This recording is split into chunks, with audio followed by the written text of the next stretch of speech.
Okay. Do we need to wait for her? No, that's fine. All right. We're still in the defense portion of his case, and I know there was an issue raised last week about. I'm assuming your next witness is going to be the psychiatrist. Is that? So I have a short witness prior to that, Judge. I have Agent Lowe for about 5 minutes. The psychiatrist is Dr. Rappa. She actually got caught in an accident on Southern and is going to, her ETA is parking at 9:05. So if the court does want to wait for Ms. Coakley, it might be a little easier to just go straight through. I'm not going to wait. The only thing I wanted to address is my understanding from last week is that there was a motion that the state was making in regard to additional opinions. I advise Ms. Coakley I will not be pursuing that opinion, but I don't want to speak on her behalf, so I'm happy to wait. All right, so nothing for the court to decide? I don't believe so, but I don't want to misrepresent what Ms. Coakley would like to do. Ms. Black, are you prepared to respond? And if she's on her way, I can wait a few minutes. Yeah, why don't you check? It's not the biggest deal in the world. This has gone on a while as it is, so another minute's not going to make any difference. Ms. Coakley, I was just raising with Ms. Murad the state's motion, or at least I thought you indicated you were going to file a motion in regard to additional opinions that the defense was attempting to introduce via Dr. Rappa's testimony. Ms. Murad has indicated that she's not pursuing that anymore, so I just need to confirm that there's nothing for the court to decide in regard to that. Is that accurate? Okay. All right. Good enough then. All right. So you want to call your next witness, and then we'll see.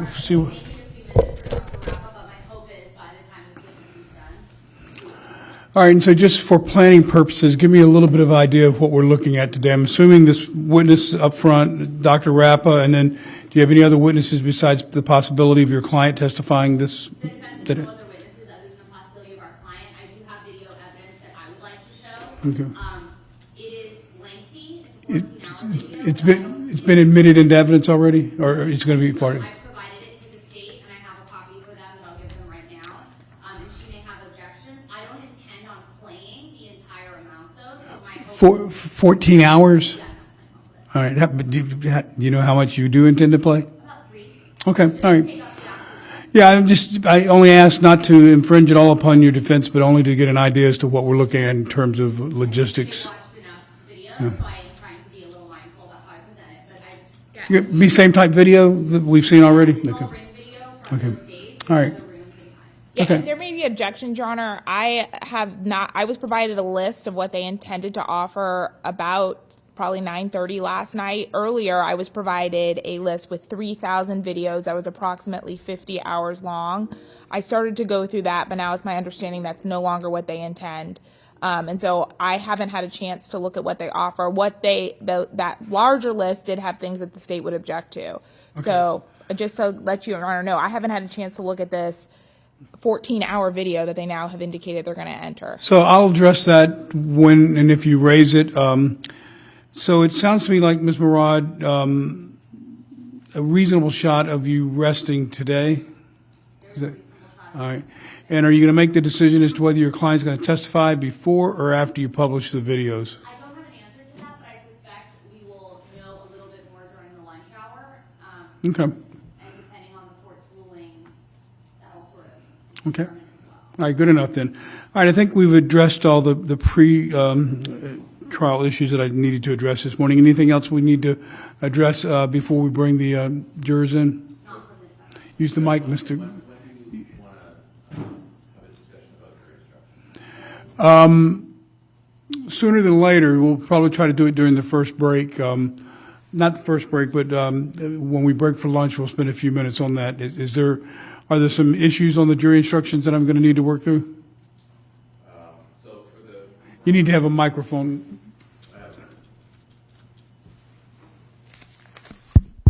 So for the parental defense, it's our position that that the burden of persuasion, that once we present it, just like a self-defense, it is upon the state's burden to unprove it or to disprove, and just like self-defense. Is there a standard that addresses that? Because I really don't intend to depart from the standard if there's a standard. Yeah.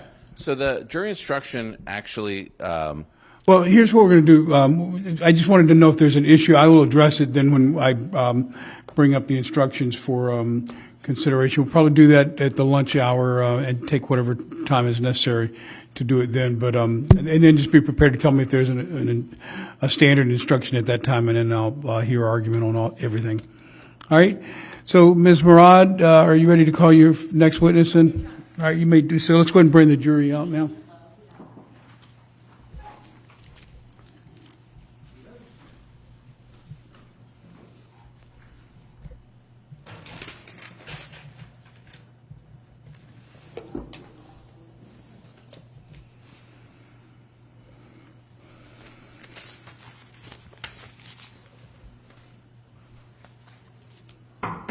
All rise. Jury in the room.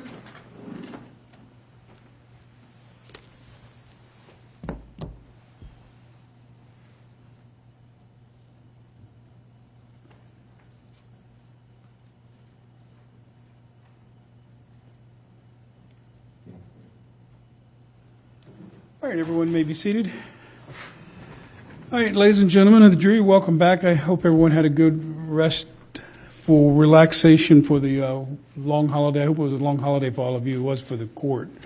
So with that being said, we are still in the defense portion of the case at this point. And with that, Ms. Murad, are you ready to call your first witness? Yes, Your Honor. The defense calls Agent Chris Lowe.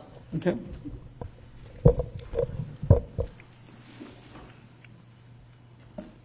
Do you swear or affirm that the evidence you're about to give will be the truth, the whole truth, and nothing but the truth? Yes, sir. All right, Ms. Murad, you may begin at your convenience. Thank you, Your Honor. Good morning, Agent Lowe. I know you've been here before, so I don't want to belabor your background, but could you restate your name for the record, please? Yes, I am Christopher Lowe with Jupiter Police Department. And in this particular case, you received a Dropbox link of the Ring camera videos from Ring. Is that correct? That's correct. I just wanted to clarify a few things for the jury regarding that Ring camera. Yes. So it's my understanding that some of the videos from the living room are missing. Is that correct? I cannot confirm that there's any missing videos. Okay. We don't have any videos after January 9th of videos from the living room, correct? Within the folder, I'm going to notate the Go folder ahead. name. Folder 24738902, which is a depiction of the living room. The files encompass January 5th through January 9th. Okay.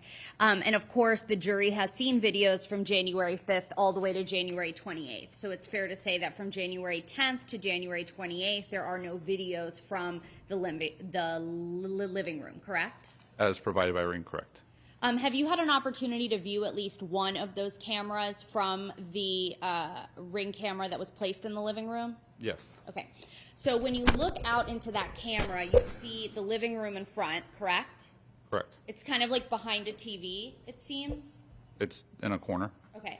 So in front of it is like a sofa, is that fair to say? Yes. And then the kitchen is behind it, correct? Yes. And then sort of off to the right, you see the dining room table. Okay. I can agree to the sofa, the kitchen. Okay. And do you recall if you can also see the dining room table from that angle? I don't recall that portion. Okay. Is it fair to say that no other Ring camera angle shows you the living room, kitchen, and dining room table other than that one? Of what I observed, that's correct. I also want to talk about, because the state played a lengthy video with the epoch time and UTC time, could you explain again to this jury? So my understanding is that the file names provided in that Dropbox are, for the most part, a series of numbers. Is that right? That's correct. And those series of numbers are indicative of something called epoch time. Yes. And could you explain to the jury again how you get from that file name to the date and time? All right. So in regards to the Unix epoch time that I had previously spoken about, that number itself is a unit of time starting from January 1st, 1970, and it can be notated in seconds or milliseconds. And you can take that number, place it into just a simple converter online, and it'll produce the UTC time, which you can then convert to the Eastern Standard Time. Understood. So the video that the jury saw, there was a montage of sort of a number of videos from inside of Ronan's room. Those are in UTC time. What is the difference between UTC time and Eastern time? So for the time in which we're concerned, being in January, it would be a difference of 5 hours for Eastern Standard Time. So if something is, let's say, 4:35 p.m. UTC, what is it in Eastern time? It would be 11:30. So if Ronan's getting into bed at 4:30 UTC time, that's actually 5 hours later. Or I'm sorry, 5 hours earlier. Earlier, yes. Okay, I'm sorry. So the Eastern time is earlier. Yes. Okay, understood. So the bed example was not a great one. Prior to this, did I give you an example of a file number in this case to convert into UTC time and Eastern time? Yes. Okay. And was that file number 164-138-414-4000? Yes, that's correct. So how do we get from that to the UTC time and then to the Eastern? So simply placing that number into the converter, as I mentioned, it produced a UTC time of 12:02 and 24 seconds PM. And then you just subtract you subtract 5 hours to get to 7:02 and 24 seconds. Are there also file numbers that are not in epoch time? Yes. And those file numbers, I believe, start with like 70505? Generally, yes, that's correct. What unit of measurement are they in? That's unknown to me. Okay. And are those file numbers also indicative of a time and date? Are those file numbers? Not that I know of. Okay. Is there a process by which you can determine the time and date from those file numbers? Yes. What is that process? So, as I previously mentioned, there are 11 subfolders within that return from Ring, okay? Within 6 of those subfolders, there's an individual file in each one. When that file is converted into an Excel format, it produces a timestamp associated with the files that begin in the 705. So a simple conversion into an Excel file provides the timestamps necessary to associate. Thank you. All the videos that you were provided from Ring in that Dropbox are, for the most part, I know there's some that aren't, in 60-second intervals, correct? For the most part. And it's fair to say that there's no video of sort of 24-hour monitoring of what's going on in the home. It's just sort of those 60-second spurts that we all have to piece together when there's movement. Correct. Do you know why from January 10th to January 28th there are no videos of that living room Ring camera? I do not. Okay. And are you just relying on what Ring provided to you? That's correct. But it is fair to say that the living room camera prior to that did exist, right? Correct, from what I received January 5th to the 9th. And there's no video on the 9th, 8th, 7th, 6th of the Ferriters taking that down that you're aware of? I did not review that camera in that specificity. I didn't review each of those videos, no. Understood. Yeah. No further questions for this All witness. right, any cross, Ms. Coakley? You don't know why there isn't additional videos, right? Correct. They could have turned off the camera, right? There could be a number of reasons, correct. Then that's one of them, right? They could have turned it off, correct? Correct? They could have unplugged it. That's possible. Yeah. They could have, it could have just broken, correct? Yes? That's all the questions I have. All right, any redirect? Since it's movement activated, if they did come in and turn off the camera or take it out, you would suspect to see movement there, right? Objection as a speculation. Overruled. That's possible to capture that video. Okay. And in this particular case, Ms. Coakley gave you a number of options of it could have been this, it could have been that. It's fair to say you have no idea. You just have what you have from Ring. Correct. So you have no ability to say that the Ferriters turned that off, correct? Correct. And in fact, they didn't turn off any of the video in their son's own room, right, during that time period. There's no evidence of that. I cannot determine whether or not a camera is turned off. Okay, thank you. Thank you, Ms. Murad. Is this witness now excused? Yes, Your Honor. All right, sir, that concludes your testimony, and you're excused from further proceedings in this matter. Thank you. Thank you. All right, Ms. Murad, I'll call your next witness, please. Dr. Sheila Rappa, she should be outside there.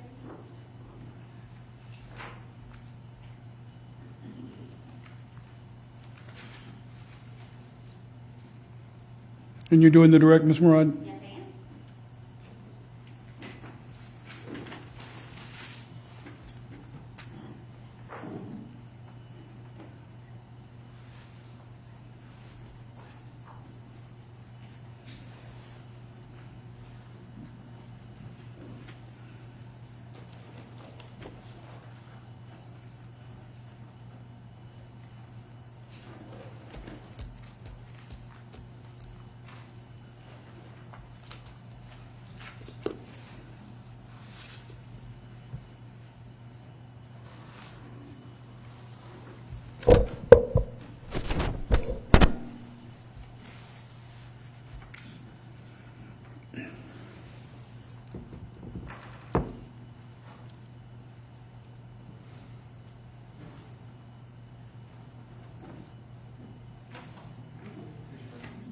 Do you swear or affirm that the evidence you're about to give will be the truth, the whole truth, and nothing but the truth?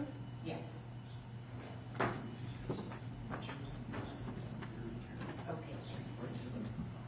All right, Ms. Murad, you may begin at your convenience. Thank you, Judge. Good morning. Good morning. Could you introduce yourself to us, please? Sure, my name is Sheila Rappa. Dr. Rappa, what do you do for work? I'm a clinical and forensic psychologist. I want to start with your sort of experience. Can you take us through your educational experience to become a clinical and forensic psychologist? Yes, so I received a bachelor's degree in psychology in the year 1990.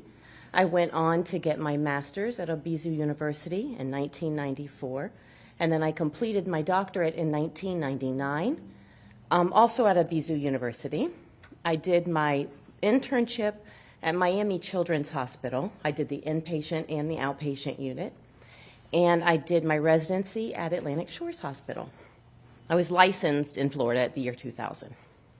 When you talk about some of your sort of work experience, can you take us through specifically the experience that you've had working with children with severe sort of behavioral issues? Sure. My first introduction to children with severe trauma or severe behavioral issues was right after I got my master's degree. I had to do clinical hours, and I did them at a place called Kids in Distress that is in Fort Lauderdale. At Kids in Distress, it's a not-for-profit, but they take in all types of children, normally children that have been removed from their homes due to severe neglect or any kind of childhood trauma. So Kids in Distress would have any children from birth, all the way up. The ones I worked with were probably up to the age of 13 at that time. So I did that for my clinical hours, and then they hired me, so I started working there, and I worked a lot with children at that facility that were just severely traumatized, had diagnosis of reactive attachment disorder, had diagnoses of PTSD, just different types of childhood disorders. When I did my internship, or when I chose what internship I wanted to do, I really did want to focus on children, and I wanted to focus on victims. So Miami Children's Hospital was available to me, and that's one of the places that I applied to do my internship and was accepted. Miami Children's Hospital at that time had an outpatient unit, and they also had a locked residential unit. So I not only saw the children that were on the outpatient unit and did therapy with family and children, a lot of trauma. Also, there were the children that were on the inpatient unit that were actually locked inside the psychiatric facility because they were a harm to themselves or others. After I finished my internship, I quickly, within probably a year, started working at Chrysalis Health. Chrysalis Health is a community mental health center, serves about 3,000 clients a week, so very busy mental health center. Best known in the community for working with trauma and children and adolescents that are exhibiting behavioral problems, PTSD, any type of diagnosis pretty much that you can imagine. When I started at Chrysalis, I started just doing therapy, doing assessments. And then as I continued to work at Chrysalis, I became the clinical director. And right before I left Chrysalis, within like 3 or 4 years, I was their chief clinical officer. That meant I had to oversee probably 200, maybe 250 therapists that were doing the work in the families, in the homes, with the children, with the traumatized individuals. I also had to do the clinical programming for our group homes. We had residential homes, which were group homes, for adolescents that had kind of failed out of the foster care system. Nobody would take them, so they put them into our group homes. Severe behavioral disturbances, a lot of trauma there. And I oversaw all their clinical work for that. And then pretty much after that, I just continued with my private practice. I started a private practice quickly after I got licensed. And, worked at Chrysalis, also did a little bit in my private practice, but eventually the private practice kind of took over, and now I'm in private practice full-time, and I only do forensic work. No more clinical work for me. How long in your career did you do clinical work? So when did you go full-time into the forensic? I did clinical work from 1995, probably until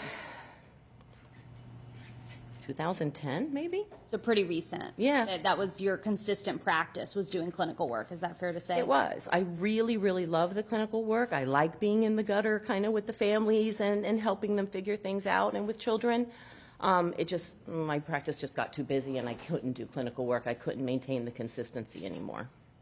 What experience do you have working with parents of children who have sort of early life trauma and severe behavioral issues? Most of the parents that I have worked with that if you're going to talk about really significant trauma or really significant abuse, the parents that I would most likely work with would be foster parents or adoptive parents. There's not a whole lot of biological parents that I had to work with where their children were very severely abused or neglected, although there have been some. But most of it is foster care people that get their foster care parents that get these children and don't know what to do, or adoptive parents that get these children and they really just don't know what to do.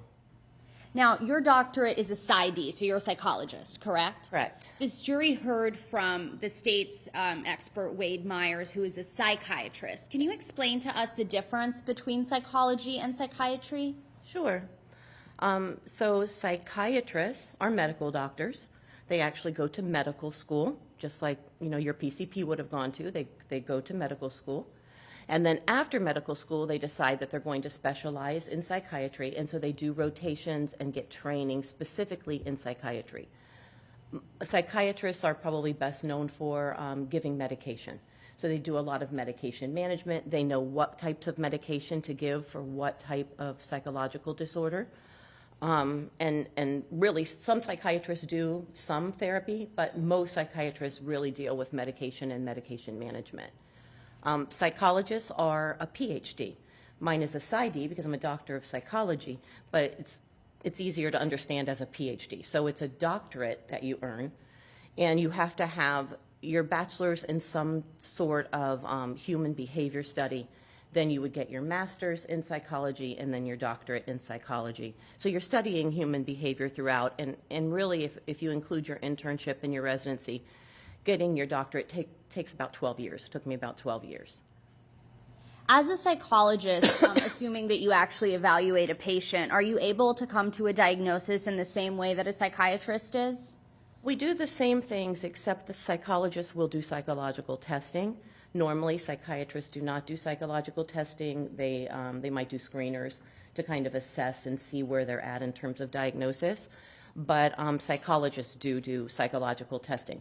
Other than that, pretty much we arrive to a diagnosis the same way. In general, and we'll talk more specifically briefly, but sort of in general, what is psychological testing? Psychological testing can encompass many different things. It can be educational testing. We want to see someone's IQ. We want to see their achievement, how they're doing in school. It can also be leaned toward figuring out if someone has a psychological disorder. Does somebody have depression or anxiety? Are they bipolar? Are they schizophrenic? Testing will help with that. It can also tell us personality makeup. How does this person function in the world around other people and function in general? So it really depends on your referral question, what types of testing that you're going to be doing, but there's a plethora of tests that we can give for all different types of things. Those tests that you give, are they standardized and accepted in the community as being able to render, I guess, data that helps you determine those different things that you were talking about, like IQ? So if you're giving a test and some other psychologist is giving a test for the same thing, is it going to be the same test? Yes. Okay. So the tests are standardized. The tests also have validity scales to make sure that you're not only giving the test reliably in the right way, but the test taker is taking them in a valid way. So these tests are more objective measures. It's not just, somebody sitting back and looking at a case and then giving a diagnosis, but the testing really helps solidify that diagnosis. I want to turn our attention to this specific case now. So you were hired by my law firm in this case, is that correct? Yes. And you're being paid for your time at an hourly rate, is that Yes, correct? that's correct. Is that common in your field? Yes. Okay. Are experts normally reviewing materials and coming to court for free? No. Okay. I want to go through what you reviewed in this case. Can you take the jury through that? Sure, I can. I had to make a list because there's a lot. All right, so here are the records that I reviewed in this case. I had his early childhood records. I had photos of him as a child, and he had scabies on his body. Sustained. I've seen your objection as she's testifying from the page in front of her. No, it'd be controversial. Yep.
All right.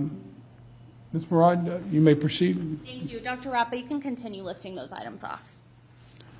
Okay, the Department of State medical records, records from the Family Care International Clinic, and records from a Vietnam doctor.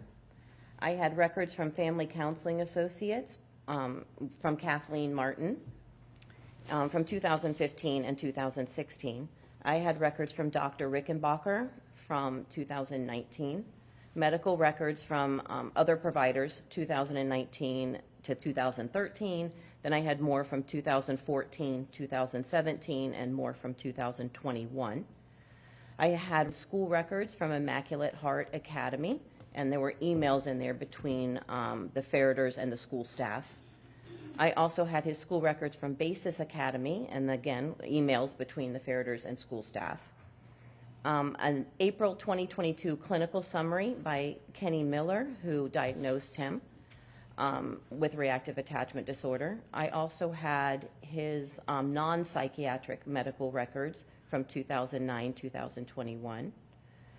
I had a memorandum. It was created either by the mom or the dad, I'm not sure who, detailing the efforts that they took to get Ronin help from 2012 all the way up to 2022. I had a photo of a fractured shoulder from... Sustained. You can state what you received or reviewed, ma'am, but you can't go into the details of what that document was. Okay. You may continue. A neuropsych testing. I had an incident report from Devereaux Behavioral Health from 2022. I had Baker Act records from JFK and Central Behavioral Health in spring and summer of 2022. Emails between former foster parents and ChildNet. Interview transcripts of Alan Anderson, Kellen McCoy, and Steve Johnson. I had the CPT interviews I had both the videos and the transcripts. I had No, deposition in this case, also the transcript and the video. Deposition in this case, the transcript and the video. Interview with Detective Sharp, the transcript and the video. Documents produced by a state expert. And I also watched several hours of Ring video, both the Ring video inside the room and outside the room in the home. I had the same packet that was sent to the state expert, Dr. Myers, and I had the deposition and trial testimony of Dr. Myers and the trial testimony of. Thank you very much. So I want to talk about also what you could not review. Were you able to evaluate in this case? No. And was a request made for that? Yes. Sustained. Jury is instructed to disregard the last answer in question. You may continue, Ms. Moran. Understood. It's fair to say that you were not, well, I will let that go. So you had an opportunity to review Wade Myers' trial testimony, correct? Yes. So I want to sort of start with your opinions regarding the Ferriter's actions. So do you have an opinion as to whether the Ferriter's actions were therapeutically correct? Yes. What's that opinion? I think the Ferriter's actions were against anything that we would ever tell someone to do therapeutically. Is it fair to say that the way the Ferriters handled this situation probably exacerbated his behavioral issues? Yes. But were those behaviors that had caused by the Ferriters, in your opinion? No, I don't believe so. I'll get into the specifics of that in a minute. Does the fact that Tim Ferriter handled the situation as inappropriately as he did, does that change any of the opinions that you've come to in this case? No. Why not? Well, I mean, I think that what we see is a child early on that had a lot of difficulty with internal controls. Most children by the age of 5, if you want to kind of push it to 6, have already learned how to control themselves. They can control their behaviors. They don't tantrum. They can control, if they feel like they want to do something, they can control impulses. But I did see through the records that this was a child that had no internal controls. And lots of times when a parent has a child that has no internal controls, they do try to put external controls around that child. This, of course, was beyond the pale. But those external controls are not something that is an unusual thing for a parent to do if they feel like the child is a danger to themselves, others, or is doing something so impulsively, and they need to keep an eye on them. Okay. I want for the jury to establish sort of the timeline that I think is relevant in this case. So I'm going to state his testimony and let me know if it's correct. And this is the testimony from the trial that you reviewed. Objection, improper. Approach.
All right, the objection is sustained. Ms. Murad, you can rephrase the question. Thank you.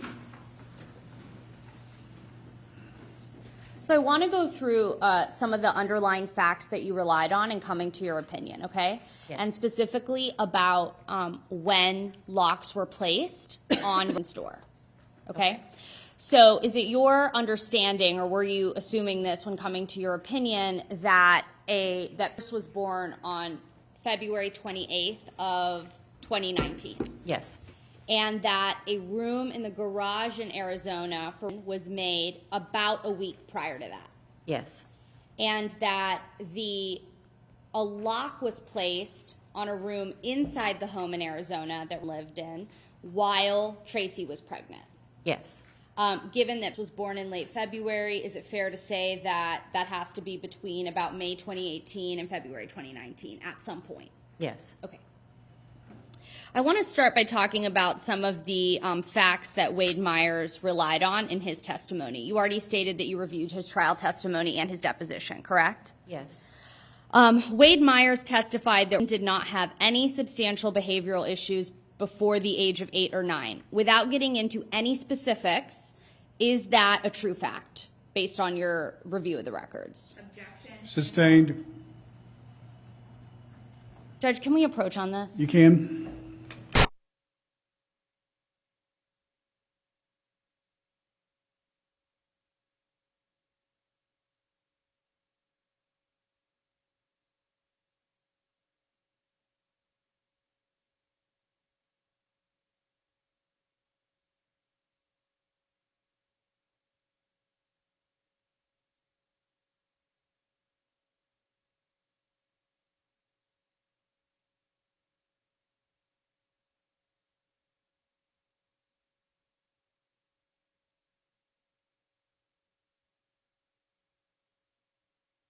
All right, the objection is sustained without prejudice, Ms. Murad, for you to rephrase. Without getting into specific acts, have you reviewed evidence that shows that there were, in fact, behavioral issues prior? Sorry, I need you to approach again.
All right, Mr. Murad, you may continue. Thank you.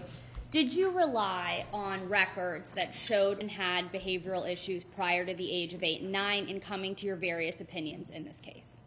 Yes. Did you also rely on records that showed them did in fact have school suspensions? Yes. Would you characterize the time that was spent in his room, would you characterize that as him having experienced solitary confinement for 3 consecutive years?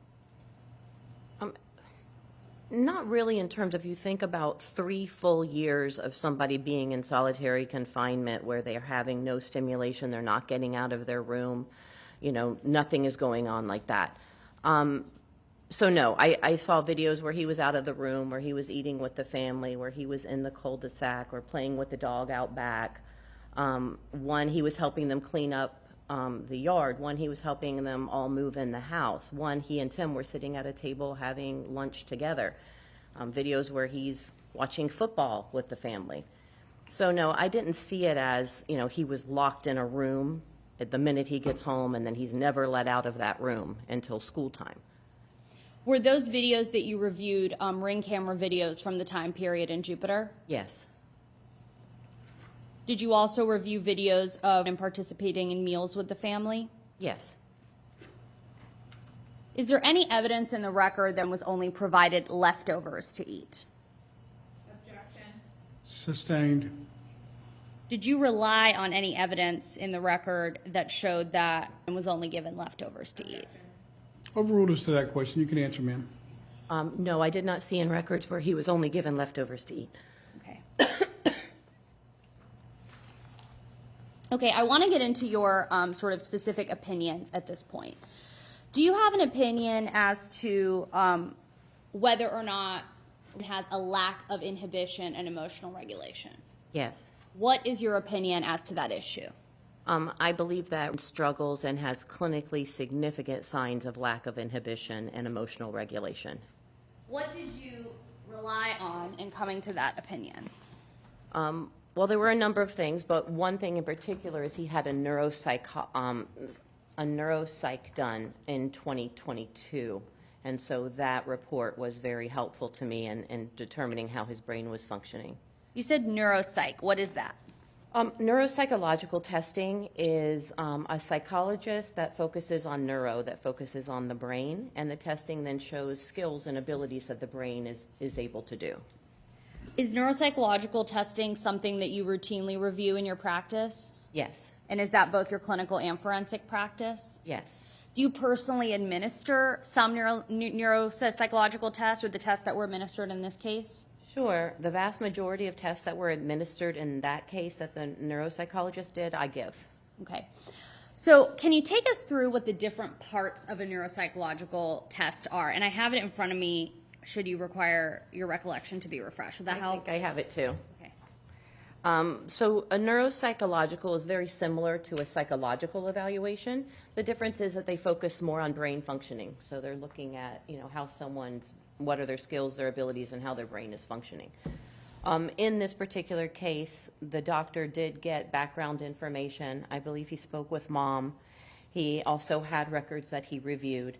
He gave neuropsych testing. He gave quite a bit of neuropsych testing, scored that testing, and then he did what we call a mental status exam, meaning you have the patient in front of you and you're actually asking them questions, seeing how they reason, seeing if they are logical and relevant, watching their behavior, watching their mood and their affect, and you're trying to determine, where they are at that moment in time in terms of their psychological stability. So he also had that as part of his evaluation. And then he wrote up a report telling all the information that he got from the testing, from the interviews, from everything. You stated that the neuropsychological testing includes information from mom. Is there, how do you determine if that's biased or not? Well, you're going to have to get information from caretakers. That's just part of what we have to do to get full information. You can absolutely look at the information that you're given, and you can see, do records back that up? Is there anything that backs up what I'm being told? When you're giving testing to a parent or a child, that testing has validity scales. So you can tell through that testing if a parent's totally very negative toward a child, overly positive, thinking their kids have, halo and wings. You can tell these things in the testing, so that kind of gives you an idea of if someone's being truthful or not. And the same with the patients, the same with the person that you're interviewing. What did the validity testing in this neuropsychological evaluation reveal about Tracy Ferriter's responses regarding Objection as to relevance. Let me have your approach.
Based on your review of the neuropsychological testing, do you have any concerns about the validity of that testing?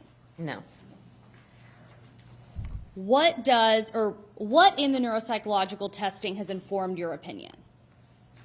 There were a couple of things that stood out to me. He did an IQ test. He did an achievement test. The doctor did an IQ test also did an achievement test for those things were pretty standard. He also gave him what is called the brief, which is a test that looks at executive functioning, meaning frontal lobe of the brain, pretty much. How is someone functioning in terms of their brain and their behaviors?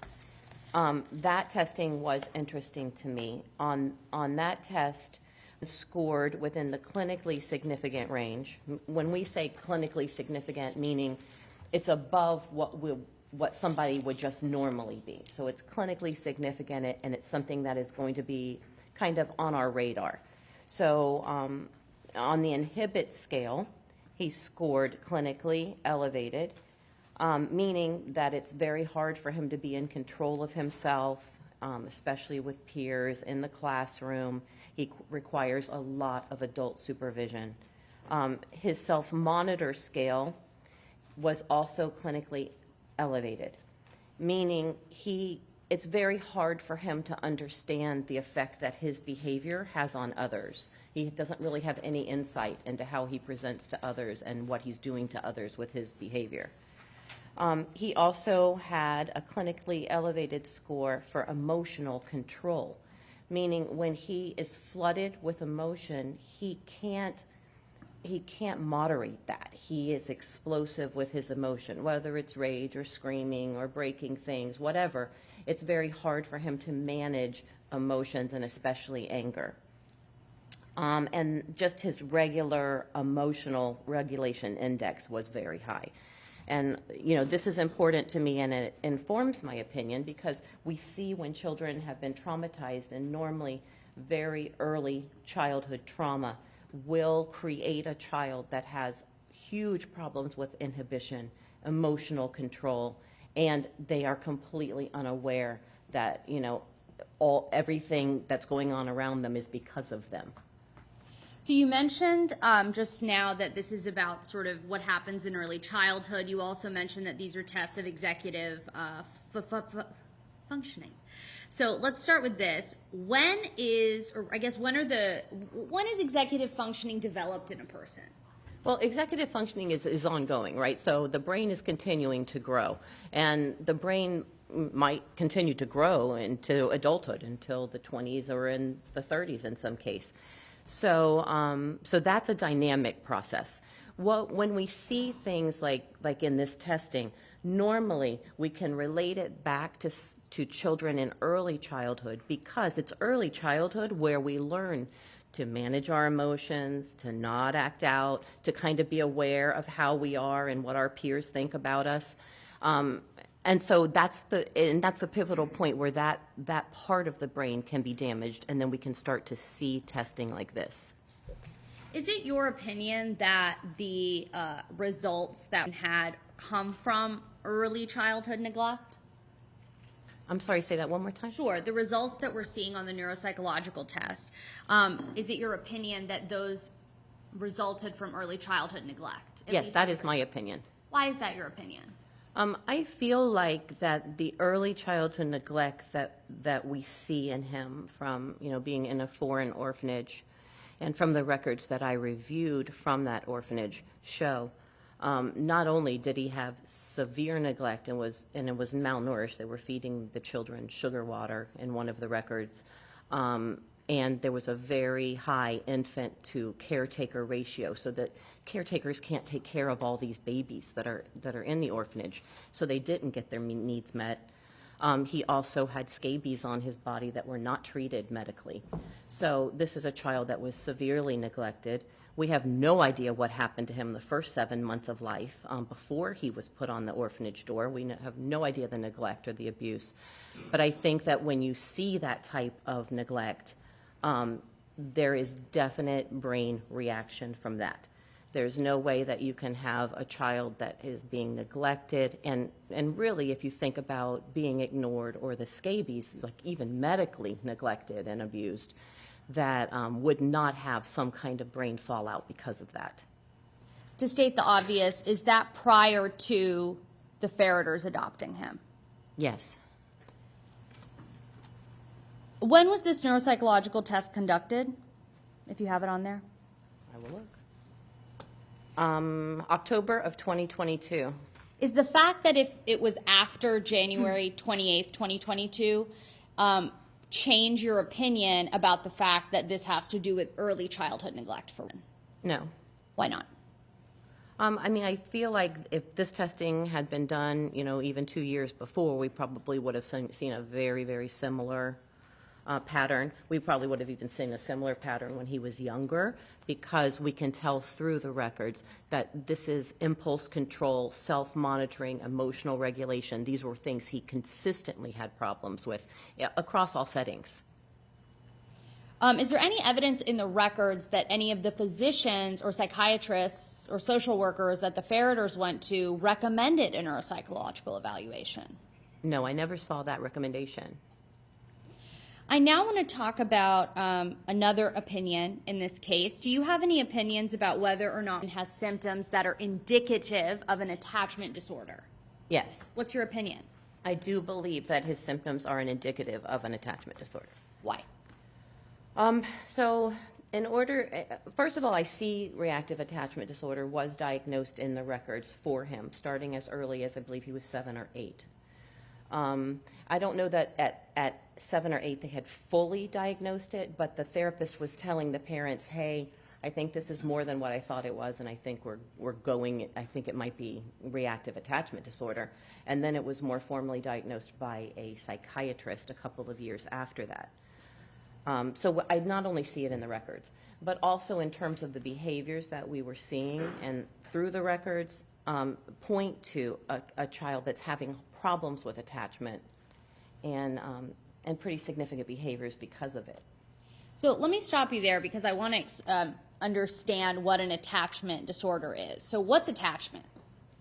Well, attachment is the most fundamental, basic thing that children need in order to be successful in life, in order to make friends, have intimate partners, being good at their job. Being able to attach to people means that you have stability, you have empathy because you can understand what someone else is feeling, not just yourself.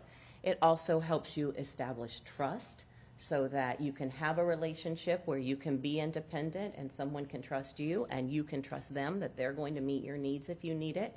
When children early on don't get that, there's a whole disruption that happens that affects every part of their life because we're social creatures. And if you're not able to trust people and navigate life socially, then there's a problem and it leads to what we call a disorder.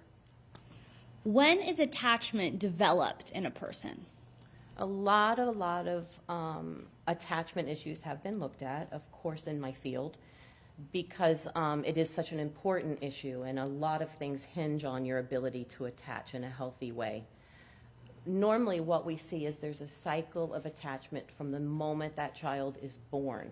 So what we see in the cycle is a child that is born, and let's say that child is wet or soiled or hungry or cold. That child starts crying. Immediately an adult comes, a caretaker comes, picks up that child, takes care of that child, soothes that child. The child's then able to self-regulate, go back to sleep, or whatever they're doing. This cycle occurs thousands of times with parents. If you've ever had a newborn, you know it's constant. And if you're constantly going after that newborn every time they cry, soothing that newborn, helping that newborn then learns, I have someone I can trust, I have someone I can attach to, and I know that if I get out of control or I need something, there's an adult that's going to come along and that adult is going to help me.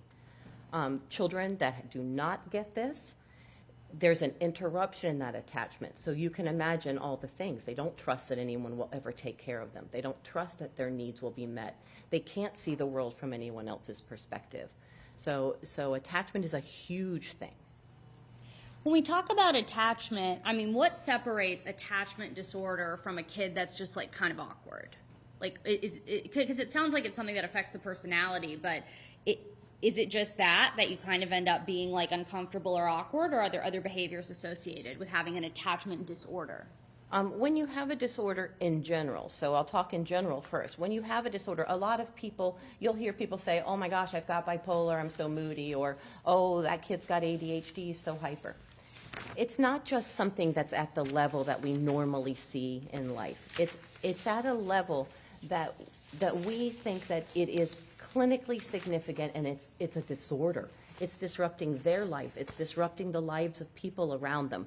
So just because the nature of the disorder means that this is something that's hugely problematic, and hugely problematic not just to the person that has it, but to the other people that are around that person. And in terms of attachment disorder in particular, what we normally see, so normally you'll get a child that has reactive attachment disorder. They come out of a very bad environment. They go into a home that's loving and kind and has stability and structure. We normally see that the child begins to get better. So the attachment disorder gets better.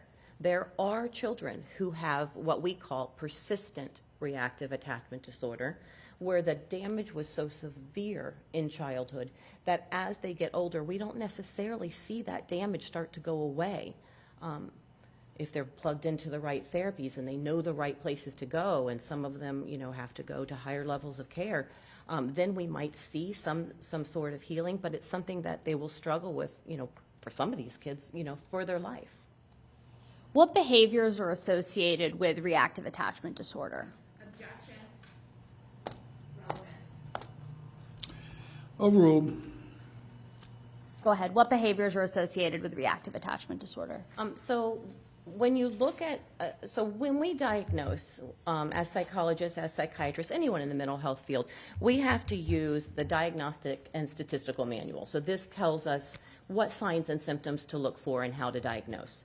So if you're going to look up reactive attachment disorder in the DSM, you're going to just find pretty much a general way of looking at symptoms. So it will be that the child cannot be soothed by their caretaker. The caretaker tries when the child is out of control to soothe them, and the child wants none of it and continues to tantrum.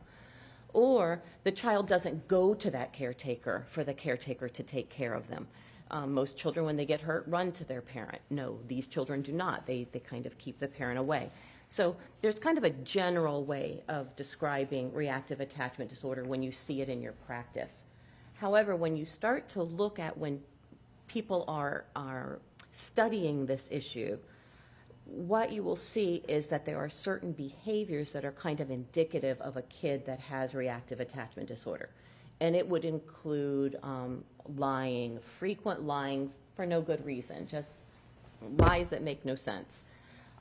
It can be aggression, it can be violence, it can be being mean to animals, being mean to younger children, stealing, hoarding. Food is a big issue for children with reactive attachment disorder. So they gorge on food or they steal food. They're constantly food preoccupied. Some of them don't eat. So it really just depends on, how that is manifesting in each individual child.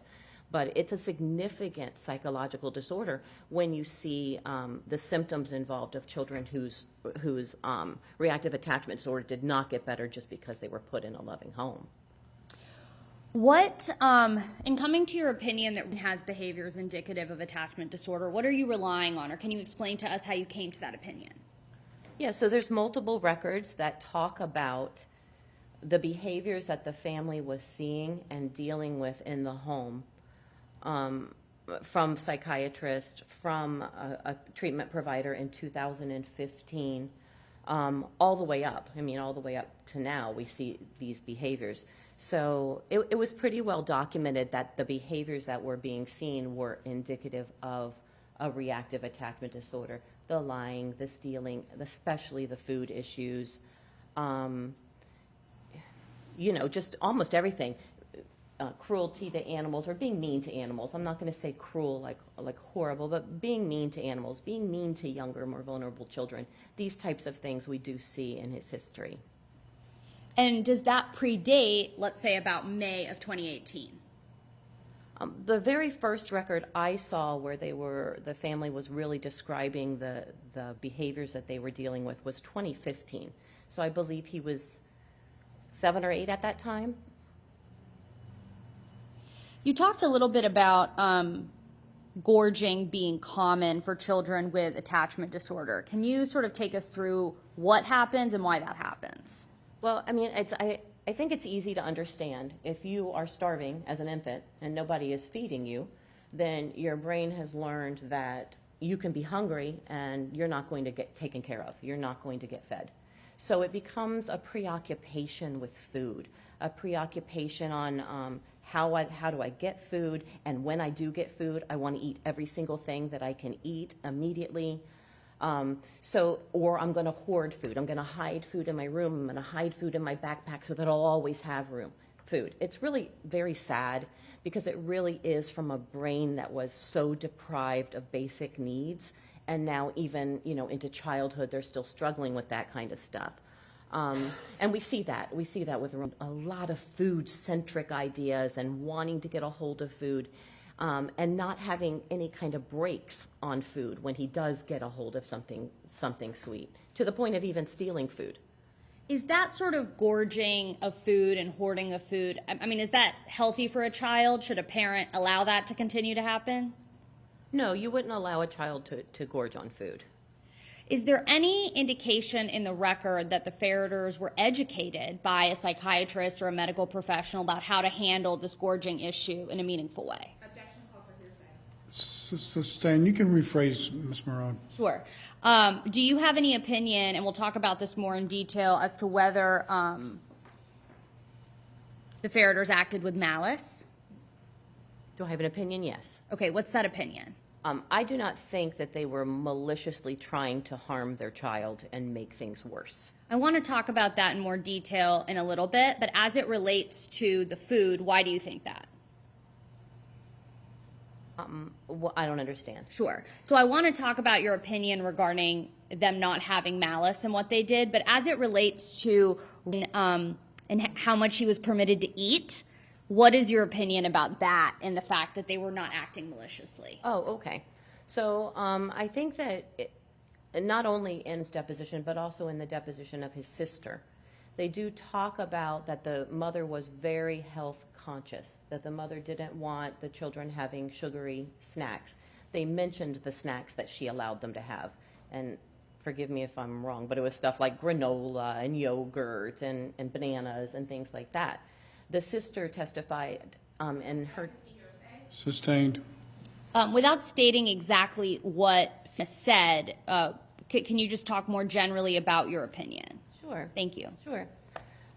So I believe that the mother was trying very hard to make sure that didn't get too much sugar. Sustained. What is your in determining? So I guess not speaking about your beliefs, but what the records actually show. What efforts were made by the Ferriters that makes you believe that it was not malicious? Objection as to your saying. Overruled, but the witness is instructed not to relate what anyone said to you, just what you reviewed and what drives your opinion. Go ahead. According to the records, a pediatrician told mom not to give. Sustained. Do you have any belief, is it your opinion that the Ferriters were withholding food from him intentionally to harm him? No.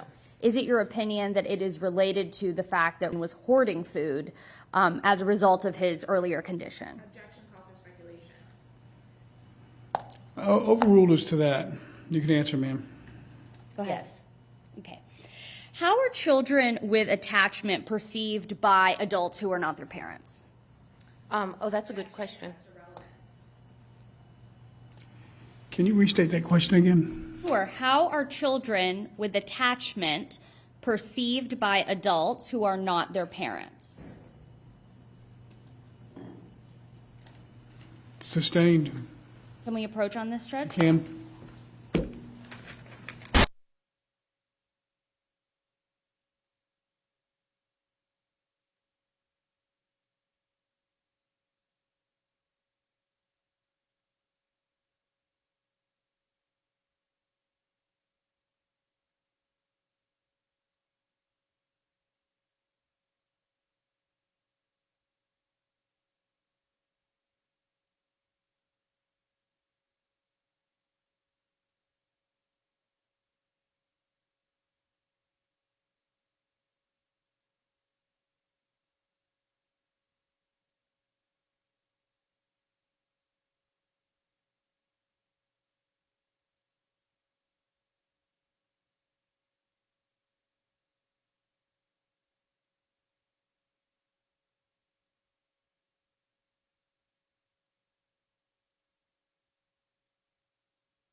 You may continue, Ms. Murad. The objection is sustained.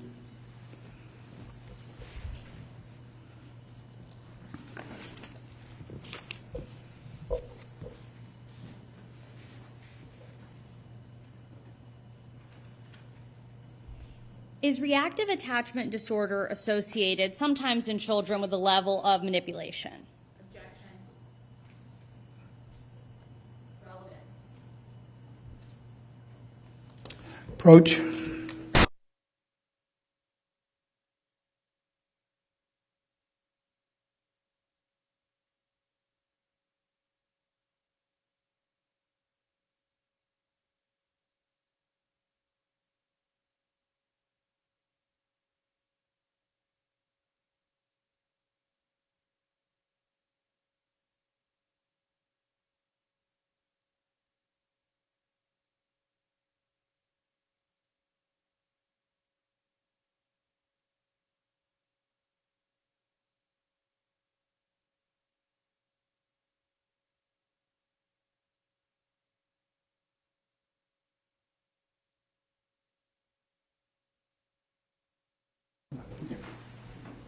right, the objection is overruled with directions to counsel to rephrase the question. With reactive attachment disorder, is manipulation by the child who is diagnosed, is that common? Yes. Okay, can you explain that to us? Yes, so these are children that want control over their environments. They don't trust adults. They are, looking for ways not only to seek attention, but also to manipulate, to get their needs met. They feel like they have to manipulate to get their needs met, rather than being direct about it, because their needs were never met directly. Is your opinion that also exhibited these behaviors that are indicative of reactive attachment disorder? Yes. Explain that to us without getting into anything prior to his age of about 9 or 10. Okay. Are you asking me what What in behaviors general, did been exhibit? before 9 and 10? Oh, Dr. no, I'm Rappa, sorry. Dr. Rappa, can you pull the mic a little closer to I'm you? sorry. So you're picked up better. All right, thank got you. it. No, I'm sorry. I'm asking you to talk about specific behaviors in the record that have led you to that opinion without getting into the specifics of anything prior to the age of 8 or 9. Sorry, 9 or 10. Thank you for the clarification. No problem. Yes, so manipulation by Roman. He's a very interesting child. So at one point,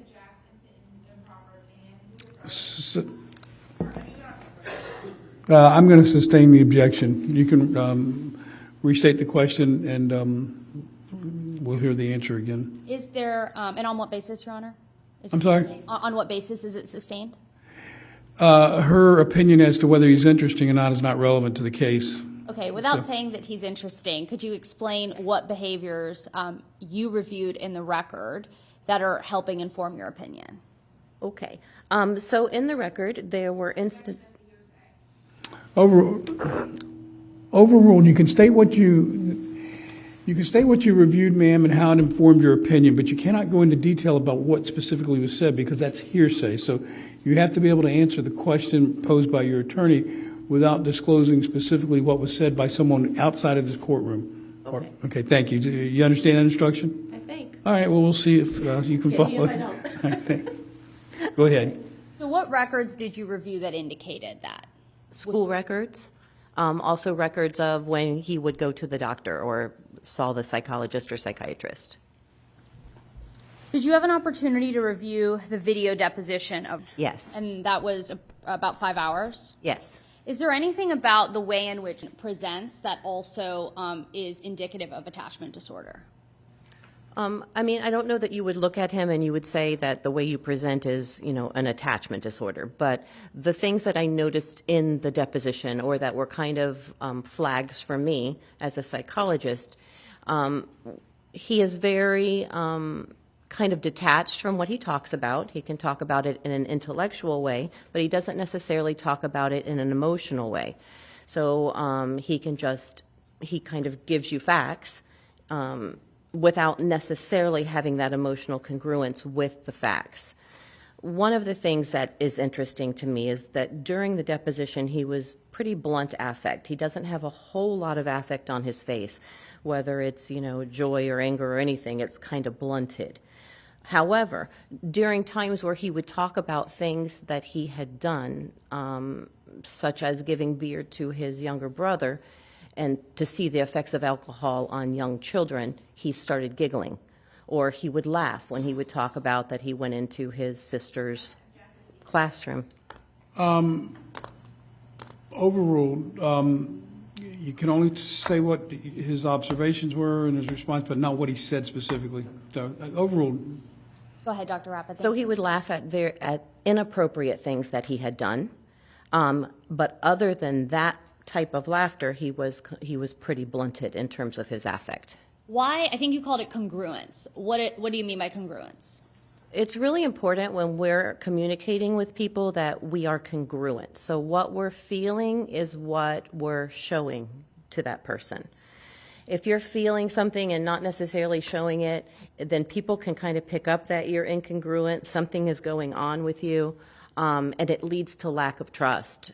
So it's important. Congruence is important. It's also important because it makes somebody predictable, so that if you say something to me and I know that you are someone who what you say is exactly what you feel, then I can trust you and I can predict your behavior towards me.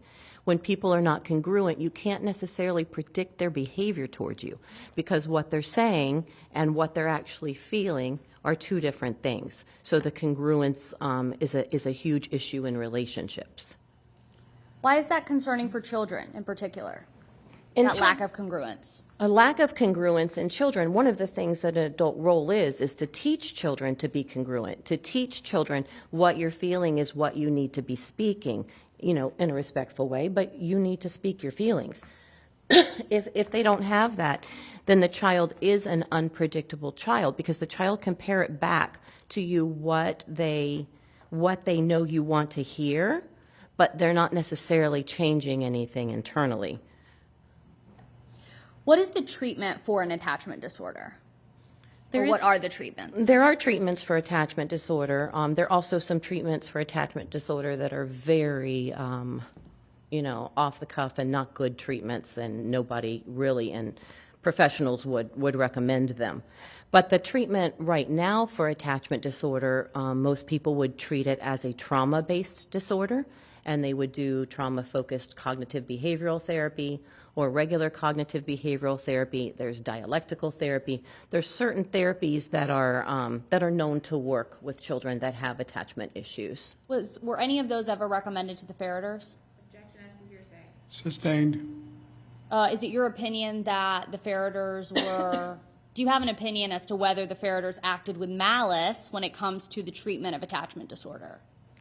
Yes. Okay, what is that? Mara, can you approach for a second?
All right, so the court is reconsidering its prior ruling on the question of whether there were any recommended treatments. Ms. Murad, you can ask the witness that question with respect to her review of the records that she had presented to her in this matter. But, ma'am, just so you know, you're only able to answer that question with respect to the records you reviewed. You're not allowed to get into that with respect to anything else anybody else may have said to you, because that would be hearsay. But if there's something in the records that can form a basis for you to answer the question, I'll allow you to do that. Okay? Thank you, Your Honor. Based on the records that you reviewed and coming to your various opinions in this case, is there any evidence that the Ferriters were recommended those treatments that you just mentioned? No. Is there any evidence in the records that you reviewed that they were recommended inpatient treatment for attachment disorder? No. Is there any evidence in the record that the Ferriters were recommended to go to a specialist for attachment disorders? No. And just so we're clear, Ms. Murad, you're talking about the records that she reviewed, not in the record in the global sense of this proceeding. Just the ones you have. Yes. All right. I want to go into Your Honor, my next opinion does require me to approach. I'm wondering if it's a good time for a break. Yeah, it is good because we've been going about an hour and a half this morning. So we'll take a break, 15-minute break. It's almost 10:30. We'll be in recess until 10:45.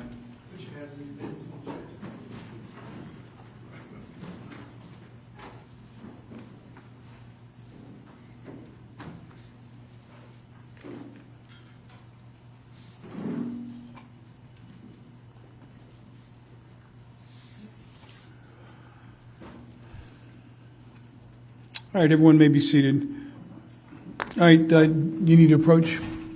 Could we just do it? We can do it. Here. So, Judge, my next opinion, the court has sort of made a preliminary ruling on this, but I wanted to readdress it before I asked Dr. Rappa. So, in the cross-examination, actually I think it was in the direct or redirect examination of Wade Myers opined that when you remove a child from the environment that they're in that's causing issues with their attachment. So specifically, and we listened to this yesterday, so Wade Myers agreed that he has probably an attachment disorder from his early childhood when he was adopted. He then said that it was, quote, brought back by the Ferriters. And he then said that if he is placed in a different situation or environment, or children with attachment issues are placed in a different situation or environment, you expect to see an improvement in their behavior. And so I believe, based on the records that Dr. Rappa has reviewed, that at the very least, the defense should be able to counter that position to show that that improvement has not in fact happened, because there is an issue here of the persistent reactive attachment disorder and how the Ferriters couldn't have really done anything to improve it. And it is direct rebuttal to what the state's own expert testified to. So I would like to get into that, and I'm sure the state will be objecting. All right, so Ms. Coakley, make sure you use a mic and state what your position is.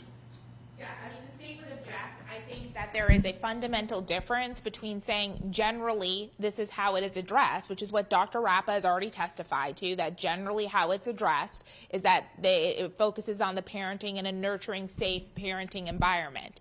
There's a fundamental difference between that testimony and saying that that would have solved it in this case, which is not what his testimony was. He testified generally. Beyond that, it's much more complex and nuanced than the defense wants to make it seem. It's not an automatic solution. I don't think any psychiatrist or psychologist would say that, especially after 3 years of additional trauma perpetrated by the defendants, then to go into every single thing that has occurred to the child after.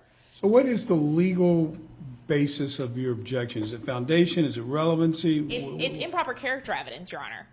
And whether or not the child in this case was cured after being removed from the parents is not a relevant determination for the jury.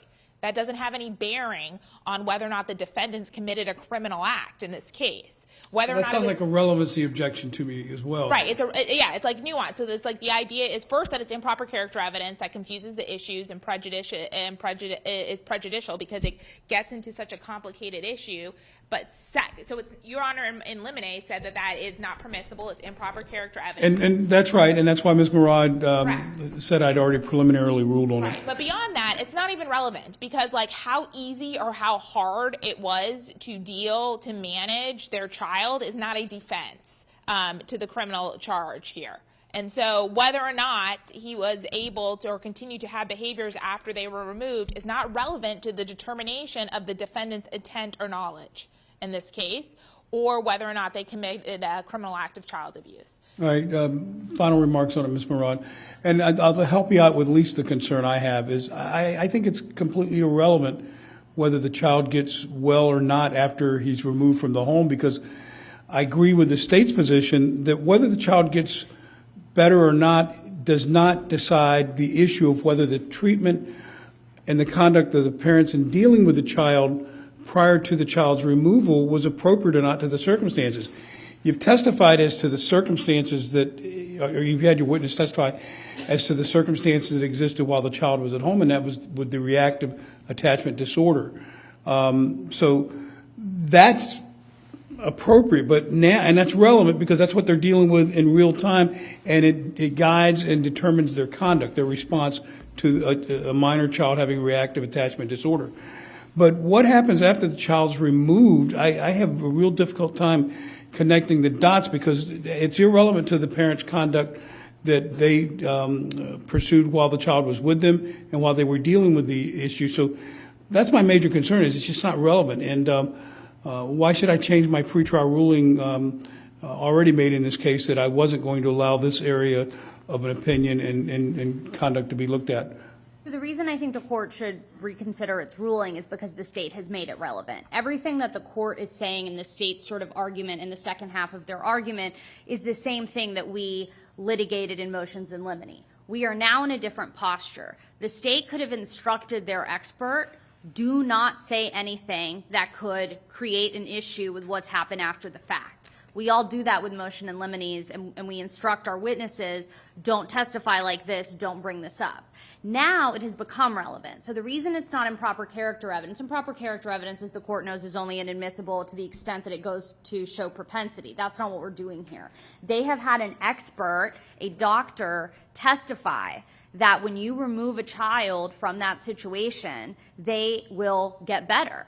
And he may have said that generally, but we're in a case here about his behavior and whether or not the Ferriters are guilty or not guilty. Now, I understand the state's position as to, these are perpetrated by the Ferriters. Their version of the theory of their case is not, I do not have to abide by that. I certainly understand that there are relevance objections and everything, but their version of their case they can present. I don't have to present that version. Okay. I recall well the underpinnings of my ruling pre-trial on this, and I can tell you that my ruling was informed by much more than just a relevancy consideration, but it was also informed by significant case law that had been presented to me regarding the privacy interest of the victim in this case.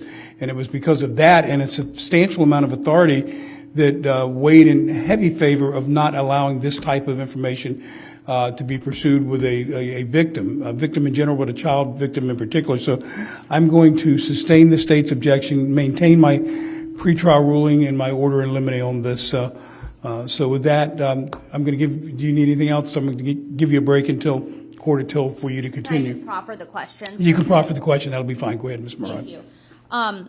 Wade Myers opined that when you remove a child from an abusive environment, you expect to see improvement in their behavior. In general, do you agree with that? We're just proffering, so you have to answer it. When would you not agree? Are there circumstances where that's not the case? Sure. If the child has real significant psychiatric problems, then we're not going to necessarily see it remit just because they're put in a different placement. In this particular case, is there evidence that has in fact improved since his removal from the Ferriter home? I'm just going to object because This is proffer. I know it's proper, but we're in open court here. This information was protected pursuant to multiple privileges, and so now to put it on a televised. I think that's a fair objection. Let me have both sides approach.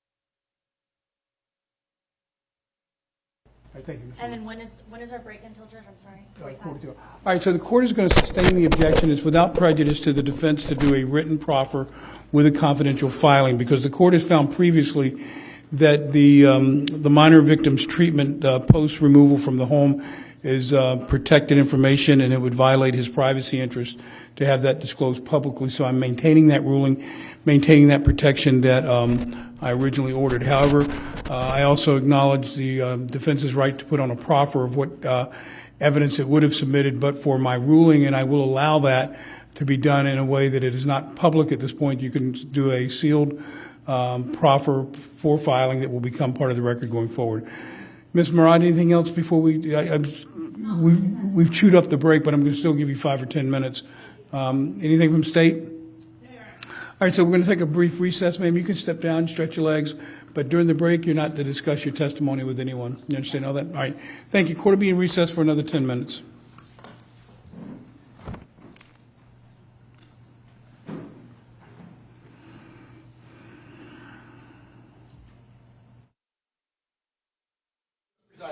All right, everyone may be seated.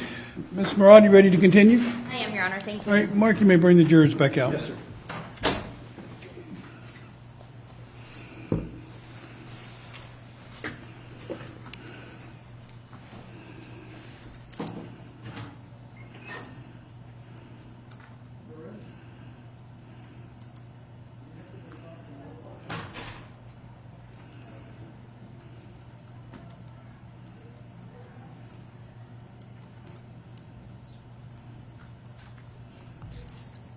Ms. Murad, I'm going to, instead of doing a written proffer, we're going to do a sidebar, and we'll do the proffer at sidebar when this witness is done. Sure, no problem.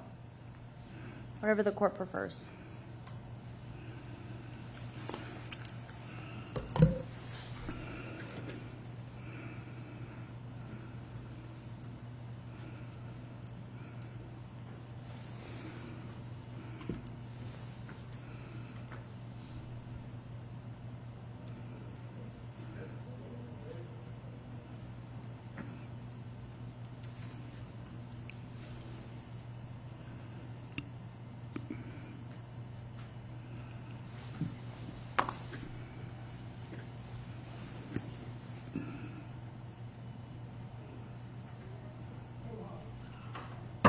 All rise. Jury in.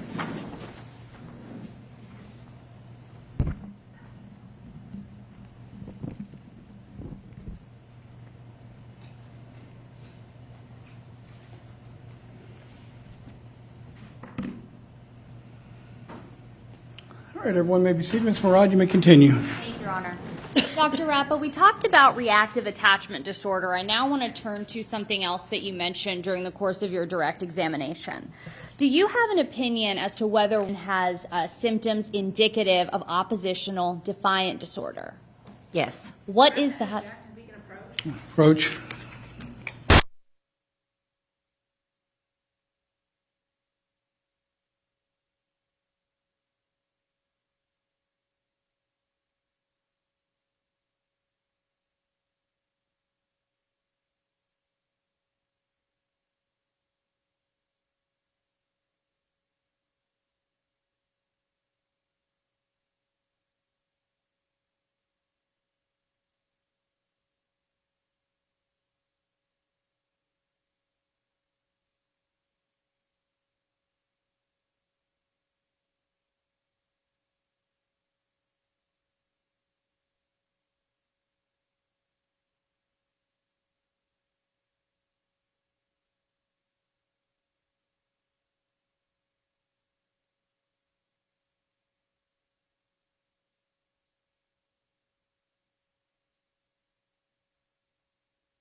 All right, the objection is sustained.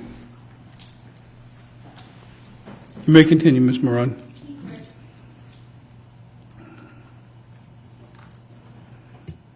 Do Do you have any opinion as to whether he has PTSD? Yes. What's your opinion?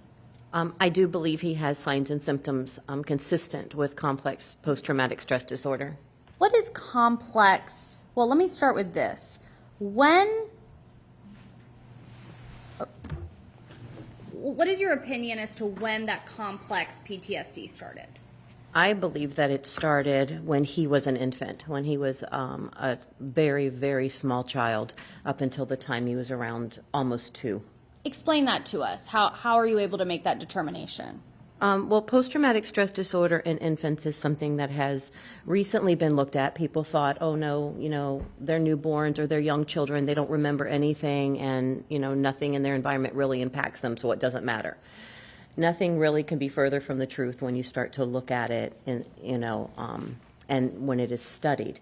So children that have had adverse childhood experiences, whether it's trauma or severe neglect or medical neglect, anything like that, can cause signs and symptoms of post-traumatic stress disorder in infancy.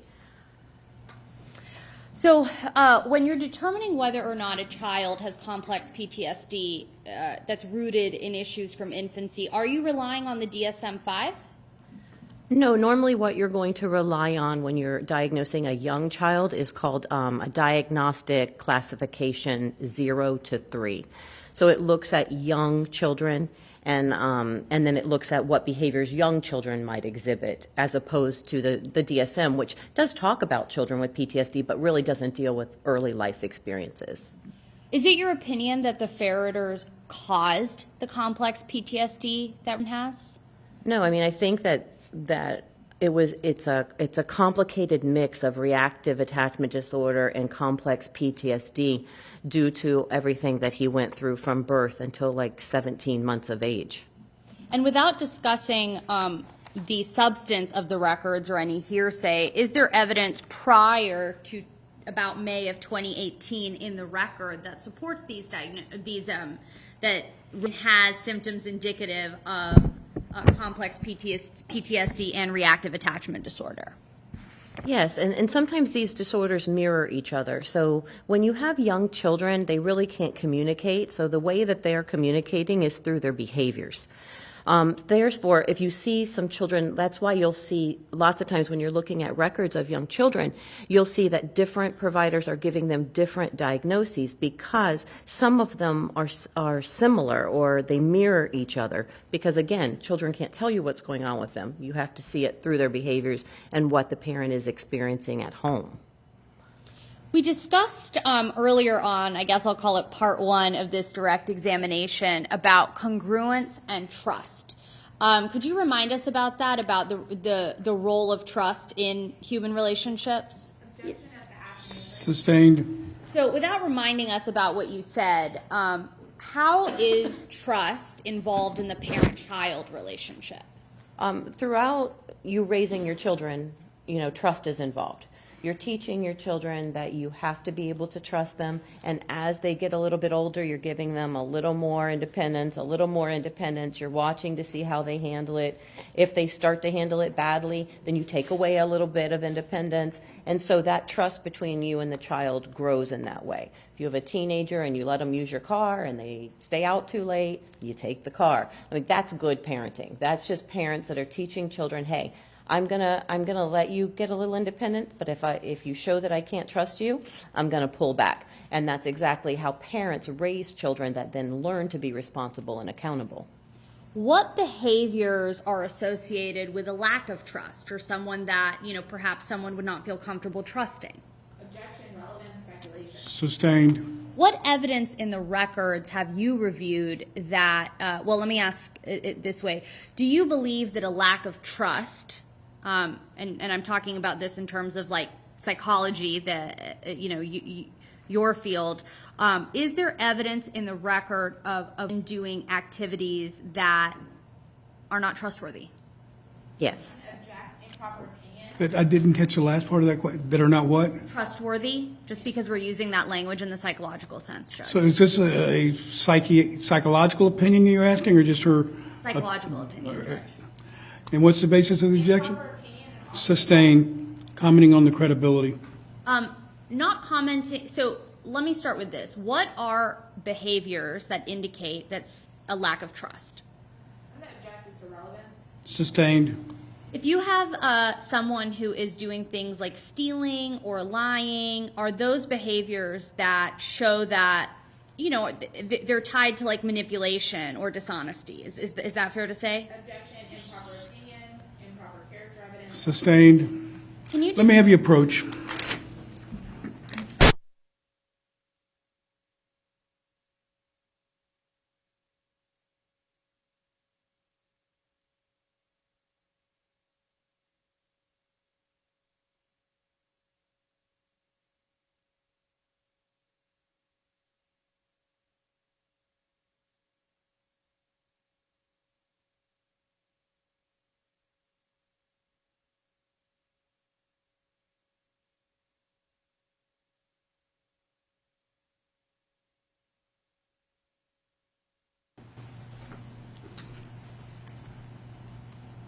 All right, the objection sustained. You may rephrase, Ms. Marone.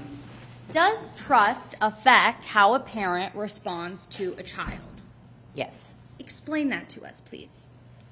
Yes, so as a child proves themselves to be more trustworthy and doing things that are, you know, they're accountable and they're responsible, then the parent learns to trust that child, gives them more independence, and, you know, the child moves on into adulthood. In your review of the records in this case, is there indication that the Ferriters responded to that lack of trust from? Objection, speculation. Overruled. You have to answer that with reference to what you actually viewed as far as the records that drive your opinion or answer. Go ahead.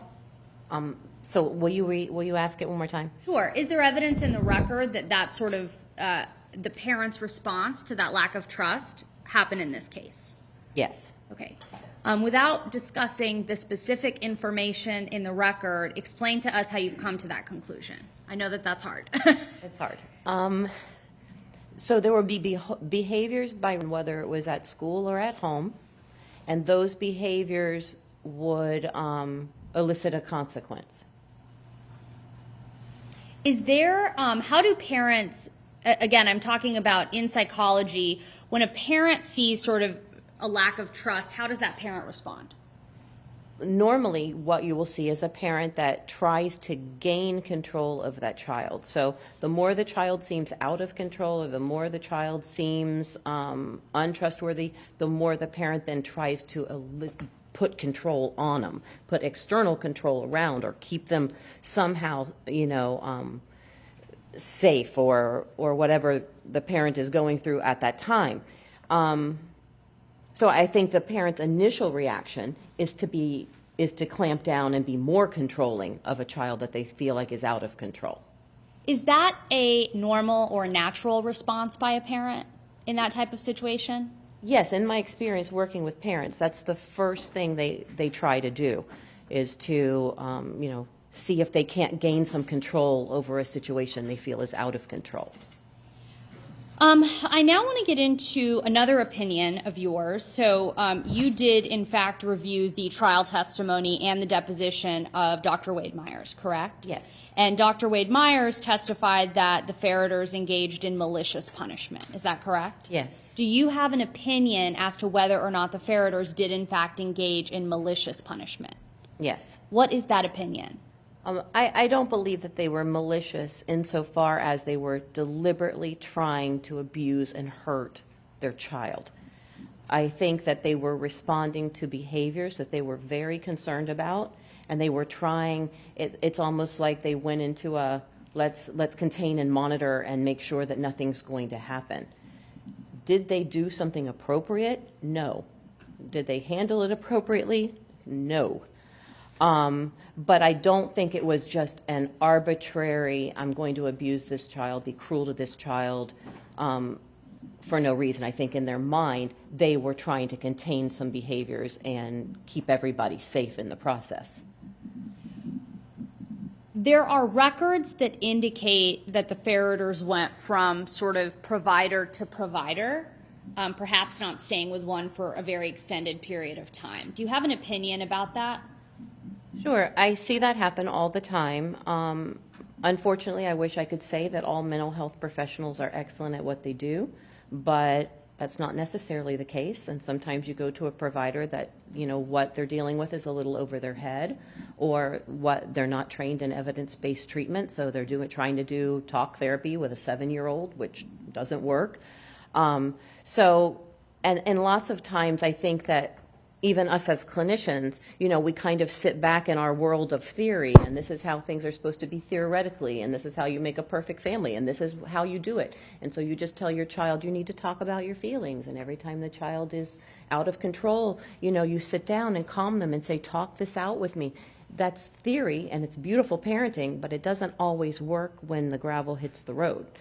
So lots of times parents will, in my experience, get frustrated at mental health providers because mental health providers try to make it sound like it's just so easy to do, but they're not the ones that go home with a child that's tantruming for an hour or an hour and a half, and they don't know how to soothe them. We've talked about a couple potential diagnoses for. Is the actual specific diagnosis really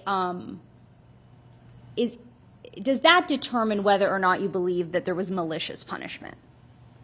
Like the specific diagnosis that may or may not have?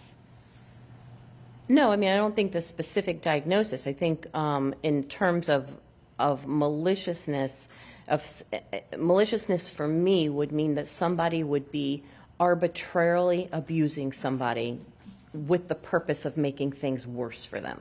I think that when we see the behaviors that were being displayed and some of the behaviors that were happening, that they weren't necessarily being malicious. They were trying to contain and control it in a very inappropriate way. Do you have an opinion as to whether, based on the records that you reviewed, was a danger to himself and others? You can approach.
We're going to take a 5-minute break. Council needs to review something before we proceed further. All right, go ahead and have the jury retire to the jury room.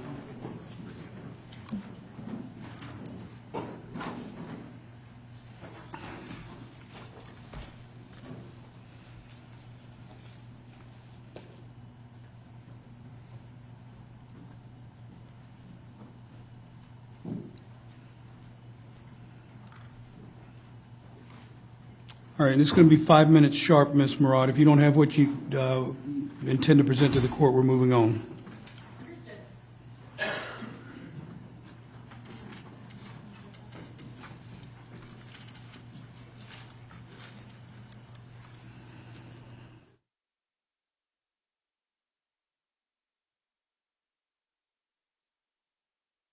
It was disclosed. I'll look at it.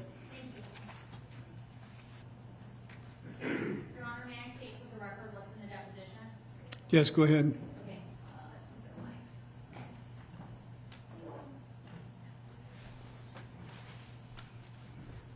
So, Judge, Dr. Rappa was deposed twice, once on September 20th by the state, a second time on September 27th by the state. The state asked on page the bottom of page 11 of the first deposition, I want to just kind of start with what opinion you expect to give in this case. It gets very lengthy, but she states several opinions that she would give. This includes, as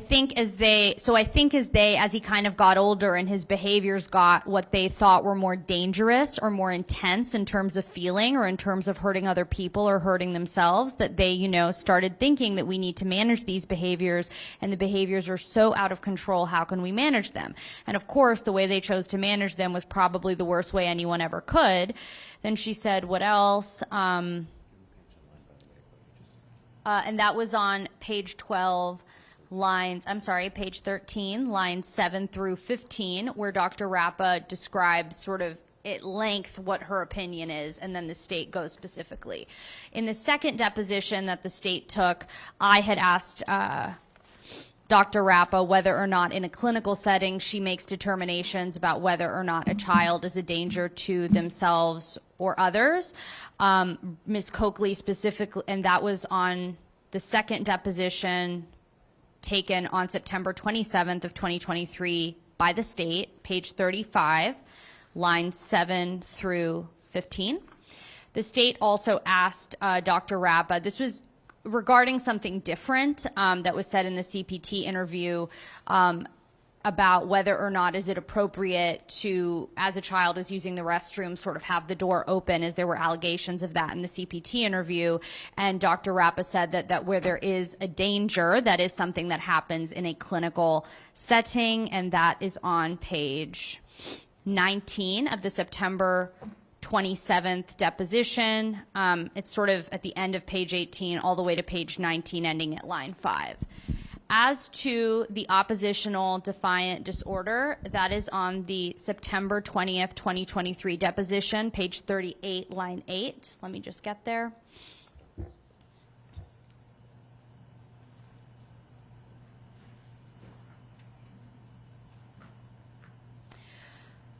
This is the state's questioning of Dr. Rappa. It starts on page 37. I think on page 38, the relevant line numbers would be starting at line 2.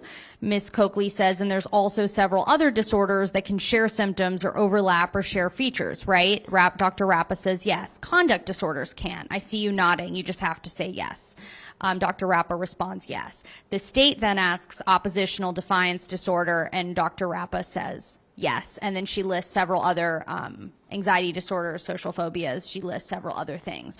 So I think in addition to the depositions, in the records that the state was provided, has been diagnosed with oppositional defiant disorder and reactive attachment disorder. Ms. Murad, in any of those, because what you just read doesn't even get close, in my view, of being an opinion being rendered by this witness as to whether she had, based on her review of the records, reached an opinion as to whether ODD was applicable, or based on her review of the records, she had reached an opinion that the child victim was a danger to himself. Just mentioning ODD or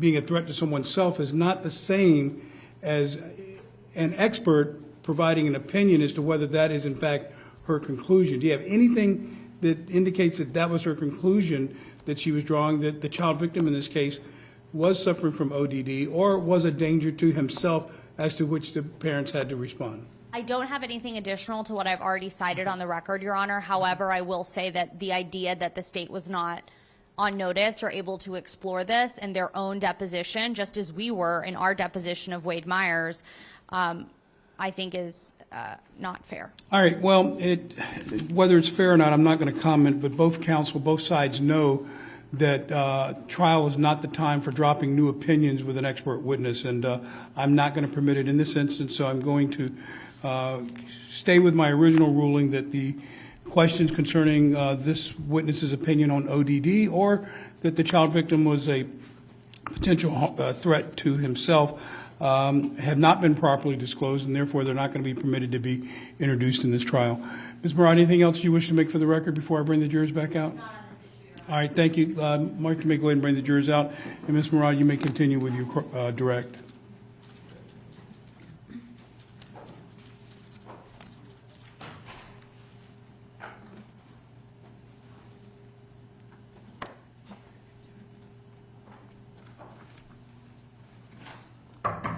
All rise. Jury entering.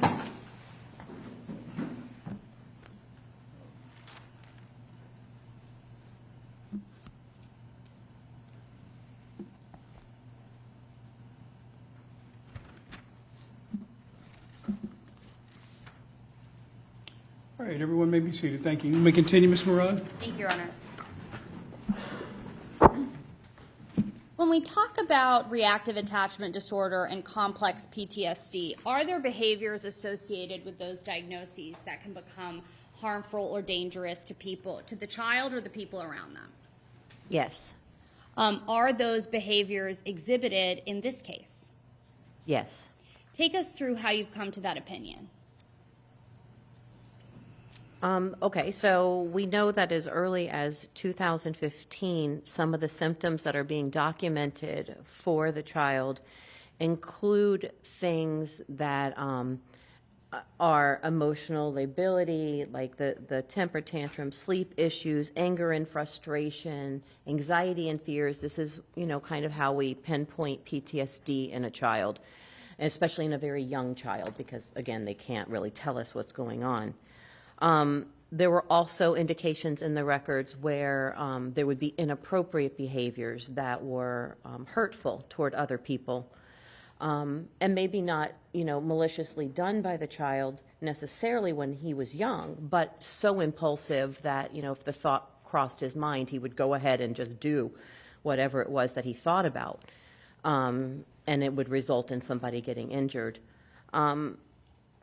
There were also, records that suggested that he was doing things that were dangerous in the home, and dangerous to other people that lived in the home.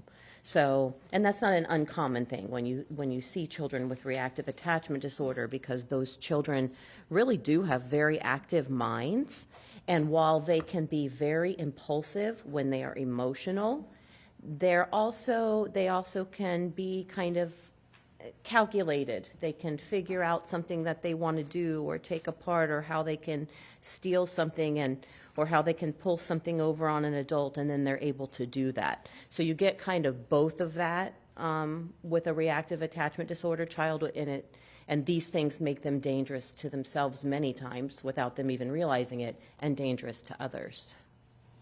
Is there evidence in the record that prior to 2018 there were issues with roaming around the house at night? I'm going to object. Sustained. Did you rely on records that indicated sort of wandering or eating at night? Objection, hearsay. Sustained. Based on the records that you reviewed, sort of what, do you have any opinions as to why? So you mentioned that behaviors didn't have predictability. Is that fair to say? Didn't have what, I'm sorry? Predictability. Correct. Why is that concerning for a parent? When you have behaviors that aren't predictable, and the child is trying to kind of outsmart you or get one over on you, you're not quite sure what's coming next.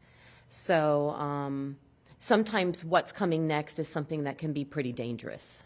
Objection, speculation. Sustained. I move to strike, Your Honor. The last part of the answer is stricken. Jury's instructed to disregard it. Is there evidence in the record, as you just stated, that one was exhibiting dangerous behaviors? I'm going to object. Sustained.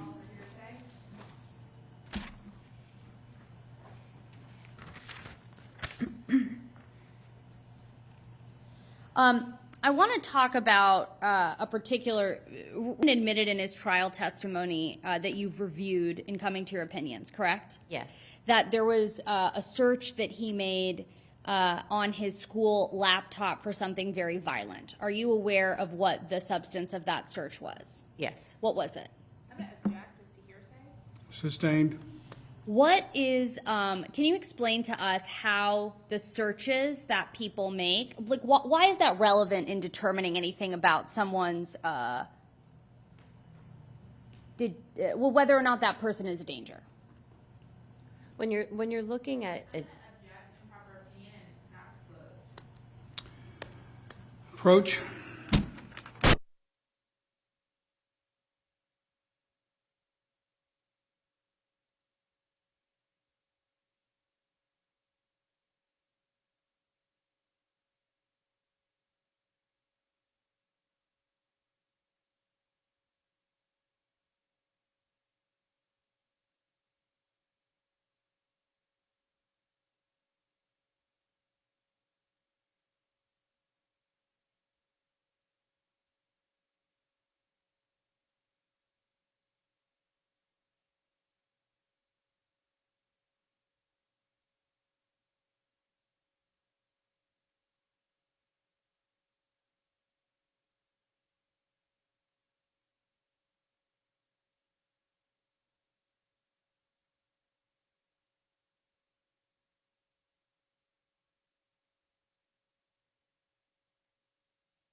All right, objection sustained. Ms. Murad, you may continue. Is it your opinion that the Ferriters were responding to his behavior? Objection, speculation. Also asked and answered. I'm going to overrule in part, sustained in part. You can answer it, but it has to be solely with reference to what you observed and reviewed in the records that you reviewed in connection with your opinions as an expert in this matter. You ask again? Sure. Is it your opinion that the Ferriters were responding to his behavior? Yes. And is that behavior indicative of early childhood trauma? Yes. Do we see Ronan's behaviors or the ones that the Ferriters are responding to prior to May of 2018? Objection. Sustained. Did you rely on records in coming to your opinion before 2018? Yes. No further questions. All right, cross, Ms. Copeland. Morning, Dr. Rappa. Good morning. So you were hired by the defense in this case. Yes. And you charged them a fee. What was your fee in this case? I charge $350 an hour. As of today, I have made $5,000. And then there'll be an additional amount for testimony today. That is correct. Preparation for this type of thing, correct? Yes. Now, today, your work is mostly in the courts. Correct. 100%. Right. And mostly criminal cases, correct? Not necessarily. I do a lot of civil cases also. But as a court psychologist or a forensic psychologist, that means that you do things like competency evaluations for the court? No, ma'am. I don't do very many competency evaluations. I'm not on the wheel or get appointed by the court for that. Occasionally, I might do one for a criminal attorney, but it's very rare. You do insanity evaluation sometimes? Yes. Whether or not someone was sane at the time of the trial? Yes, You do risk assessments for sex offenders? I do. You do assessments for criminal defendants in general to make a determination for things like sentencing, Yes, to I do. advise the court. You haven't been involved in any publications related to childhood trauma, attachment disorders, or bizarre punishment, correct? I have not. And you don't do peer review for that type of stuff for scholarly journals. I do not. And while over the course of your career you have treated patients, you don't treat reactive attachment disorder. I don't. I treat early childhood trauma. I have no issue with that. But once it gets into persistent reactive attachment disorder, no, I would refer that out. You would send it to another professional in the field. I would. And while you have testified as an expert in court on a lot of different topics, a lot of different psychological issues, you've never testified in court before on a case involving extreme, bizarre, or malicious punishment, correct? Yes, I believe that's true. So this is the first one. Yes. Now, I want to talk about the items that you reviewed in this case. You did not speak to the defendants, correct?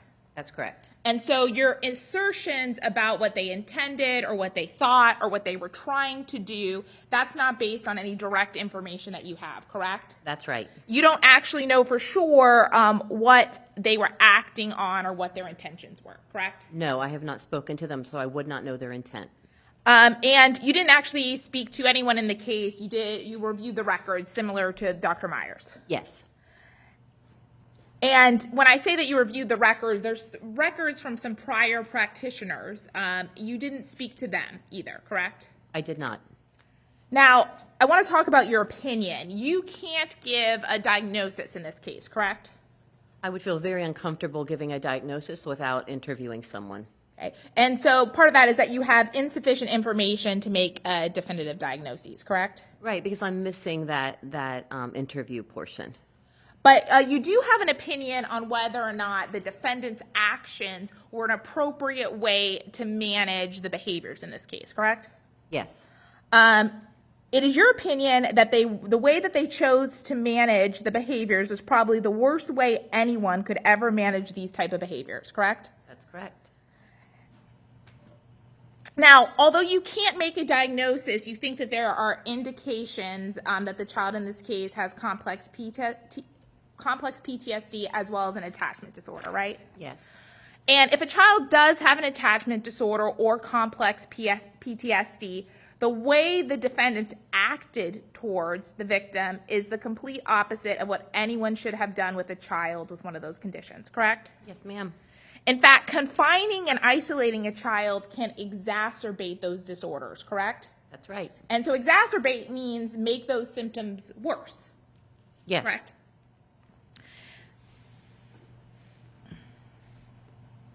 Even in a child that doesn't have PTSD or an attachment disorder, this type of treatment of any child creates a risk of harm to that child, correct? I agree. To both the mental and physical health of a child, correct? Yes. So there is a reasonable likelihood that of psychological harm to a child that is treated this way, even if that child does not have any underlying issues. I agree. Isolation is not something that is used for children, correct? It should not be. People Right. do, but it should not be. Right. It's not recommended. That's correct. It's not considered acceptable within the psychological, within the child abuse community, really within normal community, correct? Yes. Now, I want to talk about some of the records specifically that you reviewed. You reviewed some emails from Immaculate Heart, correct? I did. That is where the child in this case went to elementary school, correct? Yes. So he's in 4th, 5th grade when he's at Immaculate Heart, correct? Yes. And if we do the math, that means he's about 10 and 11 years old during that time frame, correct? That would be right. So you reviewed an email from February 13th, 2018, which was one of the things that the parents got notified of, a behavioral problem by their son, correct? I'm not, without having it in front of me. Sure, I'm I not can get sure, it if you yes, look. But I there did was, look at one it. of those emails was about because he was using a bad word, correct? That's correct. That's one of the things that they got contacted about, correct? Yes, he used the F word. Right, and he said that using bad words makes him feel bigger, that he can be protected from the bigger kids if Yes. he uses bad words, correct? He did. He's 10 years old at that time, correct? That's right.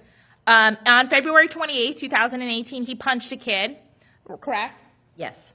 And that was in response to getting kicked, correct? That's the information. That's what he said, yes. That was the information provided to the parents, correct? 10 years old still at that time, correct? Yes. On May 15, 2018, we had that incident where he pushes another child against the wall with his fingers on the child's throat, correct? Yes. And the teacher concluded in that case that both children were not saying nice things to each other in that incident, correct? That kind of proceeded. That's what she wrote, yes. Right. And at that point, the child in this case was 10 years old also, right? Yes. There's October 29, 2018. That email is about roughhousing during a game. That's how the teacher put it, that he was roughhousing, right? Yes. December 3rd, 2018, they also got contacted, and it's because he stole a piece of candy off his teacher's desk. Yes. January 29th, 2019, he kicked a ball at a student, correct? Yes. And he got punished by the school by sitting out of recess and writing a letter of apology. Yes. And February 2019, they also got contact because he stole a container of sprinkles. Correct. He's 11 years old when he stole the sprinkles from school. I would say so, yes. February 2019, Yes. 10 or 11. February 2019 is when there was a mutual physical altercation with another student, Yes. where they get into a fist fight, the little boys, and they're both punished. They both get detention. Yes. And March 8th of 2019, that's when there was the technology issue, and he was found with a calculator, right? Yes, he had stolen a calculator, correct. And then March 22nd, 2019, he embarrasses his sister in class, correct? Yes. And that's about a month after his brother is born, Yes. when we know, based on the timeline, that he's already living in the garage that they built for him in Arizona, correct? Yes, he would be by then. A 5th grader, 11 years old. Correct. And then March 27, 2019, he uses inappropriate language again. He says another bad word. Yes. So between 2018 and 2019, at the elementary school, there's 2 incidents that involve physical contact with another child. The fighting incident and the pushing against the wall. Against the wall, yes. for the large part, every other behavioral incident was something like saying a bad word or stealing a piece of candy or stealing another item. Yes, that's correct. It's stealing or the candy, and then the humiliation of his sister, which I think was on a whole different level. He got up in front of the class and he made her cry in class. I mean, I think that if you look at it that way, it looks, kind of simple. He got up in front of the class and made fun of his sister or said some things. But that, really, that's what occurred, right? My question is, that's actually the action that occurred, right? He's in the 5th grade, 11 years old, and he says something mean in front of the class about his sister, correct? that is what happened. Okay. Now, I want to talk for a second about that neuropsychological exam that we discussed. And that neuropsychological exam happened in October of 2022. Yes. So on the timeline, this occurred after the defendants were arrested and were charged with child abuse, correct? That's right. They did not have any of that information about the neuropsychological exam prior, correct? As far as you know. Yes, correct. And there's no indication from the records you reviewed that the defendants ever sought a neuropsychological evaluation prior to being arrested for child abuse, correct? That's right. And there is background information, I think you talked about it with the defense, that is self-reported, correct? Yes. That means that there is information that the child provided, and then there's also information that Ms. Ferriter provided, correct? Yes. And because of that, the report includes a limiting instruction or a cautionary instruction, correct? Yes, all reports would. And that information was provided after Tracy Ferriter had already been charged and arrested with the abuse of her child, Yes. correct? And the report itself contains the caveat that because it in part relies on self-reported information, it is limited in extent, correct? Yes. That it's highly subjective, Yes. correct? And it may contain errors of interpretation, correct? Yes. And also omissions. Yes, people are giving you their own perspective of the situation. And you talked about those neuropsychological the results, and there was, in part, some difficulties in executive function and impulse control, correct, right? That was 2 of the things that report found, correct? Yes. And both of those things can be the result of trauma, correct? Yes. And ongoing abuse throughout a child's childhood could make issues with executive functioning worse. Absolutely. It also could make, if there's ongoing abuse throughout childhood, it could make issues with impulse control worse, correct? Yes. Anytime you take a child who has an early childhood abuse or neglect, and then you add to that, it's going to exacerbate any symptoms that they have, correct? Yes. So if you take a child that has early childhood neglect or an adverse childhood experience, right, like in the orphanage, that would be an example of an adverse childhood experience, typically, correct? If you take a child like that and then you subject them to additional ongoing abuse, that might exacerbate their symptoms, correct? For sure. Now, the report that we're talking about also talked about that the victim in this case had some difficulties in executive functioning, correct? Yes. And the way in which he was treated has the risk of increasing those difficulties, correct? Yes. He also had, you called it some difficulties in self-monitoring. The way that he was treated would increase the difficulties in self-monitoring, correct? Sure. You also mentioned that it was determined that there's some difficulties with emotional regulation, correct? Yes. The way that he was treated would increase his difficulties with emotional regulation, correct? Yes. Now,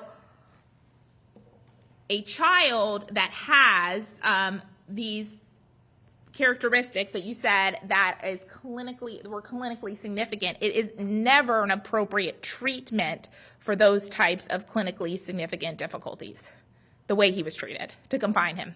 Yes, you're right. You also noted that there was some difficulties in impulse control, but confinement is never an appropriate treatment for those difficulties either, is it? That's correct. And this report that occurred in 2022, it actually didn't come to the conclusion that he had reactive attachment disorder. No, I believe he gave him an impulse control disorder.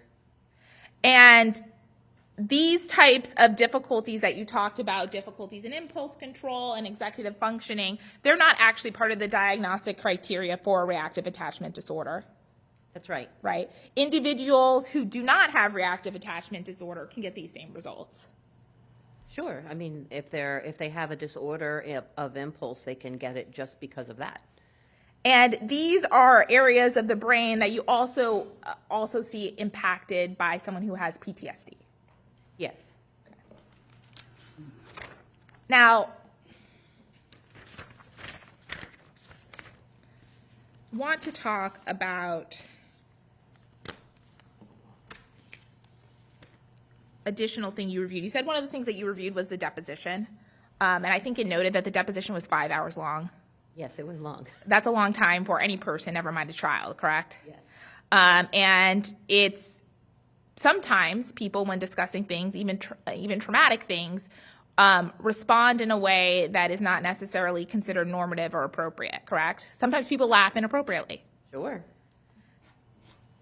Now, I want to talk about reactive attachment disorder more specifically.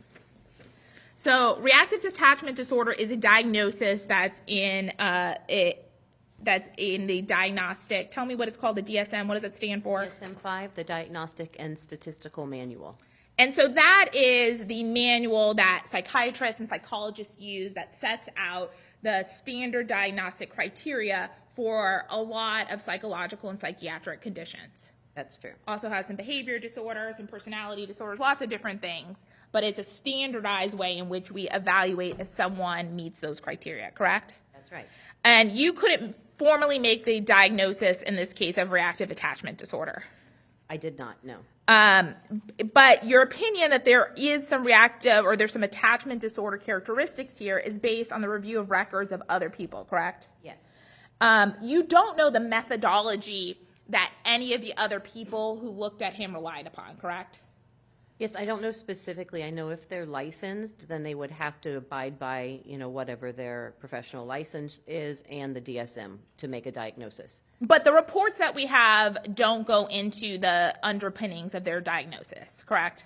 No, you wouldn't necessarily get that from anyone exactly how they got to their diagnosis, but you would assume if they're licensed that they have taken tests and been educated and supervised and know how to diagnose appropriately. One of those people that made a diagnosis is a Mr. Kenny Miller, correct? That's correct. He is actually a licensed clinical social worker, correct? Yes, he is. So that's a master's level practitioner, right? Yes, he is. Not someone who has a doctorate like yourself or Dr. Myers. Correct, but I will say that some of the best clinicians I've ever met in my life are licensed clinical social workers. So just because they have a master's degree as opposed to a doctorate doesn't necessarily make them a lesser clinician.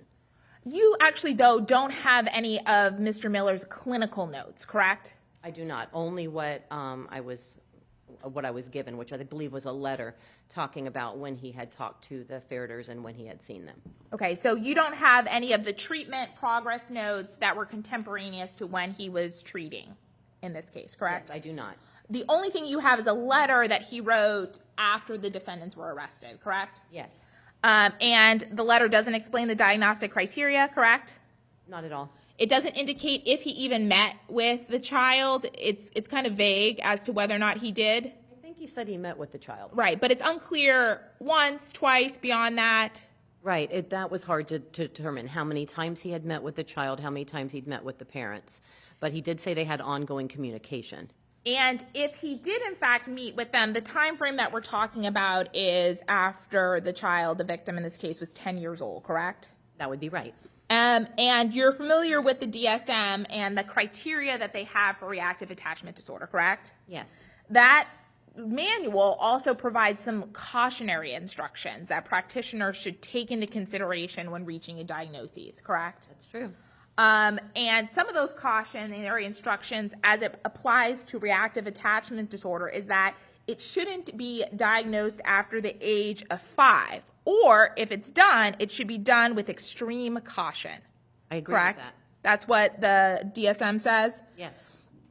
And based on the very limited information we have from Mr. Miller, we don't know why he is making that diagnosis after 5 years old, correct?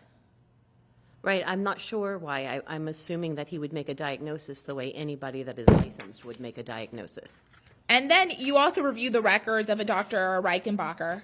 Yes. If I'm saying that correctly. And Mr. Reichenbacher is a psychiatrist. Correct.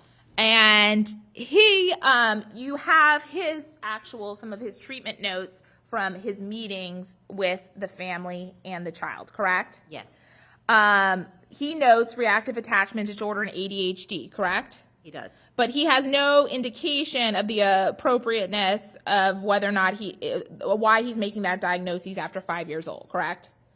Right, I don't think that you would normally see in somebody's treatment summary how they arrived at that diagnosis.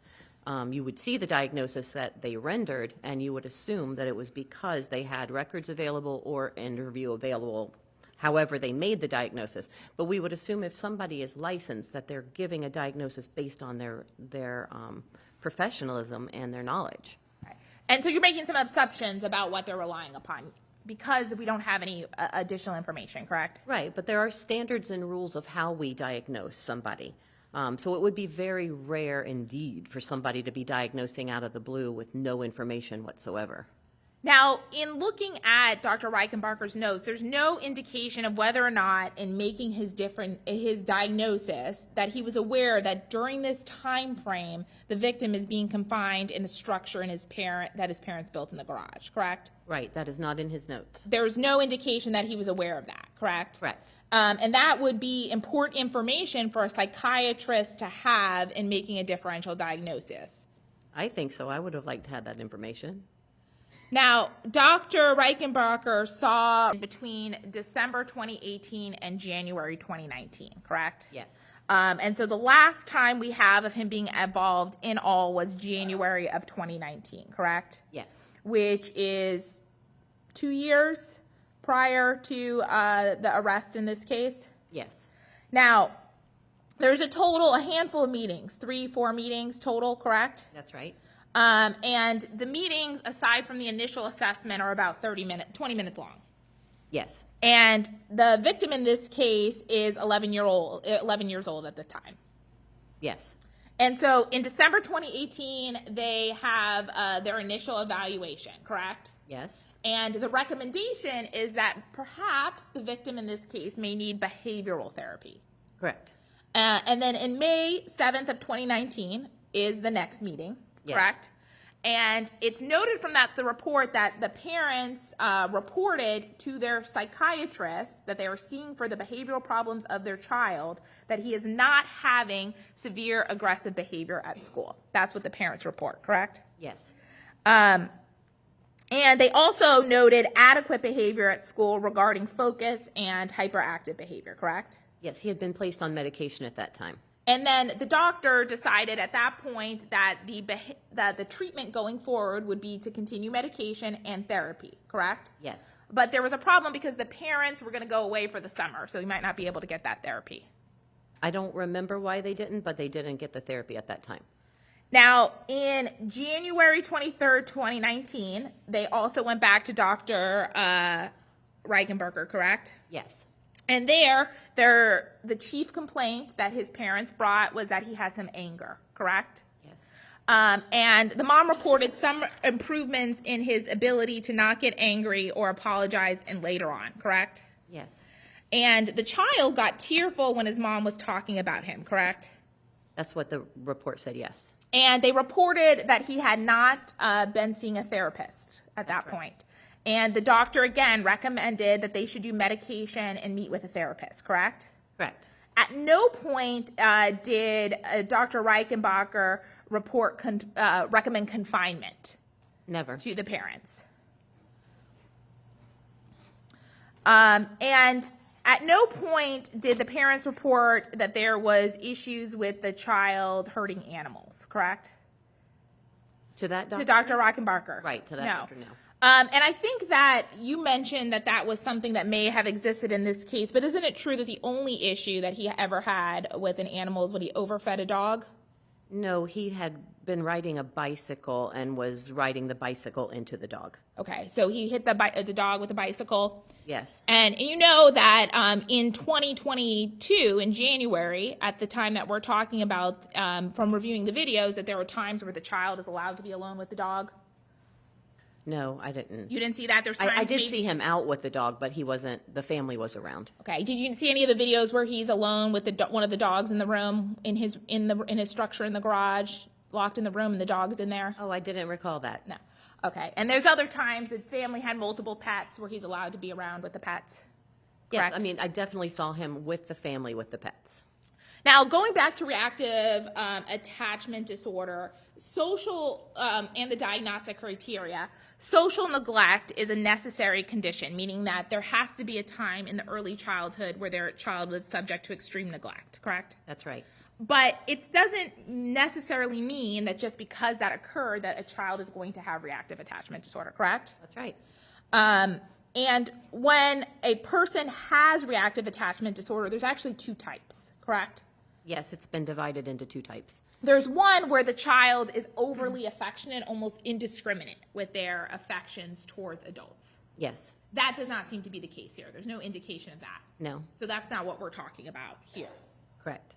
The other one is when the child has difficulty forming attachment, correct? Yes.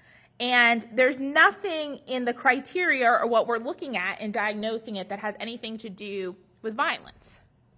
No, it's only if the child will refuse to be comforted by a caretaker or will not go to the caretaker to be comforted. So it's very specific. Okay, so you saw a lot of times see a child that appears withdrawn or unable to be comforted by an adult. They're not necessarily withdrawn, but they're unable to be comforted. So they're having intense temper outbursts, and the parent goes to comfort them, and they don't want that. It makes it worse, actually. Or the child hurts himself or is out of control emotionally and won't go to that parent for soothing. So it's a very disturbed way of attaching. Right, but there's nothing in the criteria that says that the child has to react towards themselves or others in a way that involves violence. No, I mean, not necessarily. But when you look at it and when you look at reactive attachment disorder as it is studied, these are the behaviors that are seen in the studies when people are diagnosed with this. Now, when people are diagnosed, the DSM tells us to, and I think you've already agreed, that after 5, it should be done with extreme caution. And that's in part because it is unclear if reactive attachment disorder even occurs after the age of 5, correct? Sure. So what happens is many people, some people are in the camp that, you know, you can have persistent reactive attachment disorder that goes through middle childhood, through adolescence, into adulthood. Some people are of the camp that, hey, it's reactive attachment disorder, but really what's underlying it is that complex PTSD, and that's why we see it continue throughout the lifespan. So it really just depends on what camp you're in. There's a little bit of research for both. Now, according to the DSM, the reactive attachment disorder is incredibly rare, correct? Yes, it's not something that you would see often in your practice. And you're familiar, and it's something that is considered that has a high risk of misdiagnoses, correct? I think that it did back in the day when people were first hearing about it and calling everything that a child did rad, you know, everything was rad. I think now clinicians are way more cautious about diagnosing, but when you see somebody like Ronan that has that really severe neglect, malnutrition, scabies, I don't think that it's a leap. I think it's you know, it makes sense and based on his behavior. Well, you're a member of the American Professional Society on the Abuse of Children, correct? I am a member, yes. And that is, it goes by the acronym ABSAC. That's right. And as a member, you stay up to date on the professional recommendations and also ABSAC's positions on the latest research and community standards for the treatment and for child abuse, correct? Correct. And ABSAC, the task force, issued a report on attachment disorders and attachment problems, correct? They did. And the report points out that that reactive attachment disorder is actually incredibly rare, correct? I agree with that. And they also point out it's also known that there is an inappropriately high number of children misdiagnosed with those, especially those who have only a mild or moderate symptoms, correct? Yes. And the report points out that, and I think you already discussed, that there is incredibly abusive ways in which sometimes reactive attachment disorder gets treated. Yes. Horrible. That includes extreme control over every action that the child has, correct? In extreme circumstances. Yes, it's parents that are desperate parents trying to control these behaviors, and they're controlling these behaviors in ways that are detrimental to the child. That are harmful. Yes. And the report points out that one of the key things for treating reactive attachment disorder, or ways in which it is recommended in general to be treated, is it focuses on actually the actions of the parent as opposed to the child. That's correct. The most effective therapies actually don't rely upon the child, correct? It's mostly teaching the parent how to parent that type of child, because parents think, especially foster parents or adoptive parents, think that love is enough. And if they just lavish this child with love, this child's going to get better. And it's very frustrating for that parent when they're trying to do all they can and the child is not changing or getting worse. Now, I want to talk about hoarding food. Stealing food is something that you see commonly in children that have a history of deprivation or come from deprived or neglected backgrounds, correct? That's right. And the way in which to deal with that behavior is not to limit access to the food. It depends. Now, there actually are many foster parents that put locks on their refrigerator because during the night the kids will get up and they'll eat every single thing. So I think that there is a way to therapeutically put some limits, but to take food away from child or not let them have food, that's totally inappropriate. Now, let's talk about PTSD. You said that it's your opinion that there is complex PTSD here that occurred in the early childhood, correct? Yes. The DSM also sets criteria for post-traumatic stress disorder, correct? It does. And it has a separate criteria for children that are over 6 and children that are under 6, correct? Yes.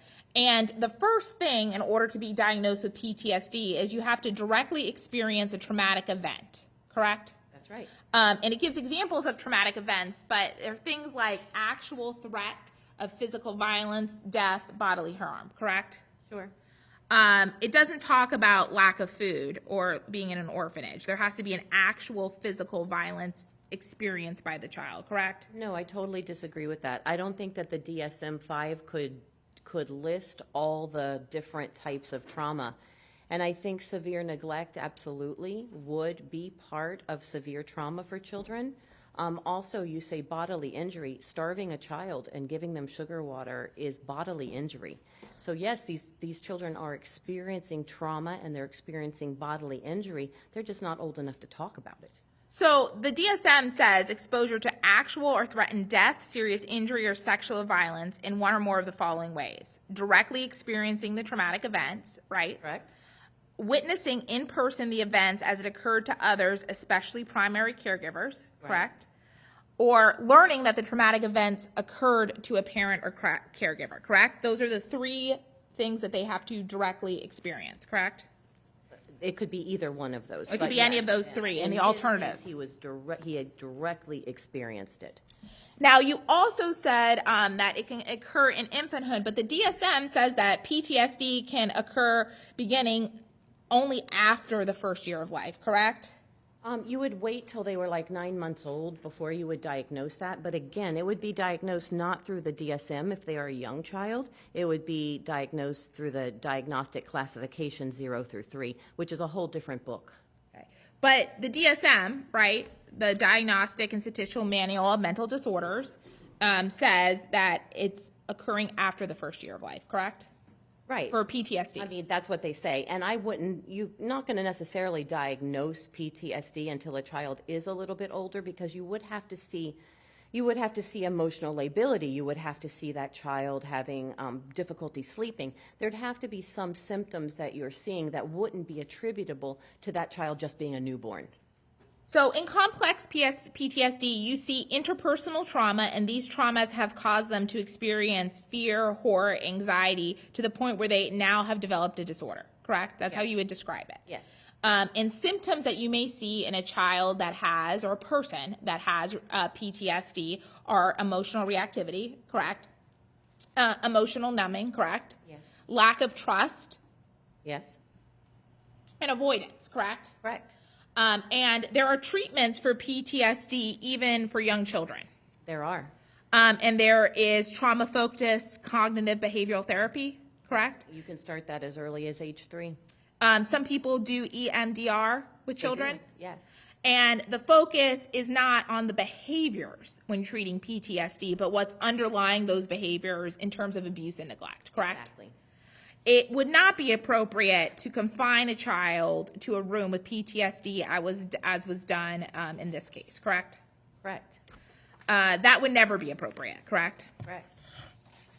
Reacting to a child who has complex PTSD or an attachment disorder with things like anger and threats is not productive or helpful to a child with those conditions, correct? Right. And those reactions create a psychological harm to the child, correct? Yes, and it can exacerbate problems that were already there, for sure. Adding to the existing harm. Yes. Making it worse. I see you nodding. We just have to say Yes. out loud, yes. So PTSD can be worsened by ongoing abuse and neglect, correct? Yes. In fact, you would agree that there would have been damage done to the victim's neuropsychological health from the defendant's actions in this case, correct? Yes, most likely. It's your opinion that the way that his parents handled the symptoms from PTSD exacerbated it, correct? I do believe that.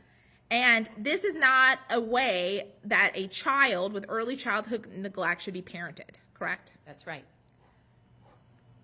Not only was it harmful, but none of the ways in which they addressed him or he was treated would be useful as constructive punishment, correct? Right. No. Now, I think that you also said when we spoke previously that there were some indicators that the child was experiencing some symptoms of depression prior to the removal from his parents.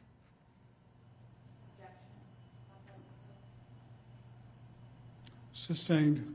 Next question. Let's talk about abuse and neglect generally. Over the course of your career, have you come across cases where there was ongoing abuse and neglect, but the abuse and neglect wasn't apparent to others who interacted with the family? Say that last part again, I'm sorry. Have you come across cases of abuse and neglect, ongoing abuse and neglect, where that ongoing abuse and neglect wasn't apparent to people that interacted with the family? Oh, wasn't apparent. Yes. Sustained. Your Honor, You want to approach? You can.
Now, in cases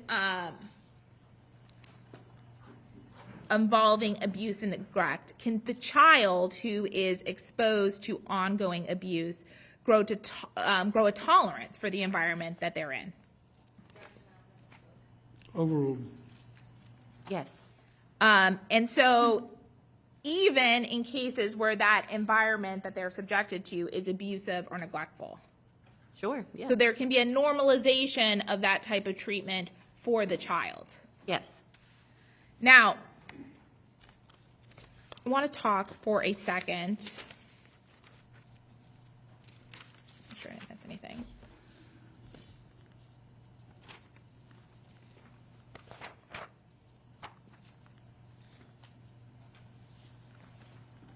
About the interventions that occurred. You talked a little bit about that. Defendant provided you with a list of their attempted interventions, correct? They did. Based on the information available to you, the last time that the victim in this case was seen by a psychiatrist or a mental health professional to address any behavioral issues was mid-2019, correct? That is true, although I did, after that, after our deposition, I did receive information that they had reached out to I believe, a medical doctor, a primary care physician, and were asking for referrals for a psychiatrist, but they were in the process of getting the referral from their doctor before he could go to see one. Right, And so- that was more recent. So the last time, though, that he was ever seen, as far as you're aware, by a psychiatrist or a psychologist was in mid-2019. Yes. And recently there might have been maybe we should talk to someone again, correct? Yes, that's when they moved here. Right, after they'd already been confining their child for approximately 3 years, correct? Yes. They also provided you that they sent one email in December of 2022, or December of 2021, excuse me, that they reached out about a meeting with a transcendental meditation person. Correct. They were trying to get into transcendental meditation to help Right. calm his behaviors. They sent one email in December of 2021, correct? Based Correct. on the information that you had. Correct. Transcendental meditation's not a medical doctor, a psychiatrist, No. a psychologist, a licensed clinical social worker. I'm not sure who can do it, but I don't believe it is in the mental health field. And based on the information provided to you, there were no counselors after that date either. He wasn't continuing to see a therapist or a mental health counselor or a licensed clinical social worker after mid-2019, correct? Correct. And based on the information provided to you, that he started being held in the structure in early 2019, correct? Yes. And there also was no indication that an individualized education plan was ever sought at his school. Right. I believe he was in private schools, no? But So- no, they did not. Yeah, so there was no individual education plan. Right. And then when he came to Independence Middle in Jupiter, when they moved in December of 2021, January of 2022, there was no IEP sought, correct? Right. I don't think that, I mean, they had just gotten there, and I believe it was over Christmas time, so I don't know that they would have been getting it that quickly, but no, I didn't see evidence of it being sought. Did you see that they reported no behavioral problems when they enrolled him in to Independence Middle School in Jupiter? I don't recall that, but I'll take your word for it. Now, I want to talk about the impacts this type of treatment would have on a child. I think you've already said that it would exacerbate any pre-existing problems that the child may have, correct? What would, sorry. The type of treatment, the way that he was kept and confined, correct? Oh, yes. Would it also, and isn't it true that it's your opinion that it will also make the child feel rejected, correct? Yes, it could. It make the child feel like they're not good enough, correct? Yes, it could. It make the child feel like they are inherently bad, correct? Yes, it could. It can lead the child to maneuver or manipulate through a situation to avoid that isolation. Yes, it could. It can lead to depression, correct? Yes, It can lead to suicidal ideation, correct? it could. When a punishment is chronic, meaning that it happens on an ongoing basis, you will see a bigger impact too, correct? For sure. And as to the victim in this case specifically, you think that what was going on with him, the issues that he was having prior, was really exacerbated by how his parents acted towards them, correct? Yes, that's my belief. There is a psychological impact, a negative one, when punishment is humiliating and isolating, correct? Yes. Now, as to the appropriateness of the punishment, it's your opinion that you don't think anything that they did or attempted to do that they did would help him be better, correct? Sustained. Isn't it true that it is not appropriate to punish bad behavior by placing a child in a situation where they don't have access to an ordinary bathroom? Yes. It's your opinion that should never have been done in this case, correct? Yes. That type of treatment is also humiliating, correct? Yes. The same is true for locking him from the outside. That is something that should never have been done, correct? I agree. That's also true for the inability to control the lights. That is inappropriate, correct? Correct. Inappropriate. that is going to have a negative impact on a child if it happens over a longer period of time, correct? Yes. Having a child sit in the dark in a locked room for long periods of time is not an acceptable form of punishment. Sustained. It is the type of thing that would cause harm, correct? That wasn't. Sustained. At no point is there any indication that these parents were advised to engage in this type of behavior, correct? I didn't see any professional telling them to do that. And that's because it would be something that would not be recommended by someone within the mainstream psychological and psychiatric community. Yes, I'm glad you said mainstream, because absolutely there are many professionals that believe in a very militaristic type of parenting, authoritative type of parenting, strip everything out but their mattress, take their door off the hinges. There are professionals and paraprofessionals that do believe this is a way to parent, but people that are mainstream and that really know the research would never have suggested that. Right. And there's no indication that even these non-mainstream people are involved here and said that you should do this, correct? Right. I would not know that. Right. The only advice that we know about is medication and therapy, correct? That's correct. That's all the questions I have. All right, redirect, Ms. Murad.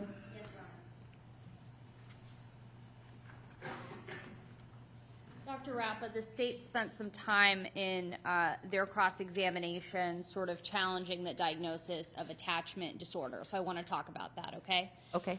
Is your opinion solely based on the diagnoses that previous providers have made? No. What else is it based on? I mean, that does help to know that previous providers had seen the same thing. But it has to be on behaviors, and it has to be on early childhood experiences, especially as it pertains to children, you know, from birth to age 3. And in the record, did you see those patterns of behavior that led you to come to your opinion about the attachment disorder? I did. I saw the severe neglect. I saw the scabies. I saw the malnourishment. And then I saw the behaviors.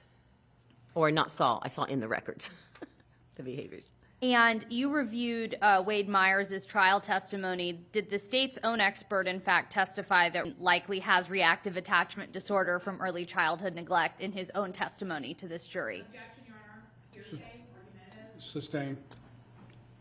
In reviewing Wade Myers' testimony, is it consistent with your opinion on attachment disorder? Yes. The state asked you about the deposition that you saw and his sort of affect and behaviors. And the state mentioned that, you know, it's long, he's a kid. Is that what you made of it, or his affect, that it was just because he was a kid and it was a long deposition, or were there actual things about his affect that were concerning to you in coming to your opinion? There were things in his affect that were concerning to me that went on my radar as I was watching. Could you take us through those? Sustained. You want to approach on that, Ms. Murad? Because I think she testified to that in her direct. I think she did as well, Judge. That's fine. Sustained. And so you Objection maintain the sustained. you maintain the same opinion you had in direct examination, correct? Yes. The state mentioned, it sounds a little silly in retrospect, but something like transcendental meditation. Did the Ferriters sort of try both medical and non-medical options over time? Objection, hearsay. Overruled. You can answer. Yes, they did. They tried many different things. They tried putting him into like karate, and they tried chess club, and then they tried to burn his energy off with track. They did Let me try. stop you. Are you testifying from your review of the documents that you reviewed as part of your opinion? Or are you testifying from conversations with somebody? No, sir, I didn't have conversations. So, these all are right, so I'm going to allow the answer. You can continue. Thank you. Go ahead. They also tried putting him into a meditation class so that he could learn to control his behavior. So I think they tried, and they tried nutrition, they tried taking away gluten, they tried taking away sugar. I mean, there was a bunch of different things that they did try that were outside of the mental health world. Based on your experience sort of working with families, and particularly children with a history of trauma and their parents, I mean, is that, I guess, what do you make of that? Was that neglectful of them and not pursuing every medical option? Or is it something that parents do in trying to? Objection, improper opinion. Sustained. The state mentioned the transcendental meditation, and you mentioned several other efforts that the Ferriters made. Those are obviously not medical efforts, correct? Correct. Does that change your opinion as to whether or not they engaged in malicious punishment? No, does not change my opinion. Why not? I think that they were trying the best that they knew, and what they.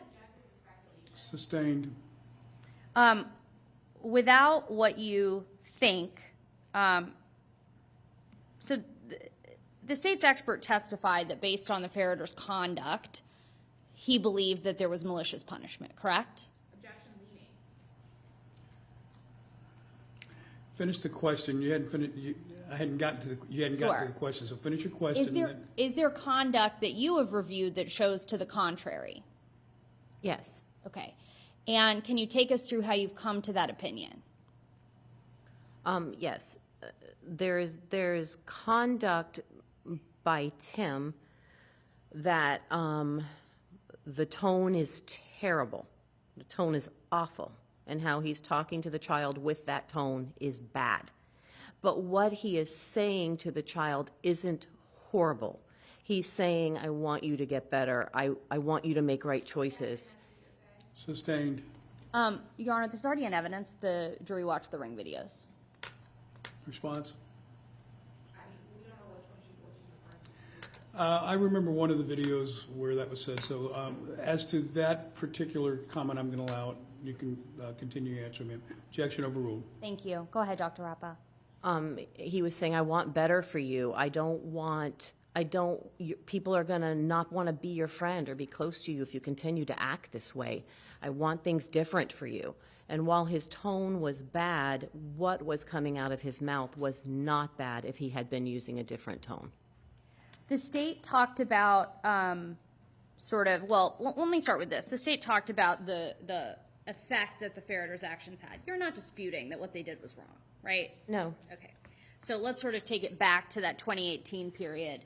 The state mentioned a number of different school emails or referrals that had sort of acts that had between 2018 and 2019. Is that fair to say? Yes. In cross-examination. They talked about stealing sprinkles, some fights that happened. Is that correct? Yes.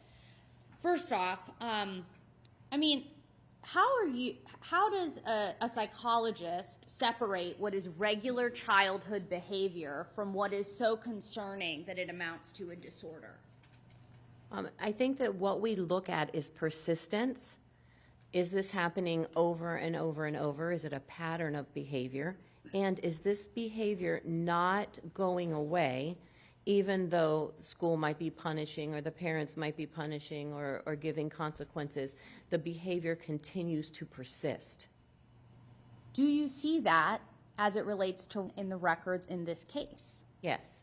Do you see that in this case, in the records as it relates to even prior to May of 2018 when Tracy got pregnant? I'm going to overrule it because the answer's already been made of record, so it's really cumulative at this point. You can answer this question and then I'll move on, Judge. So yes. Okay. The state mentioned that in your work, this is the first case that you've testified regarding malicious or allegations of bizarre punishment. Is that correct? Yes. Have you testified about early childhood trauma? Yes. How often? Oh, my word. Hundreds of thousands. A high number. I mean, I've been doing this for 20-something years, and, I do trauma work, so a high number. And when you are sort of hired, do you work for both the defense and the state? I do. If you had to put a percentage on it, how often are you working for the defense versus the state? Right now, probably about 50-50. And is that locally in South Florida and nationally? It's throughout Florida. And have you, in fact, been hired by this state attorney's office on a number of cases as it relates to childhood trauma? Childhood trauma? I don't remember in specific childhood trauma, but I have been hired and enjoy working with them. One moment, Your Honor.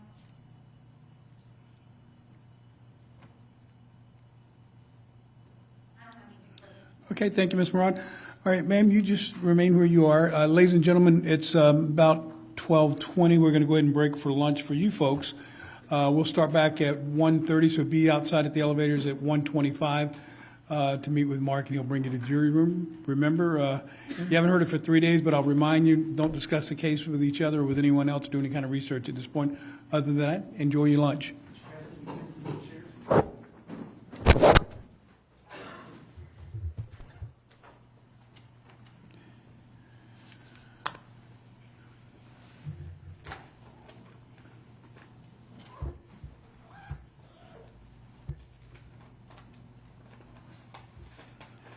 All right, everyone may be seated. Let me have counsel approach you. Ma'am, can you come down here in front of the bench, please?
Okay, so you guys can go back to your table. Before I let the attorneys go for lunch, go to the mic.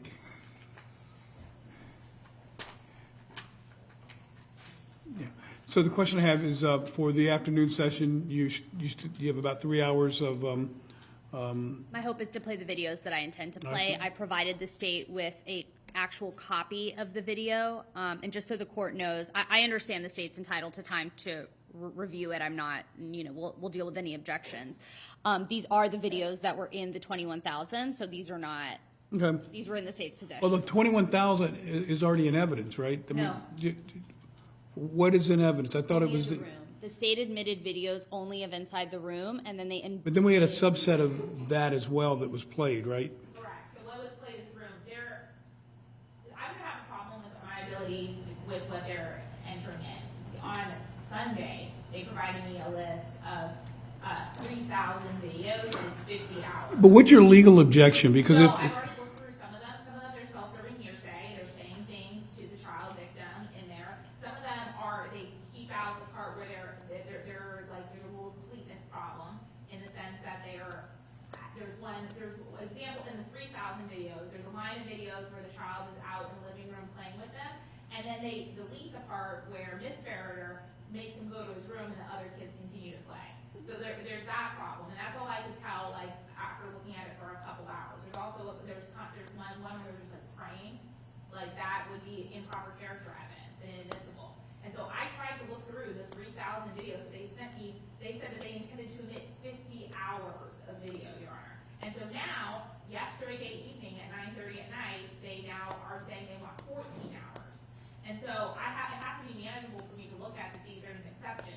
Beyond that, the exhibit that they have provided does not indicate times or what file they're looking at. It's just a montage of videos without context, which I think is problematic and misleading to the jury.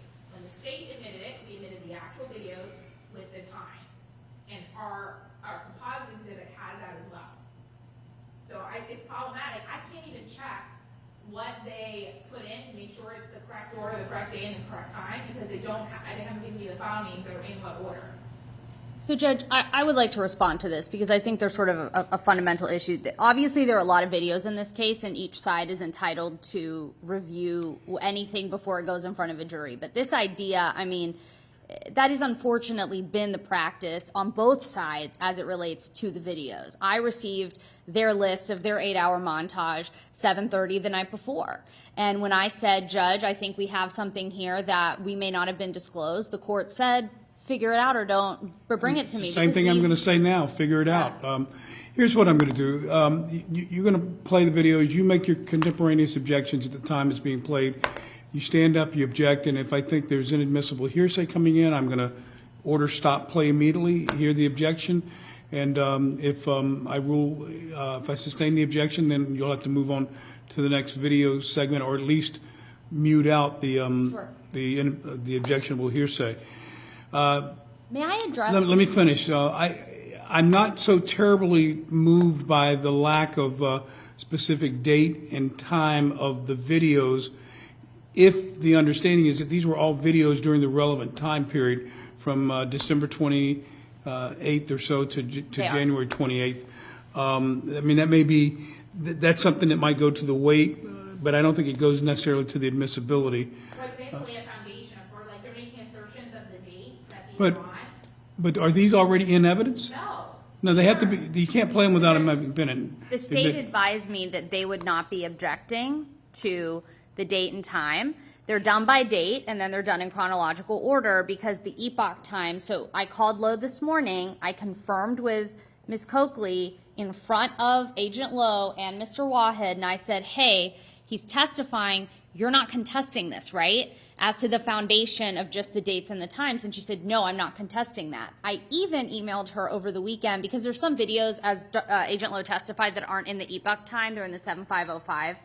How those times are determined. So I can call him back, but I don't know that that's reasonable because also there's zero dispute that these are from the time frame charged in the information because these are the only videos that exist that the state's had since February 3rd of 2022.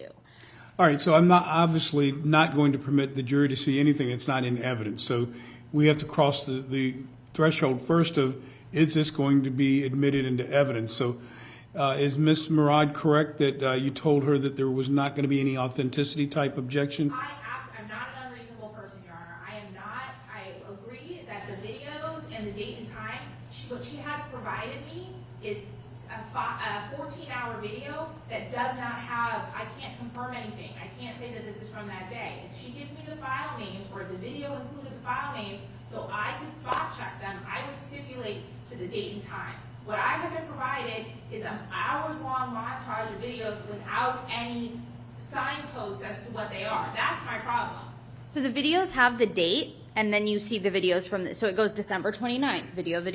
Where's the date? In the file name or in the video itself? It's in the video itself, just like the state did. And is that an accurate rendition of the Yes, the Judge. date and time? There's no times. There's no times. Just the date. There's just the date, and then there's hours of video without any times, and then there's another date. And so that is my issue, is that I can't check it. I can't tell what was missed out because I haven't been provided that information to check.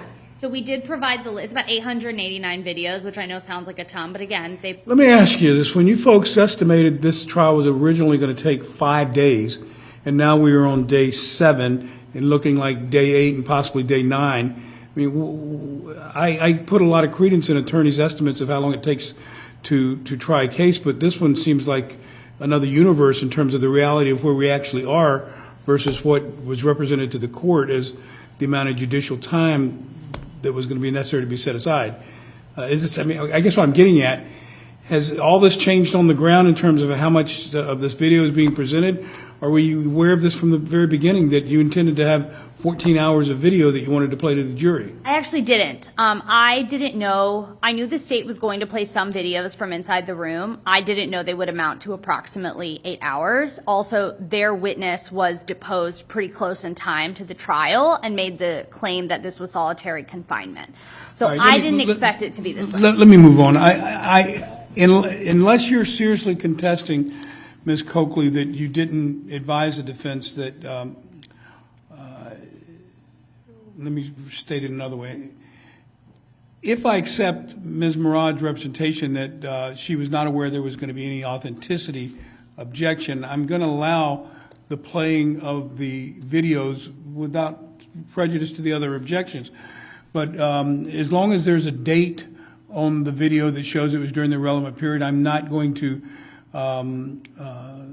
deny it coming into evidence as a result of it having a timestamp.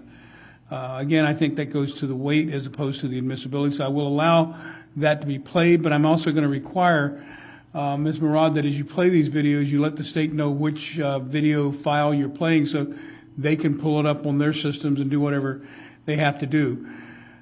You need to move these documents in evidence, and so when I receive them in evidence, it's going to be a limited admission because if there are specific objections to the content, like self-serving hearsay or some other basis for an objection, if I sustain that objection, that's going to have to be redacted from the evidentiary portion that the jury would be entitled to review. So if you want to comment on what I've said, if the defense was led to believe there was going to be no authenticity objection, I'm inclined to let them pursue the way they want to and not get so hung up on the lack of a timestamp where there is a date stamp on the video, and where there's no reasonable dispute that these were part of the video montage of what had occurred in his home during the relevant time. Your Honor, I told them that I would agree to the date and time.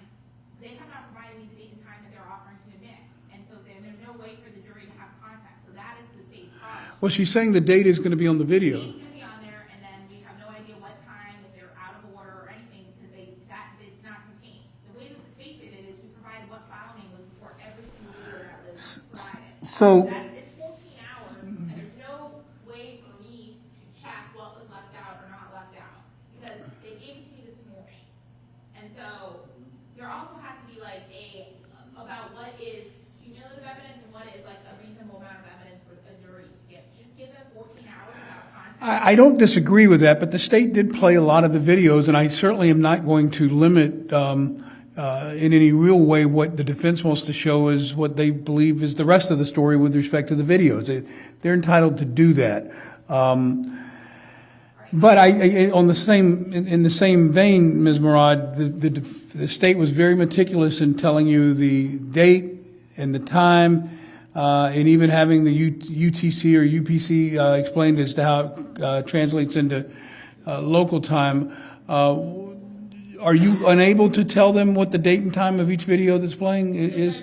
First off, when the state provided it to us, it was all, I mean, that entire list that they. I'm growing weary of this argument. Answer my question. Are you able to provide them with the date and time of each video that you're playing? Not in the next hour and a half, but I can get pretty close. And we do have a list that we provided them of the videos used. So I can get started on it, and I can certainly provide that. I mean, don't you think that's something that they would have reasonably been entitled to know the date and the time of the video you're playing? The actual file name is indicative of the date and time. You have the file name then of each video you're playing? Yes, and we provided that to them. They initially got something bigger on accident, and then I corrected it. So here's what you're going to do then. Prior to each playing of the video, you're going to provide them the file name of the video being played. Okay. And then they can track it through that. Okay, everybody clear on that? And I can announce that on the record as it goes through. You'll announce it on the record, but I'm going to explain to the jury what's going on with the presentation is after you move the videos into evidence. Okay.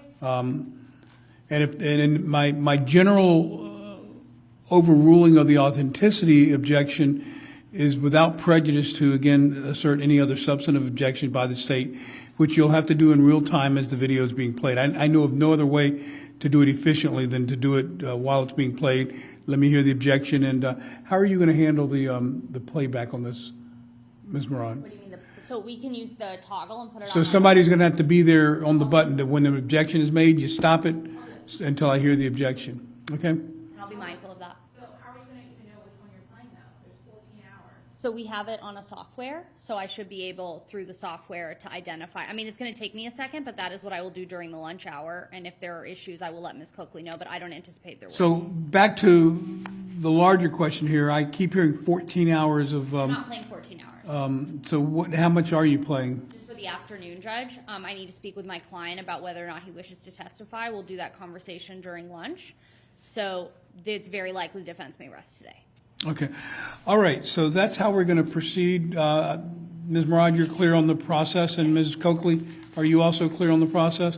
I know you may not agree with the process that I'm implemented, but it's what I'm going to order in any event. I just want to make sure you're clear on it at this point. Yeah, I mean, so the problem is there's going to be things going into evidence that are not going to be played. Well, that happened. That doesn't concern me because that happens all the time in criminal trials. Sure, but I'm not going to have an opportunity to review them before they're put into evidence, and presumably the jury could see that. Well, if all you're making is an authenticity objection. No, like as to hearsay, as To to the substantive objections. right, like that, like I understand.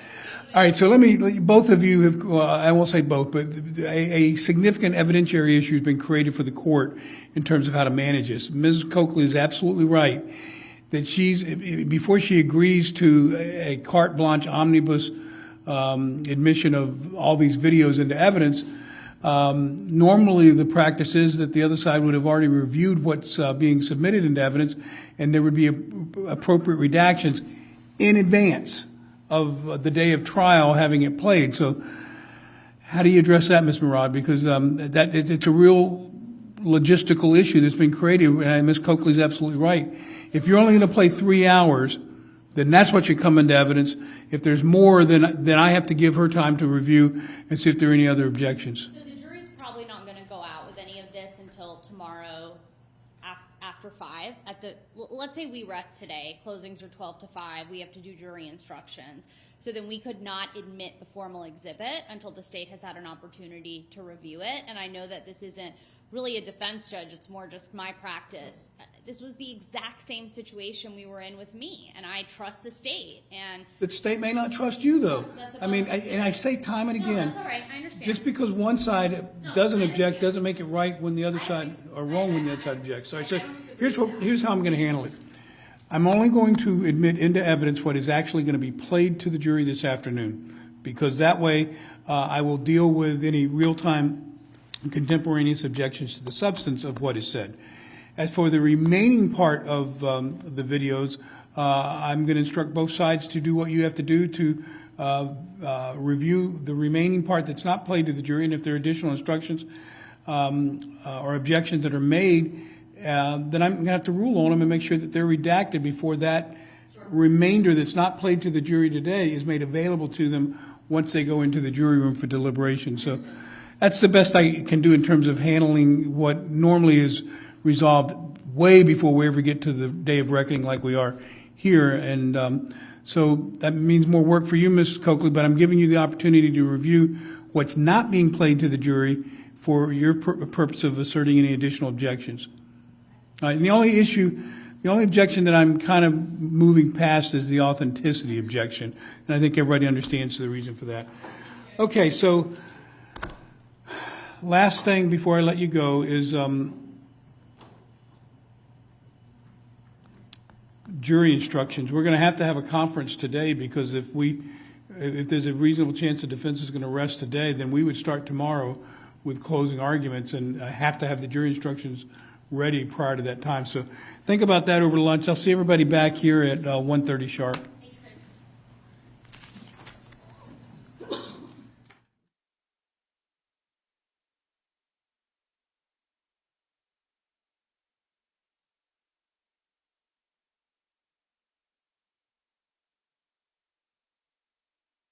Proceed.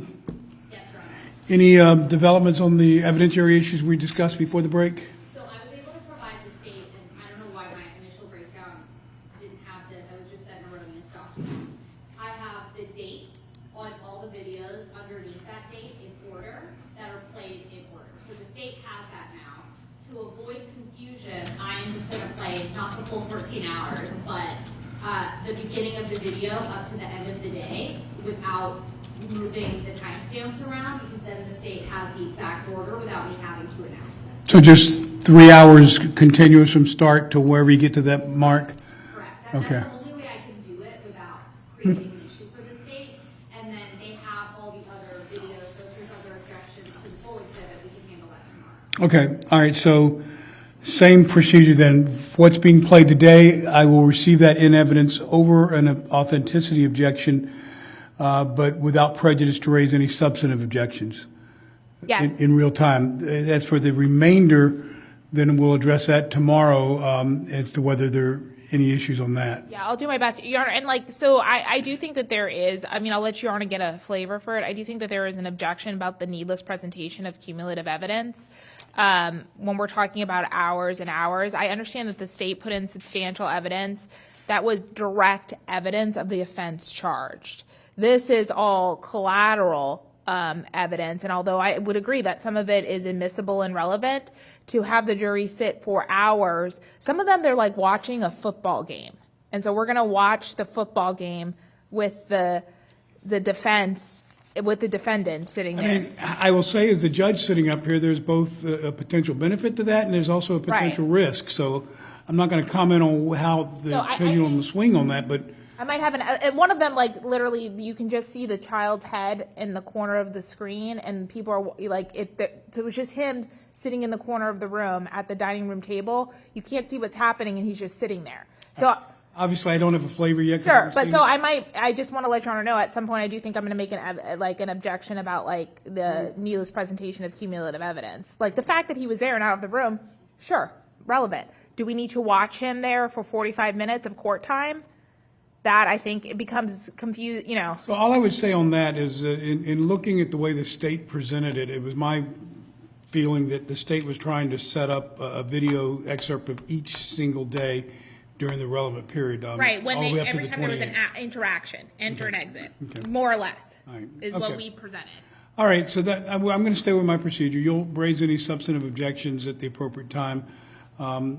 So what I will ask Ms. Murad is when we bring the jury in that you ask to move in the exhibit, and then I'm just going to say the exhibit's admitted over objection and without waiver of any substantive objections to be made, as stated in open court and at sidebar. Yeah, I don't have objections to everything. I do think that there is some stuff that would be. Yeah. Okay. All right. What exhibit am I on, if you don't mind? Oh, you're on number 17. Does that comport with the Madam Clerk? Yeah. Okay. All right, Ms. Murad, you ready to continue? Yes, Your Honor, thank you. All right, now you can go ahead and bring them out.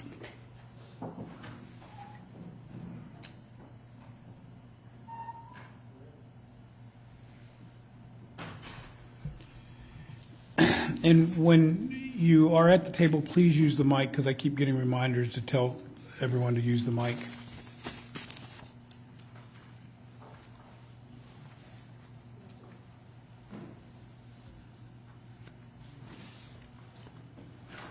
All rise. Jury entering.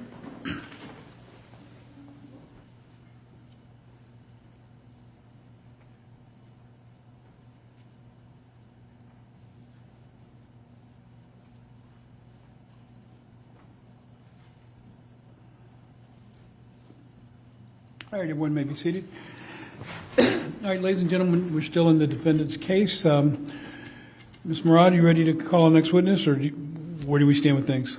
Yes, Your Honor, I'd like to admit it to evidence defense exhibit 17. All right. Court already notes the objections that have been made to that. The court is going to admit defense exhibit 17 in evidence over objection and without prejudice to the state, excuse me, to make whatever substantive objections that may need to be made in real time, and also for the reasons stated at the sidebar. So with that, you may proceed, Ms. Murad. Thank you, Your Honor.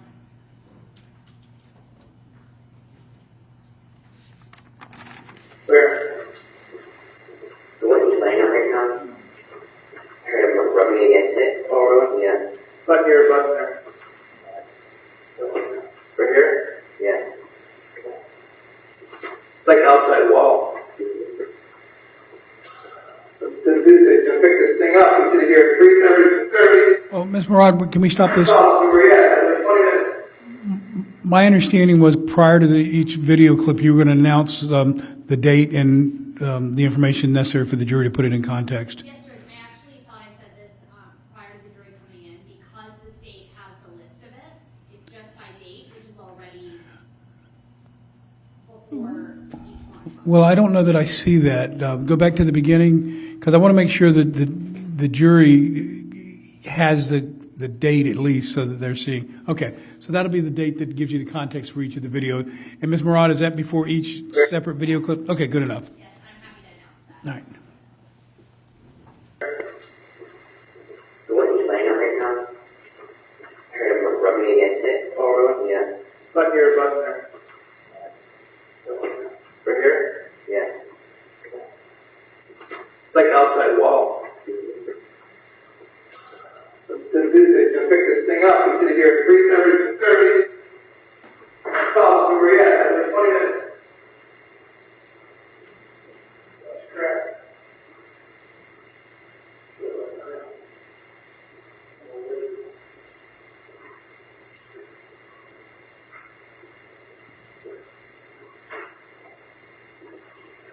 Let me see it on my belt on your hotel.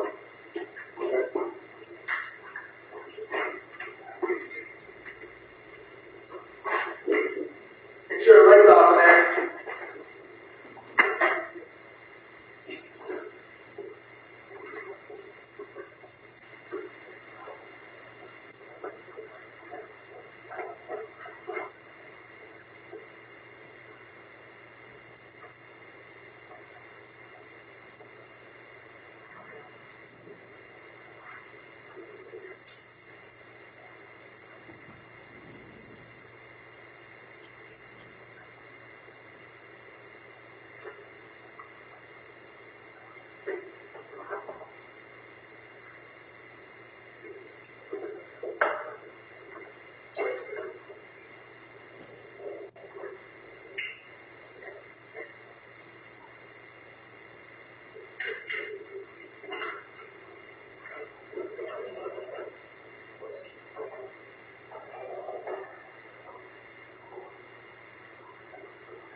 What? She got up and down Ross? Yeah. I think so. Yeah, 170, right? That's it now. Yeah, We we did. got up and why? I don't know. Get it small, I think I got down. Yeah. Why you got up and down Ross? Hi.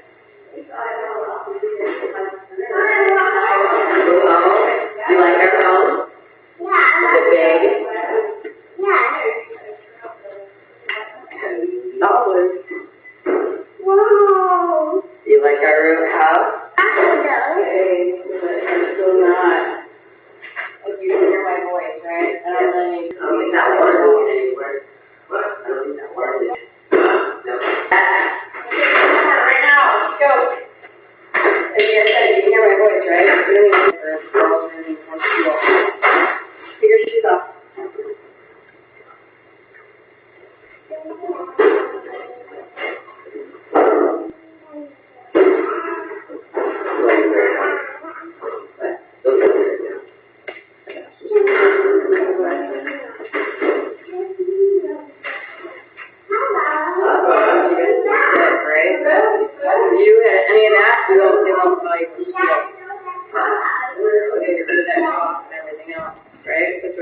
Feel better. Okay. Yeah. You like that car? Do you know why? Yeah.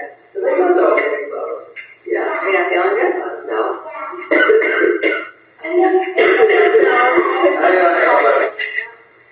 No, because that's why I can hold my cough down. I just feel weird. So, always everything down after you get done with it. Mary, do you want an apple? Yeah. You apple? Yeah, didn't you say you wanted an apple? No. No. Okay, we're gonna go night-night if you're not gonna eat any food. Bananas are right over here. What? Banana? What? Yeah, what for you? You want a banana? You want one? No? You can go night-night?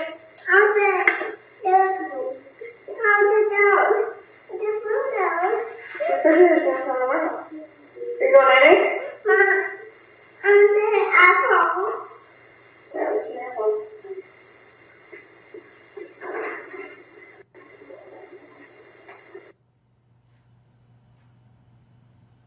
December 30th of 2021.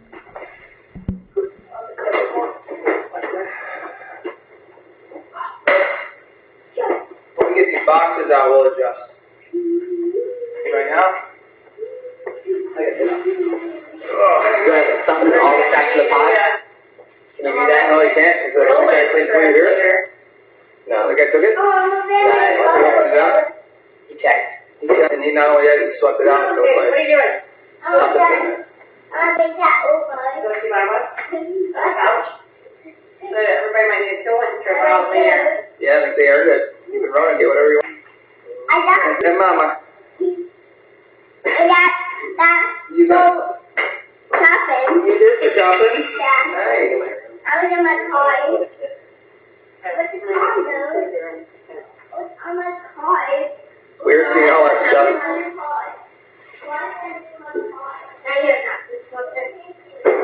Outside the front door to the left. Outside on the left of the house. Good job, Noel. Yeah, actually, by the garbage on the left of the house. Put it inside the fence. Right, on the inside the fence. This carpet needs to be vacuumed, of course. FYI. Where's yours right now? Right here.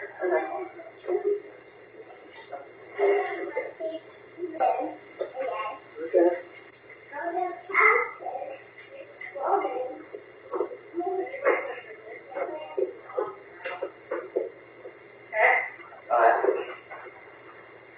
Is this the charge from Tucson Water and TEP? Yep, I paid it.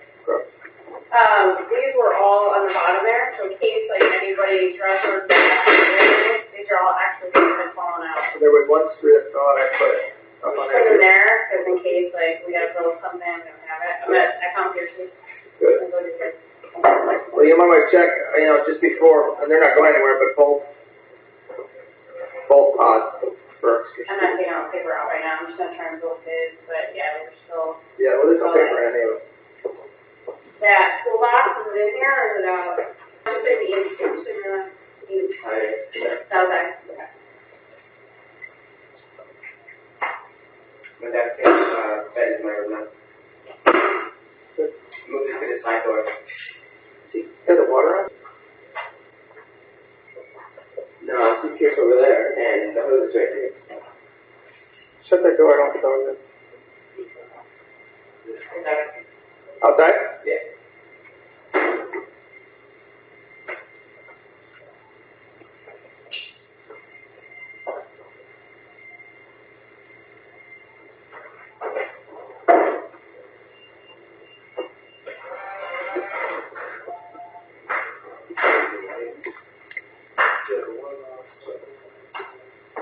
Here's house, He's outside. the water table.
Can I take a quick shower first?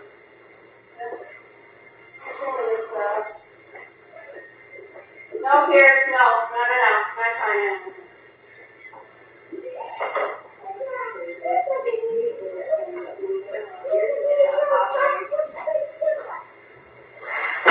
Okay. You have actors right there? Yeah, we got that. You go. Yeah.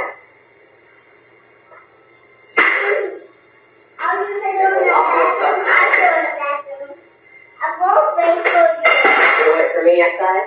Yeah. Wait for me at window. I want to wait for you window. Good boy. Hey, yeah. I got, these were extra ones from me.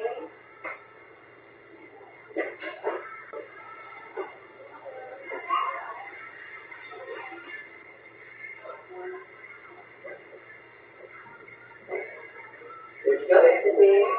Mr. B?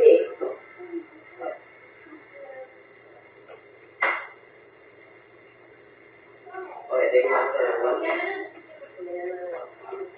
What do you do, Ron? Help me to stand here. And just fill this whole thing up.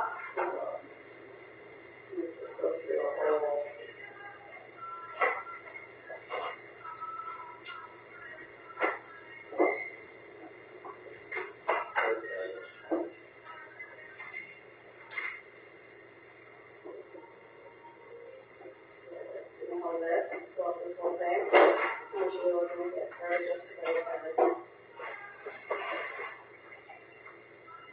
Make sure you have your secret parent liner and all that.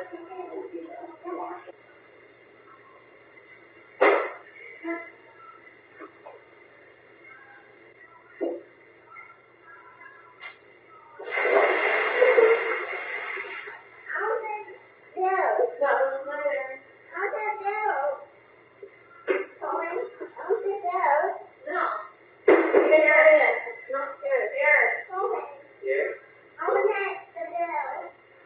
You want ice cream? You want ice cream? Mama needs your help.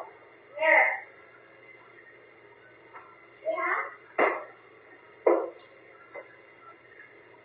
the record, I'm going to skip to a later timestamp, and I'll put that on the record just so Okay. that we're not being redundant. All right, thank you, Ms. Murad. Thank you. So I'm going to time, I just want to make sure it's accurate.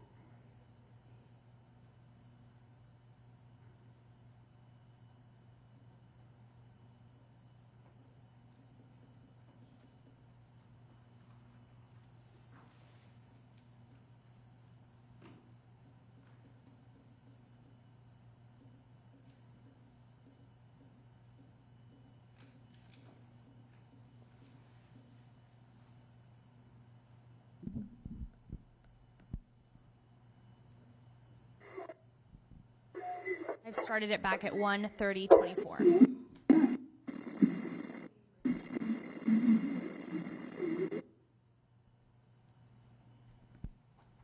Now playing December 31st, 2021.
No.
Baba.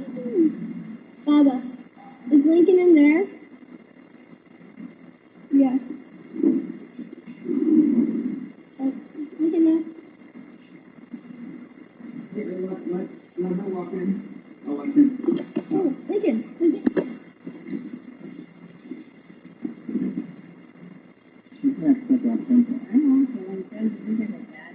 No matter, legit.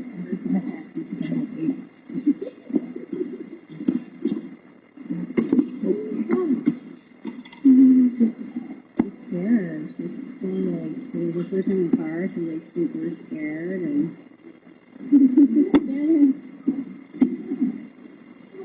Hey, just don't lift her. Just let.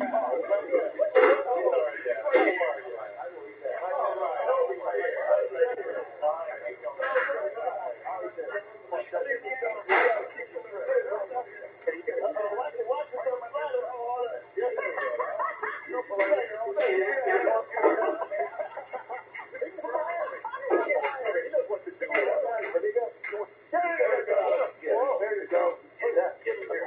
Thank you, sir. That was very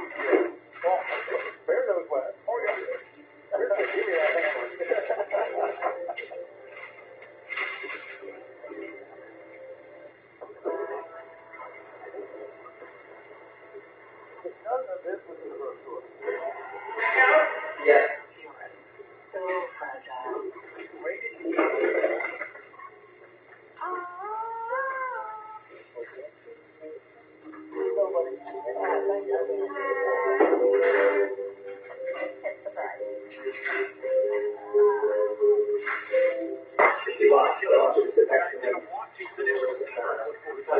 Yeah, there's a lot of guys who aren't playing the game for whatever reason or whatever, but it's an opportunity for a lot of these young guys to make a name for themselves to get this big ACC competition. Does not fit the football to Aaron Young.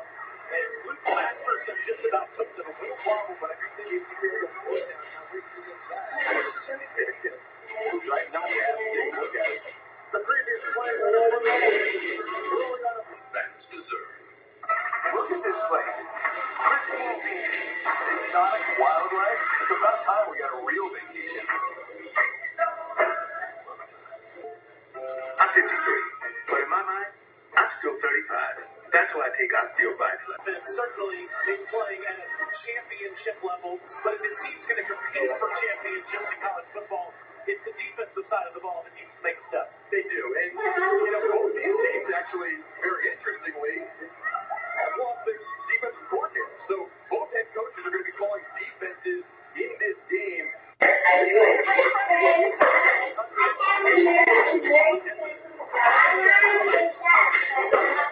This guy's coming.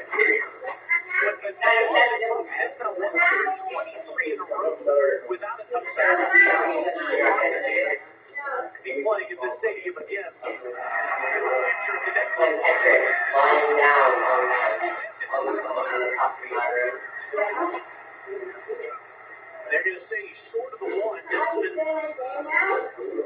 Bonison with the tackle. Underneath, oh, here.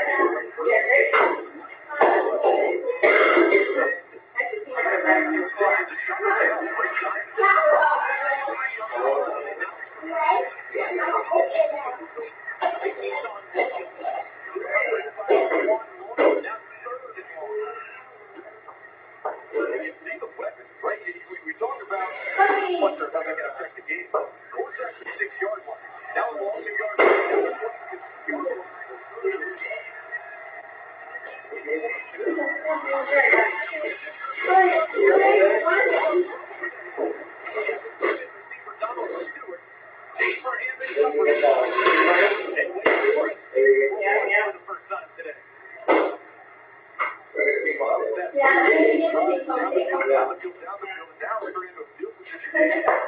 Nothing funny. I had this happen lightning.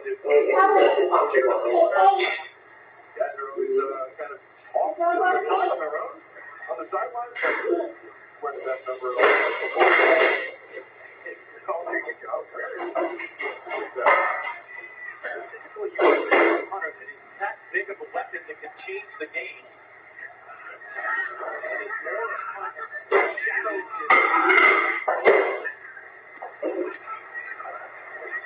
Back towards midfield, and Rutgers will get it. Great field position at their own side of the night. The ball back down 7. I sit with the boys? Can I sit with the boys? Yeah? It's your own helper. Your SUV is a multi-purpose tool. Like a You still want FGE? And every tire should be multi-purpose too. Like these cool trucks. They're tough, but also run smooth as butter. And with 2 sidewalls, it's like having a multi-tool that can look like a completely different multi-tool. Don't take that idea by the way. I'm going to patent it. Go with the Coopers. Cooper. All right, here we go. Miller in motion. Wait, is that a baby on the field? It looks like it, Chris. And the defensive linemen are playing peekaboo. Never seen anything like that before. Hairstyle appears to be birthing the baby. That's a great moment right there. Chris goes to the rule book here. Off to the races. We don't need it. Trip play. But we can all use more ways to say, Are you kidding me? But it's going to be a long bus ride home for the defense. With this protection, that's a throwing. I don't know, nothing. That's a wide open door. And he steps up.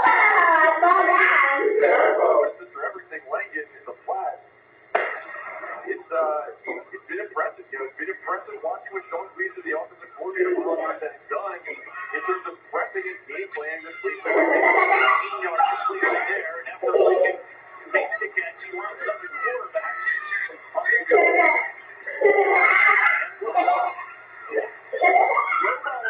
He's inside the 25. For 11, more on Washington. Let's go to Alyssa.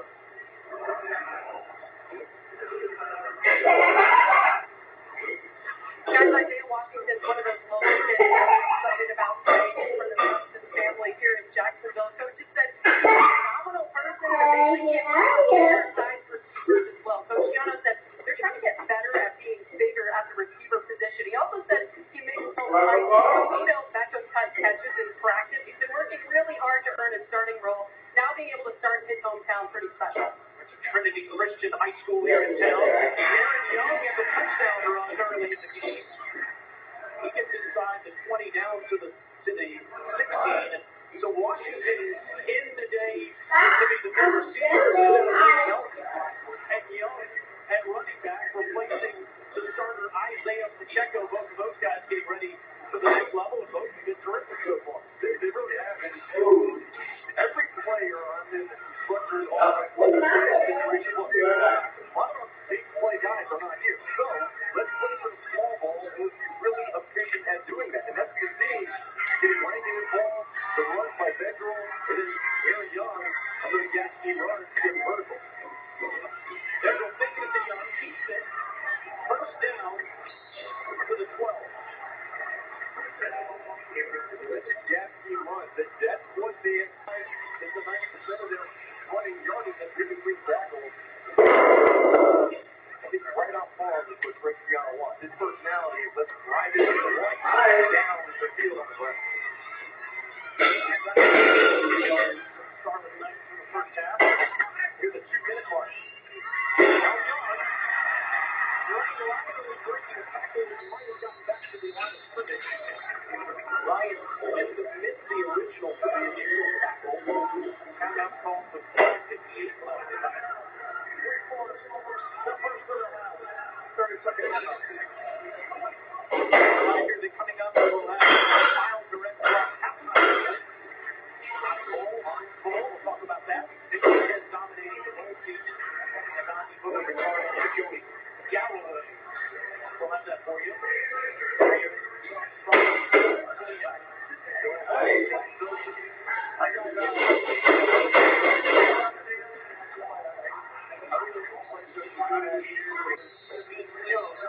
Where Red makes the tackle and it's another for his timeout. There's something that happened 30 seconds in late. I didn't know which way you were going to go for that second game with the Dogs and the Wolverines both so physical at the line of scrimmage. Just to be football tonight. Yeah, you look at Michigan defensively, they're so good. I decided with the good team. However, I'm going to watch the football, okay? Offensively, I think what they did really and the game manager, allowing him to feel comfortable with the people around him. We were Brock Brown, Brock Bowers, that really good game. 11 touchdowns on the year. Throws to the end zone and it's picked off. Intercepted by Gavin Holmes. Yes, I see it. What a play. And what a job. Looking so sure he's no ball. Trailed off a little bit at the end there, but that was a great interception. I thought Joe Bedroll, great job working the pocket with their great phone deals for everyone every day, including customers on Sprint. Tell us more, Diane. Customers on the Check It Out app can trade up. Customers can also get a free year of Apple TV Plus. I know you love Ted Lasso, George. Guilty as charged. T-Mobile is bringing it all together for the holidays. Upgrade to the iPhone 13 Pro on us. Plus, get a free year of Apple TV Plus only at T-Mobile. On the suspicious fence by Dr. Pepper. Hey, what if you help me out with something? Sure. Looking for a couple of goalposts. Went missing after the big win last night. What? That's awful. Who would steal a goalpost? Hey, that is a nice new swing set you got there. Oh, this old thing. Makes the boy happy, I guess. Interesting design. Yeah, it's Scandinavian. You know what? You should check the streakers across the street. They have a very suspicious new antenna. Thanks for the tip. Anytime, Sheriff. Dr. Pepper, the one fans deserve.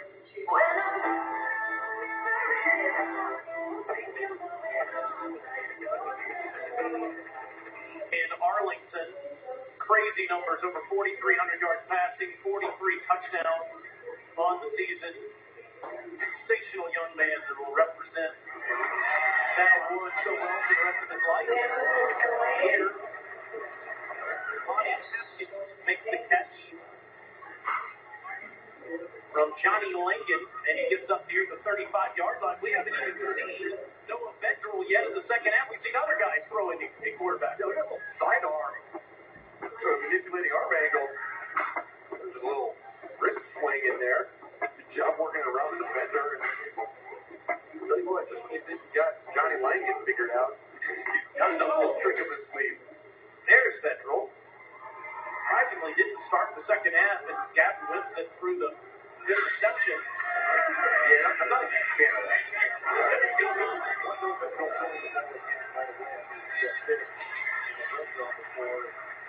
Get his confidence back before he was thrown.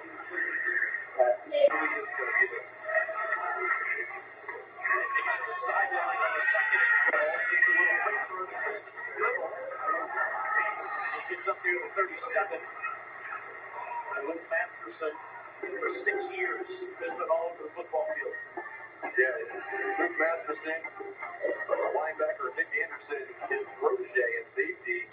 Luke Masterson was a safety for his entire career. This year, he put on 10, 15 pounds, moved down to linebacker, was part of his work last year with the tutelage of Nick Anderson, who had a breakout performance. His first game at 9 tackles for Virginia, the second game ever, 3 interceptions for Virginia Secondary. This needs to get up the field on the 3rd and 8. Bengal's got time, though. Can't get out of there. Shoestring tackle by Dion Bergen. He gets the sack. Bergen. Late. Can you put that on pause for a sec?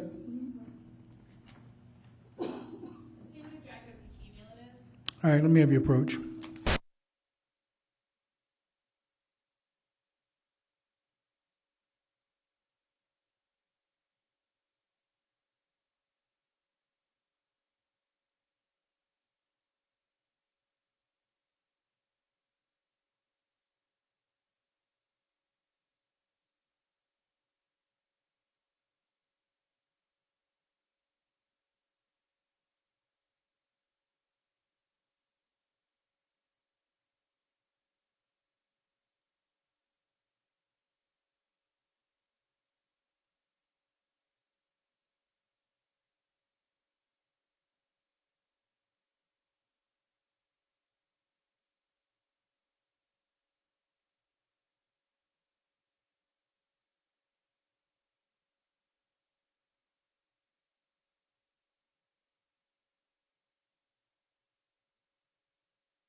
All right, so ladies and gentlemen, we're going to take a 10-minute break. We have a kind of a lengthy afternoon of videos being played, so I want to make sure that I keep you alert and just kind of break it up into no more than an hour segment at each time. So we're going to take a 10-minute break now for you to get back there, stretch your legs, clear your head, and we'll get back started back in about 10 minutes.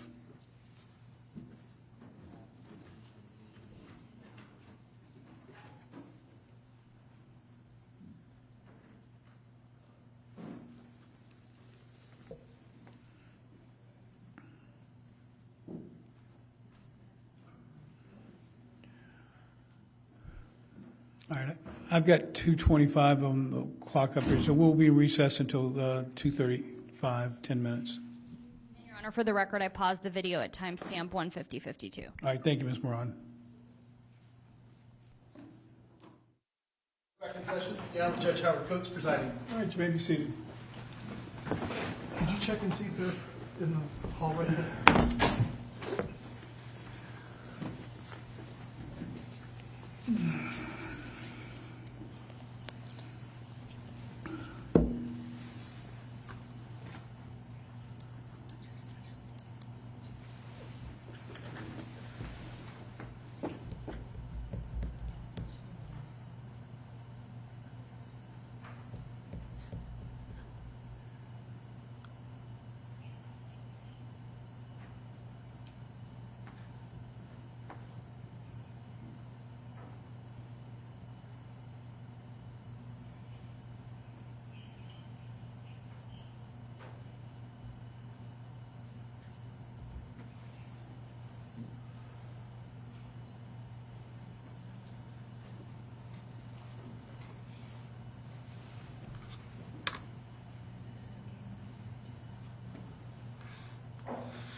Are they outside, Mark? They're coming.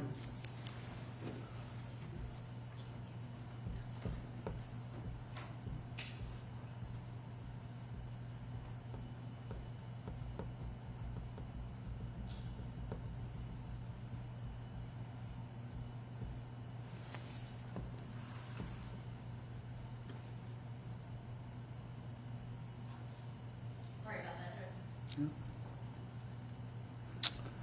All right, Ms. Murad, you ready to proceed? Yes, we are. All right, Mark, you may bring the jurors out. I'm sorry.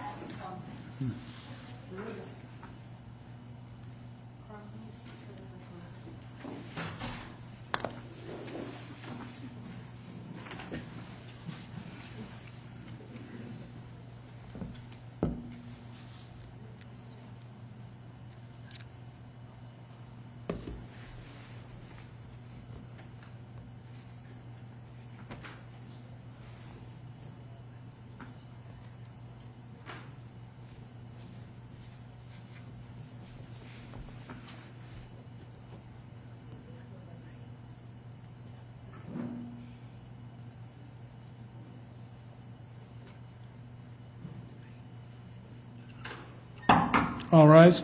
Jury entering.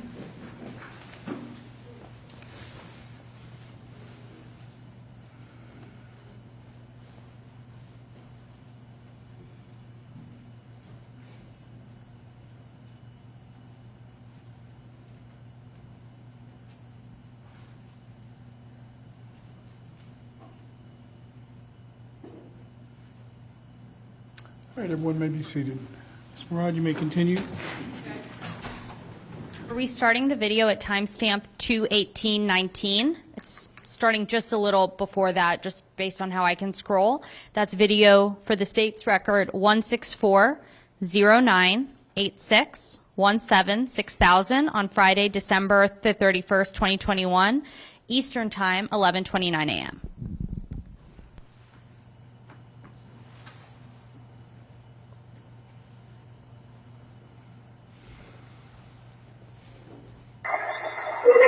About the TVs, he'll do it. Yeah. 7. The trophy winner, fourth from Alabama since 2009, their first quarterback to win it. Today subjected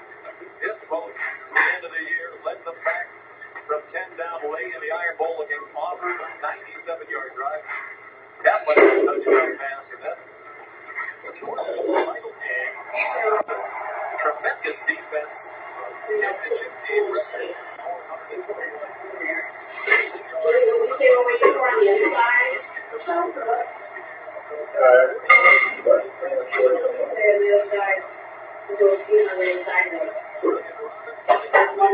You got two options, yeah. Just see what it looks like as far as the basket goes. Just don't know how you're gonna go look at always adjust. The other thing about this, it's quite good he puts this thing on the wall. Because we used to have picture frames up there. No, it's just nice having the house. Got that, you know. It's funny how Mary's just like play and sleep, play, sleep. The dog is like, hey, I'll sleep. Did you feed her yet? No. They said they usually feed her food like 5 to 6 days. They would start to and then she went to sleep. So I got one switch of cereal for she was. And she was like, somebody. That's why I got her this thing that they recommended, and I read all the reviews of it. And actually has a heartbeat, just like puppies. So they say post-coffin sleep at night. Because they feel like it can be other puppies or their moms.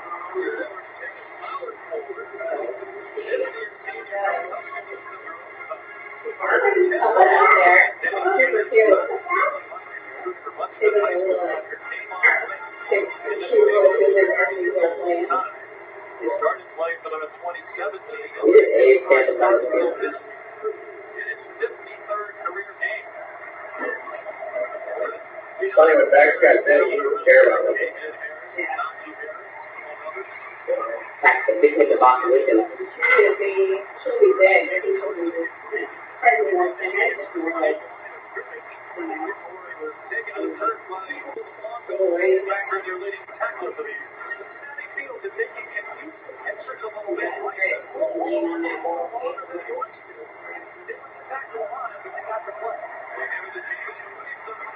One day of a lot of work. You can do a lot today. It's tomorrow running. He built that. He took down the shelf. It's the calendar and shit. Yeah, it's been winter like 90 degrees. It took me a while to go there. Take it down. What did you do with the police? His biggest concern is Yeah, they should be in there. in the trenches. Bigger offensive defensive linemen that we see all year. Right now, Yeah, we either did that or we're doing it in the box.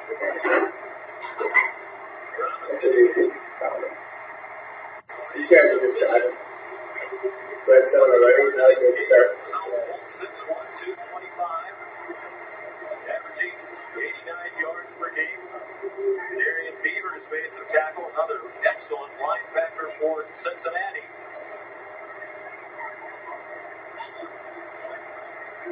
Ninth play coming up, the first 8 of all their runs. Sanderson and Ryan.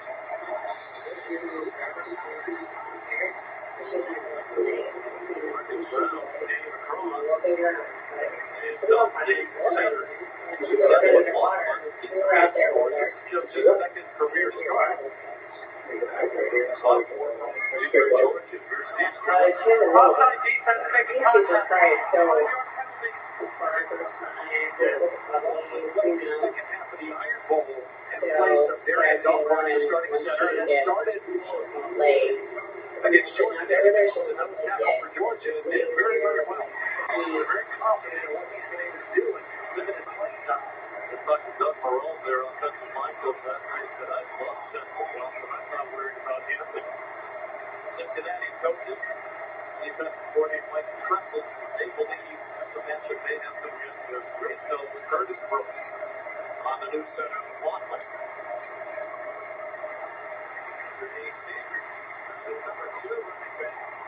He's down to the 10, just shy of the first down. So when you're looking at your run, it's Alabama, they lost Cincinnati.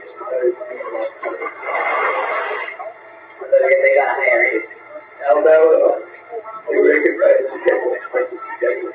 Alabama is probably the best in the country. They win every game. Well, it depends on the day. I just play well. They are the best team, I think, in the nation. So they play the SEC, so it's probably the toughest league in the nation. Cincinnati plays in okay. Would it make so much bad people or have a balance between very good teams? That's kind of what you're looking at right now. They play, I'm not going to say bad, but look what happened right now. First drive, and now that's switch. They go in. It's not expected. We'll see how they respond. This is one thing about Notre Dame is Notre Dame plays the toughest people every year. Yes. So sometimes that's bad for you, right? Because the game. And in college, you can't really afford to lose more than one. Yep. The sad part about this is that you don't want to be ignored. It's tricky, though.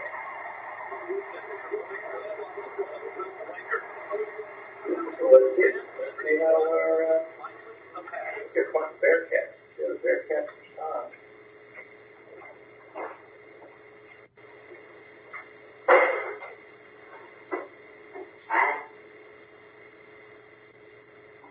Super tight right there. Super tired.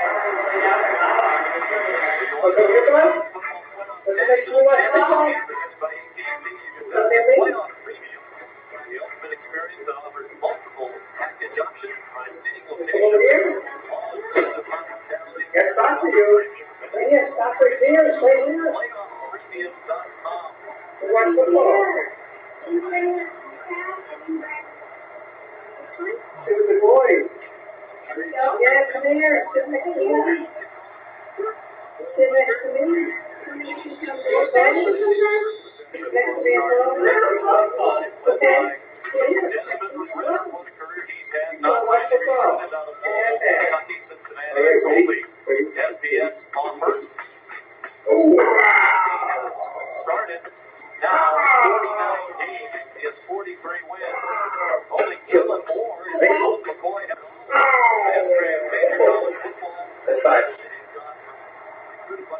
That's not like October. Yeah.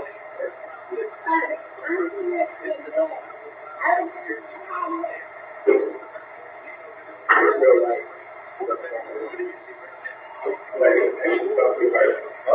Especially here. Be careful.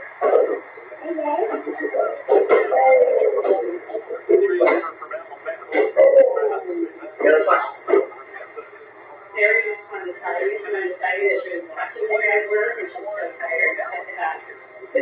Mary.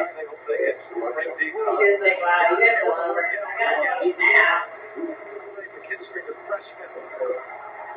Quarterback, but in order to throw the ball down the field, He's making the shortest ball strip ever. Impact player, he is an impactful guy.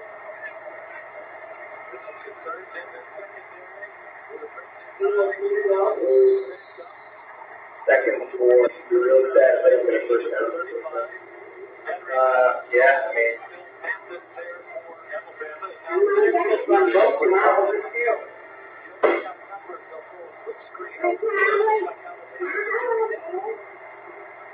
A beer? A beer? A beer? In about 19 years. No, about 2, right? This afternoon, they are without Josh Joel, the two-year starting quarterback, and foot surgery, turf toe, after they lost to Georgia. He's out for the year. This is the guy right here, Pierce, who is the guy that they like to throw the ball down the field. So he's excellent on contested catches down the field. They got a first down. Some of those who playing in place of Joe today.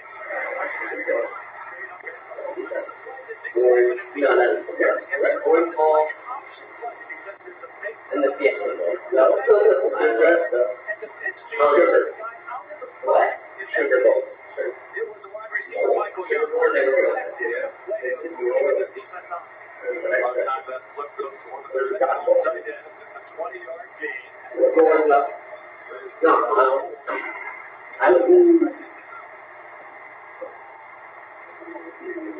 Brian Fringe plays in the secondary, but he's around that line.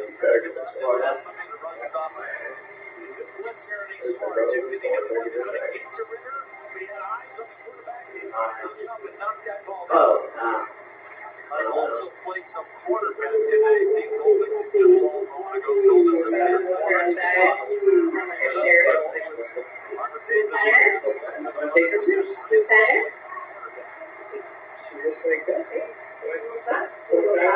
You're a whole guy, okay? I'll take her outside. Just in there, it's in there.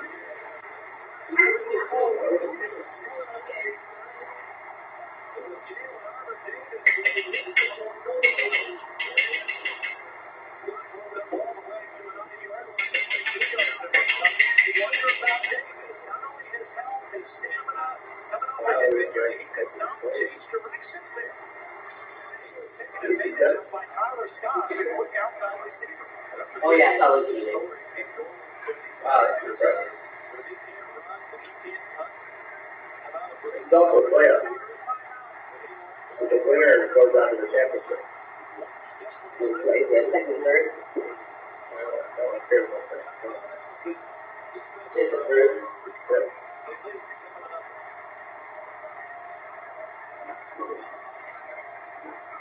All right, so Orange is Florida, Rose is LA, Pasadena. This is Cal. Where's the sugar? I just told you. college football playoffs semifinal. The Big Easy. The Big Easy? Yeah. Possibilities. Texas. Oklahoma. Fast, reliable, and secure. Taco Bell. And Allstate.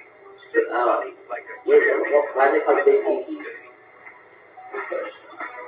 Some outstanding non-Power 5 teams. But Recent years of college football, none of them.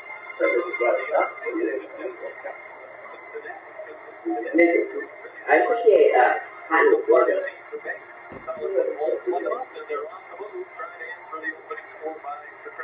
Fiesta though. Let's stay in the Fiesta Bowl. There it is. This one. I'm gonna give you guys one second chance. Gotta get this right before you guys leave. Oh, it's that way. Arizona. Alright, move it on. Fiesta.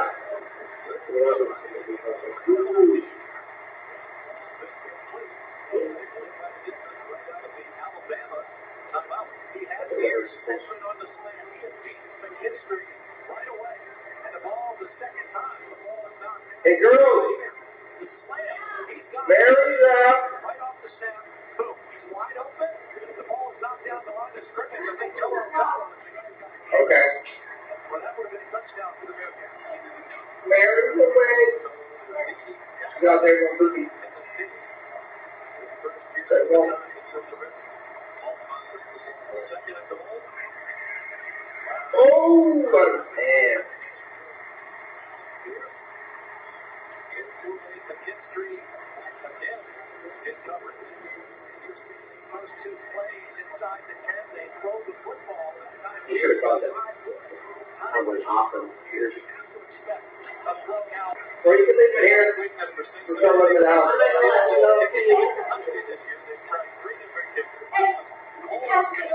We're gonna go in here so I can get her food ready. No, hey. How you doing, Owen? Great. Super excited to be on this.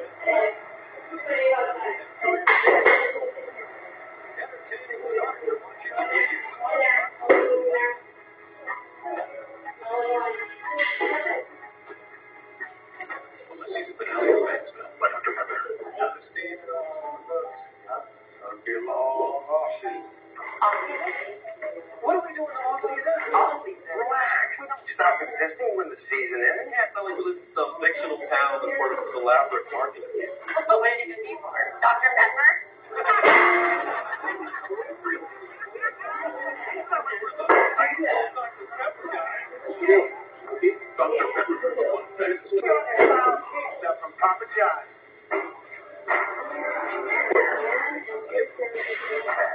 Hey, And Alabama. he's fine, just let go of her, let her go.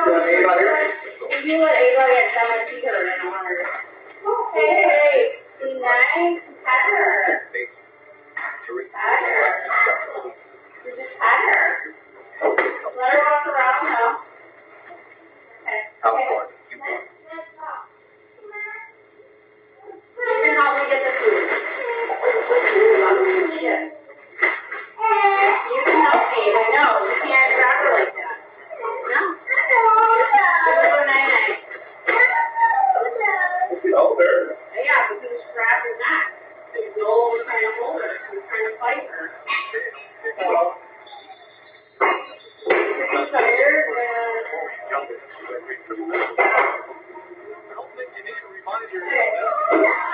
yeah, but you need to be nice. Look at him. That's a big development here. You see the padding around the hip. Lay down there. That's an electric stiff gear of some sort too. I saw trainers adjusting. Just comfortable.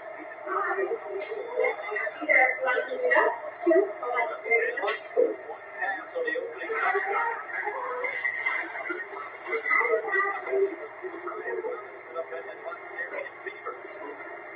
These two inside linebackers for Cincinnati have got to be back. Beavers is an NFL caliber guy, 6'4", 260 pounds. Jordan Waddle, their 4'16" seniors, their veteran guy. I'm going to scroll forward to timestamp 2:41:50, which is video number 164-098-779-1000, and the date and time is December the 31st, and the time in Eastern. One moment, please. Sorry.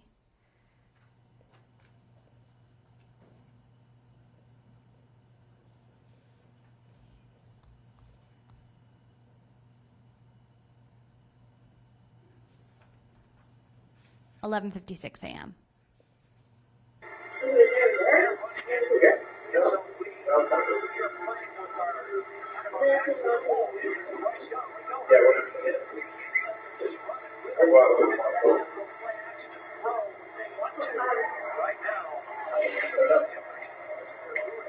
We were gonna do fishing volleyball.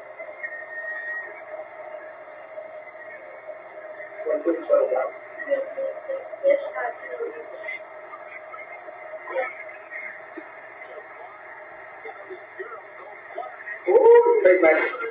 Watch flags coming. Wow, no face mask. Nice sack.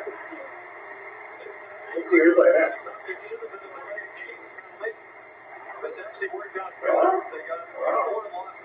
The flag has to be called when they see it, right? You can't replay it and then call the flag.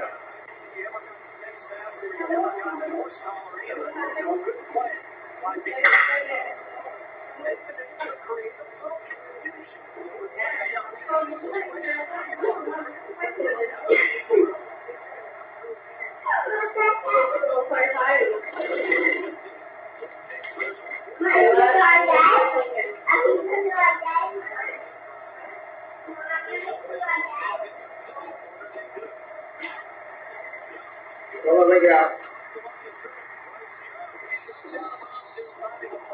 Leave this door open. I'm now moving to timestamp 3:22:33. That's Saturday, January 1st, 2022 at 8:56 a.m. Eastern. The relevant video number is 164-105-98-1700.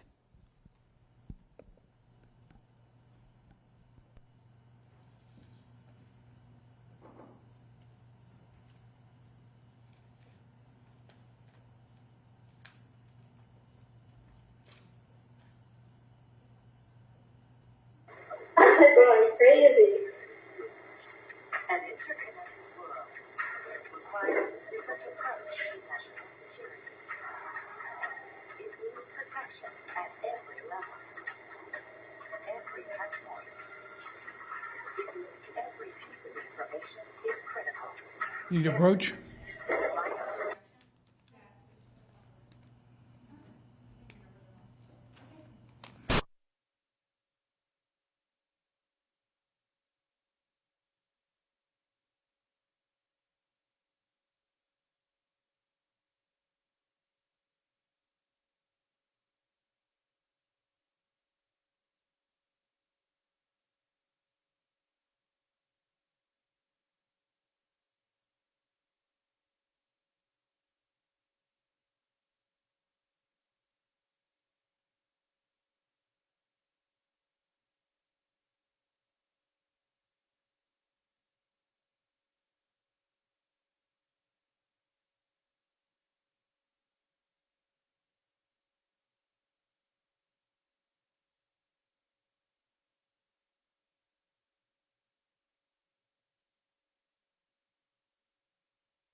All right, Ms. Murad, you have an announcement to make? Yes, Your Honor. We'll strike the file number that we previously stated as to this video, and I will place it on the record as soon as we make sure that we have a correct one. It is still on January 1st, and we just need to confirm the time. Thank you. Noted. This is the Christmas machine. It's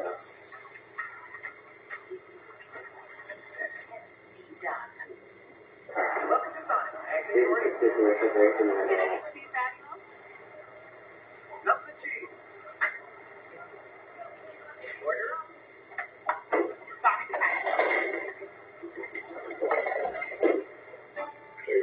I know, wait, what's wrong with Abe? He was like jumping on top of my Abe's jumping that hole! Yay! Good! no. Good, I'm going. Here. You pulled it out? How'd they do? I'll eat this one.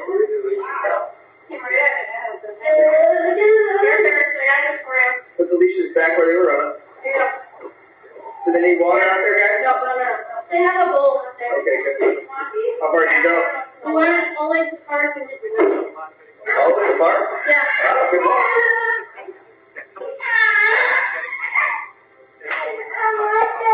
Just go sit over there. Go sit at the table. Go sit at the table.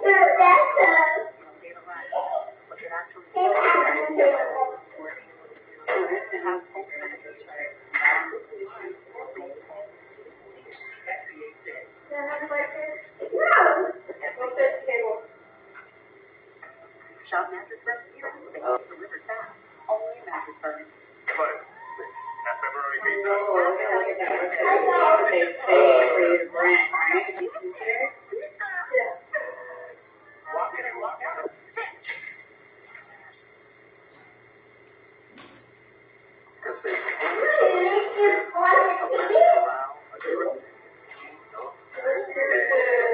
Is his plate up here? Yeah, I cleaned it all up. This is the last time we're all. Is cucumber? What? Cucumber is on? Yeah. Really counted. I would change my pick, but I'm going to deal with the fact that Let's go Rose Bowl game presented by Capital One Veteran. Kirby's calling it. Don't pick here. Bears already picked Ohio State. I'm concerned with the wide out. I know they're talented, but they're youthful. They're inexperienced. They don't have a lot of playing experience. So I got to go with Utah. I think it means a lot to them. You're eating at your table, right?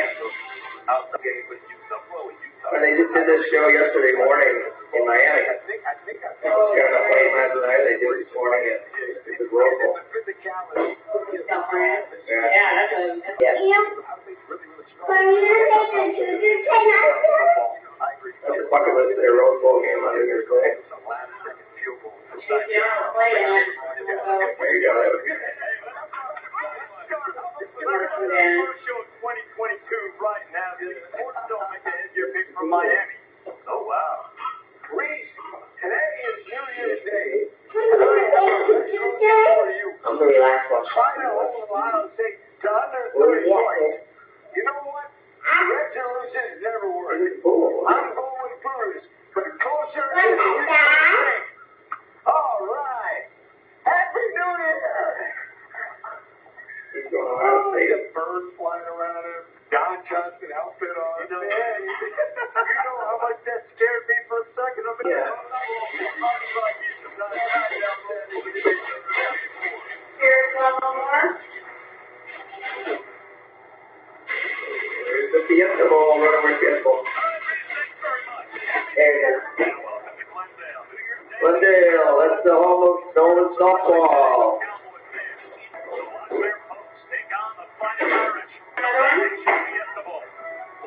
Yeah,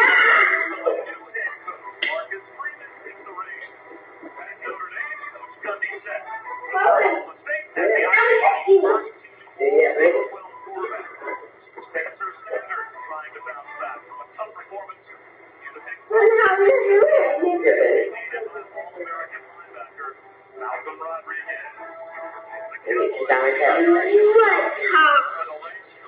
What is called? Oh, nice. I got More they say for Notre Dame. They have a new head coach, someone they're obviously very familiar with. A new era for Marcus Freeman and this program. Under previous head coach Brian Kelly, Notre Dame answered the question, can you get back to being a top 5 program? Yes. Now Notre Dame has begged Marcus Freeman to take them back to being the best program. First game as coach. He has been outspoken about the way for him to be a relentless wonder whether or not Marcus Freeman was a top decision in the locker room when he was announced. Here it is. Watch, these guys are pumped when they found out it's him. This is kind of inspiring. They're super excited he's their coach.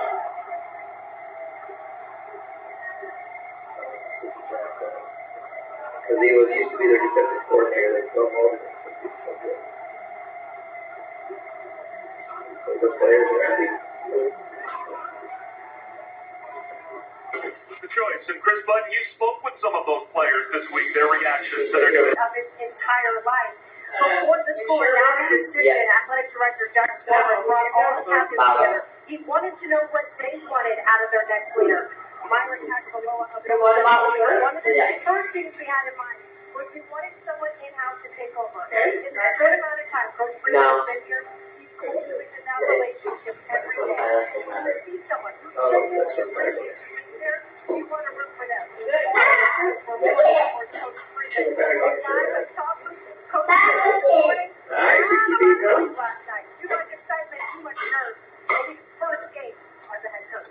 Well, plenty of emotion for Oklahoma State to deal with as well. They had a terrific season. 11 win Bedlam for the first time since 2014, and he is a big Cowboys. big team. That's close to possibly a trip to the college football Oh, that's playoff. right. When you're that close to winning your league, Dan, how about the emotions now having to rewrite and get ready for this PlayStation Festival? Football is a very good unit.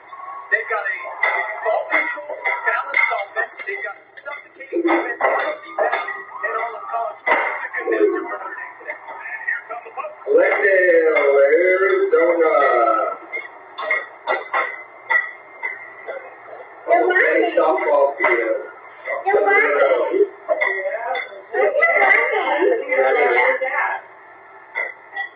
Small deer everywhere.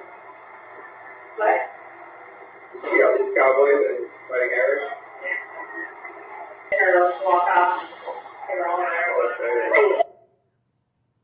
I'm now playing timestamp 5:50:13. That's associated with, is that correct?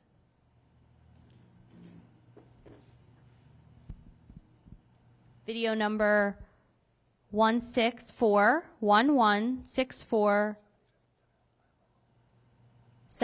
1641164700500, and that is at 6:06 p.m. on January 2nd.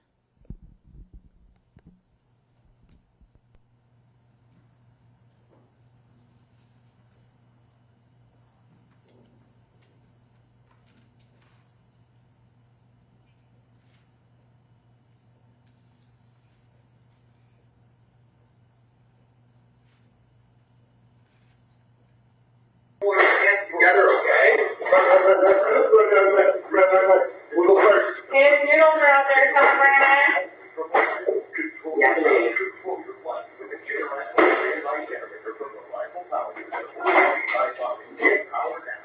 Hey, here I thought we pulled the spot. We have a very demand for sun pot and hot tub. There's no better time than now to transform your backyard. Don't wear. So you can grab a plate, your plate's over there. I'll leave this up kind of here because it's hot. Wash your hands. Sauce? Yeah. Okay.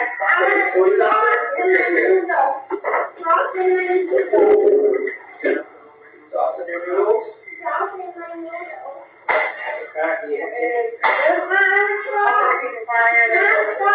Other noodles. I'm gonna carry this plate. Here you go. In here. Yeah, got some sauce? Okay. Parmesan cheese out here. Two different kinds of noodles right there.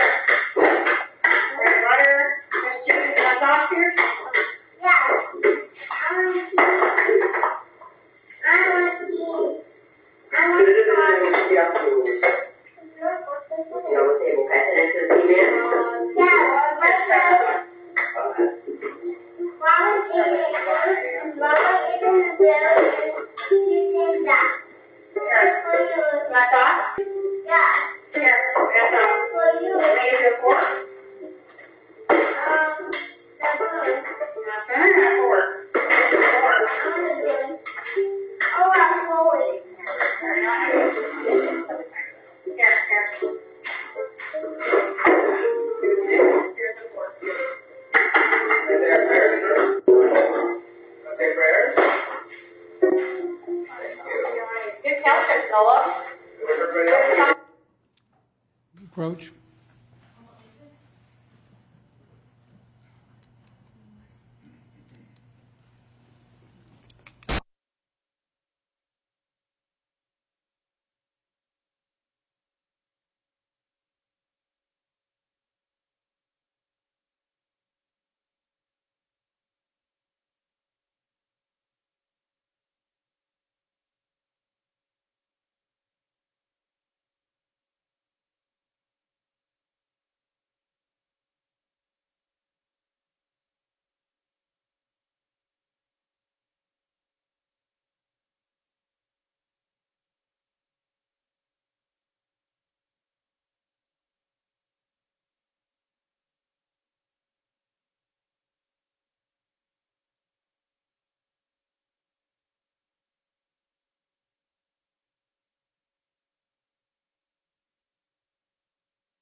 Objection sustained.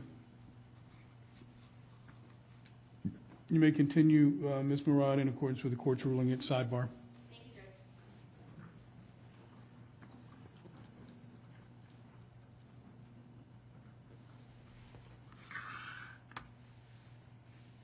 I'm now going to go to timestamp 9:53:58, video number 1641419003000. That's Wednesday, January 5th at 4:43 p.m.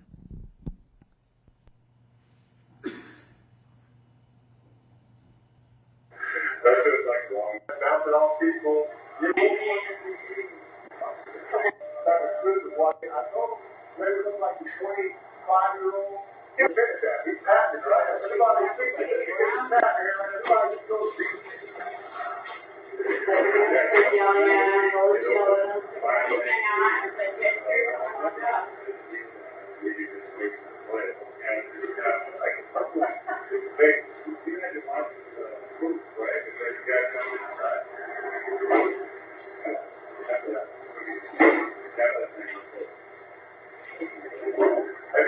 You're supposed to see how many touchdowns he's thrown on 3 plays. Doesn't go outside. It's got to be 20 at least, right? Yeah, I think with the offside and 12 on the field for over 20, I think I heard that a couple years ago. Nobody touched it. Nobody's wrong. Have you ever been wrong, though? Have you ever done that and it is called a penalty?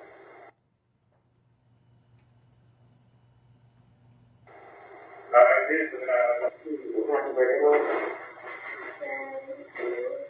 If you start searching up on like that, I went and found a surf shop. That's where you get all those. They have like so many of them. I figured like that color, but we could go there sometime. Right by the shack. And you can do them online too. No, but you go to the surf shop. There's like so many, and they're all like Jupiter. How close to far away is the surf shop? Okay, your movie's right there. Yeah. In the bathroom? Yeah. Okay.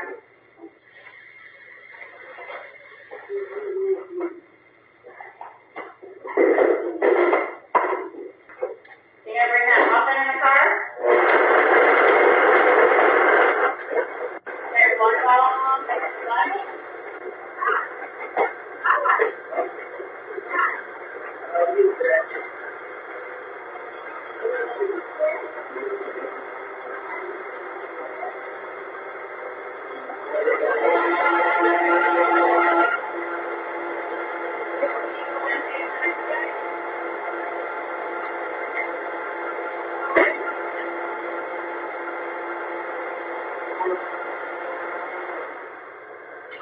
Do you want to walk in again with her? Doesn't matter. It said, can't, her dad was taking her. She said I could get that same as her.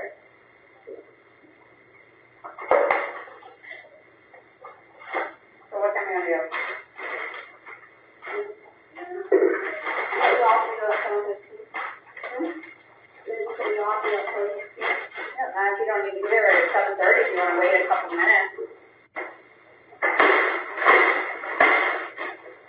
Yeah, she's lucky today.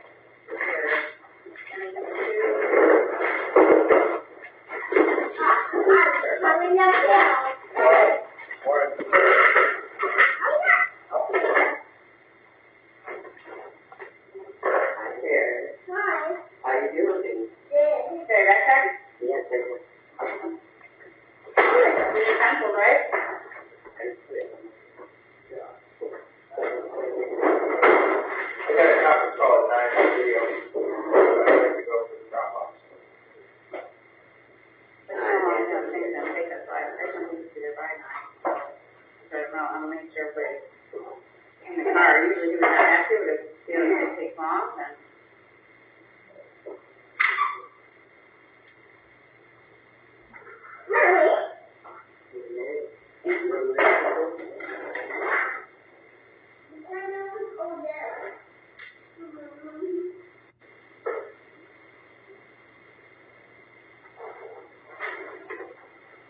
So I think good. We'll be back.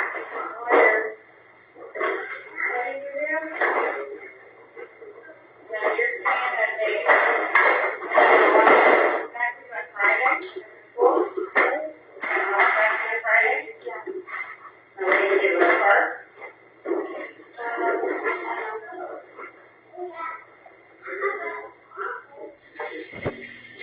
Maybe get you a snack to come down.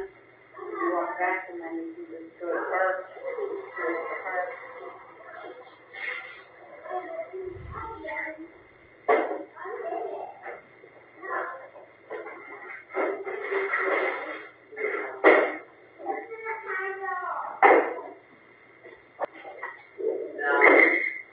What are you doing? I'm looking for one. Yeah. Okay.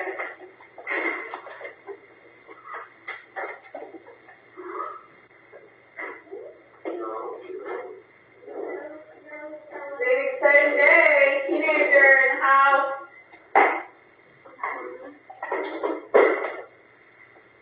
need to get a picture of you while you're going over here. You let that follow myself. I'm not sure of you. You let that before myself. Follow myself. Remember giving me a big tax pencil every time I predict it. I just remember that. Did you wash your face this morning? Have you been washing your face? Yeah. All right. Thank you. Okay, great. Yeah, come here. Well, I don't want a uniform. That's great. I'll get you another one later.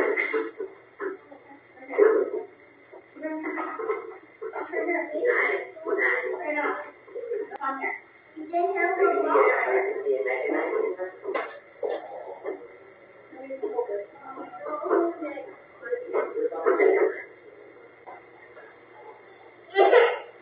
What happened? What happened? What happened? She jumped on you? Yeah. Okay, yeah, she wants to play. That's why you gotta give her a toy, or you're not, can't like go and, if she wants to play, you gotta let her play. Yeah, she's a puppy. Where'd she jump, right here? Yeah. Okay.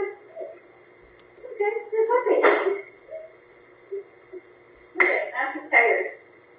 She did one jump and now she's tired. Good? You want to do this muffin? No. You just have a smoothie? Let's just sit right here, Mike. Okay. So remember, she's a puppy, right? She's little. So she wants to play a lot. She wants to bite a little bit. So you gotta give her toys. Okay? And when she's just laying there, just let her lay there. Okay? You want your smoothie? Now playing 112112.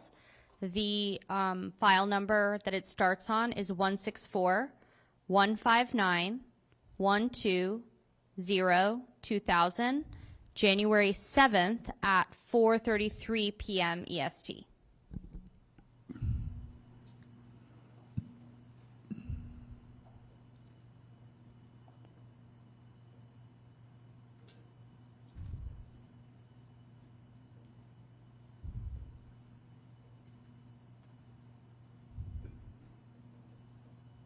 Dolls there. You don't need them? I just need like 2. Maybe 3. Yep. I'm gonna help you with the lunch. Here's your lunch is there. Is this the charger that came with it? Yep.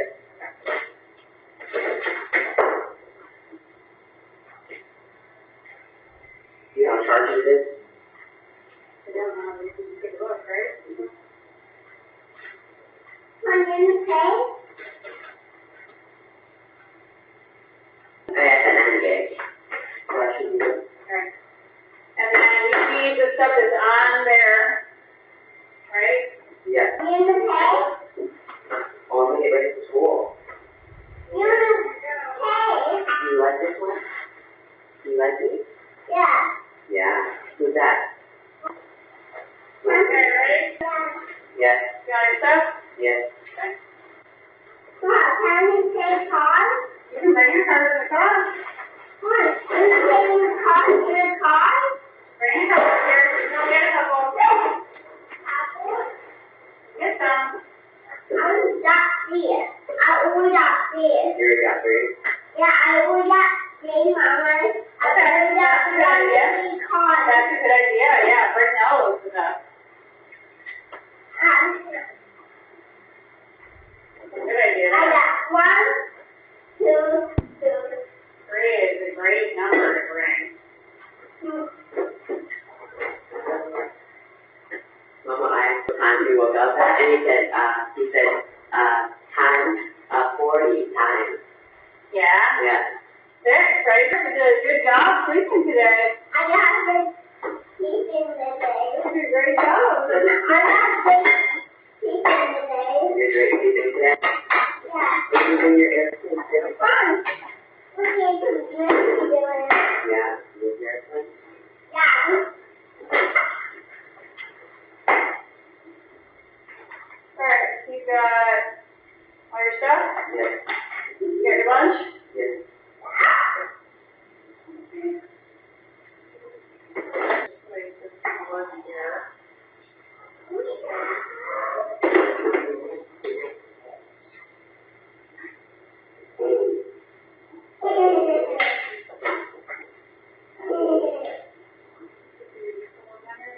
Leave her. We gotta go. Okay, so let's go out the back.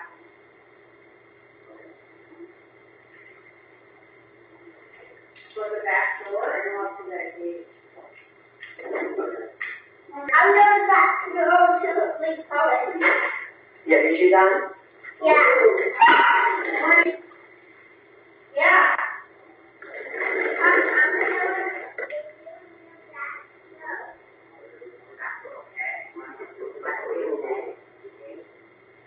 Yeah. Hi. Good, I'll just sit down. Yeah. Honey, you say outside the down? Why don't you go out the front? Sure, you go say hi. You go say hi to him. You said she needed it by Monday. No, something like that. She said she needed to fill that out.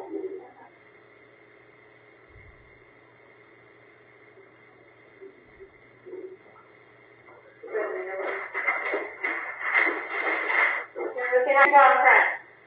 I'm gonna start making you some noodles.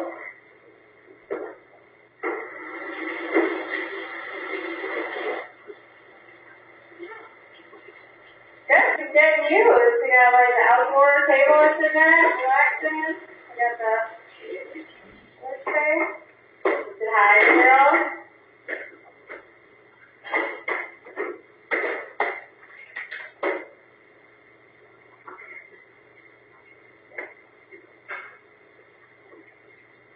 Right, take your items off the floor too, so make sure to take your shoes off, especially if they're like wet and then sweep up the mulch and try to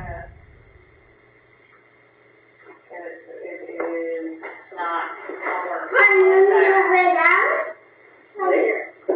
You know it down? Mary is tired. She's tired, pup.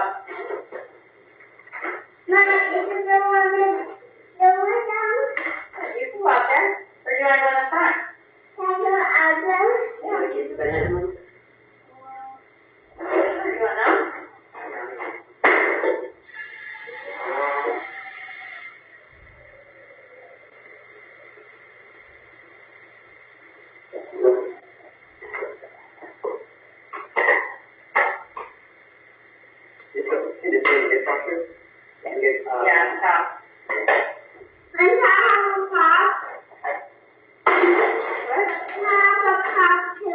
No, it goes on top in the dishwasher. No, he's asking me if he can ask me. I said, we're just saying it goes on top of the dishwasher. Okay. That's on the major tonight. I got you the dinosaur chicken nuggets that you like. For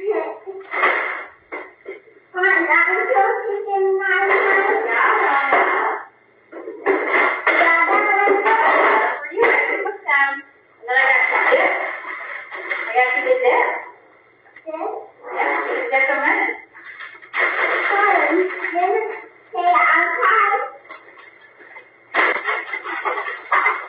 How's it going?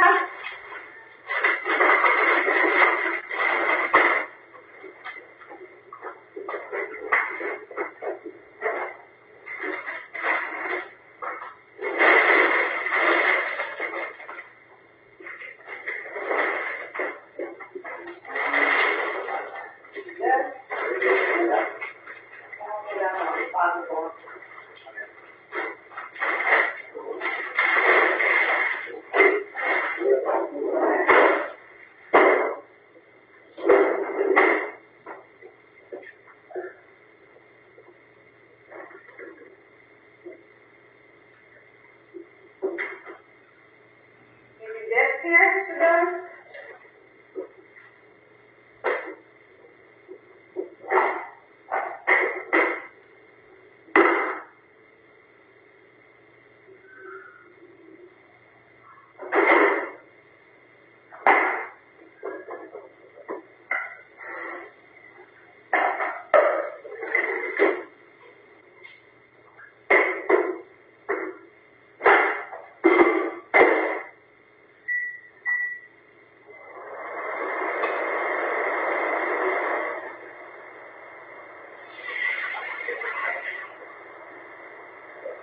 How's it going here? Great.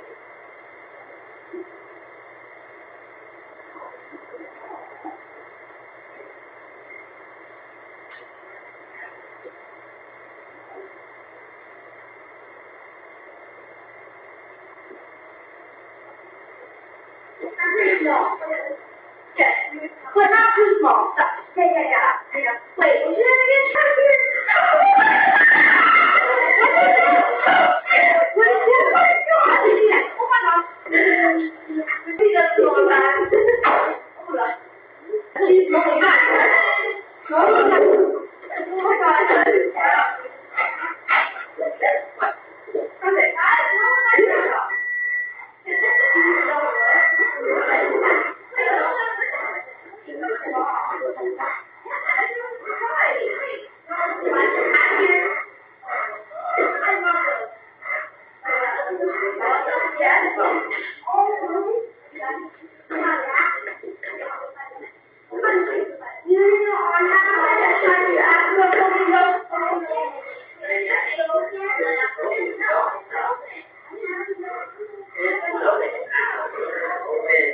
Well, can I open this? I saw this in my room.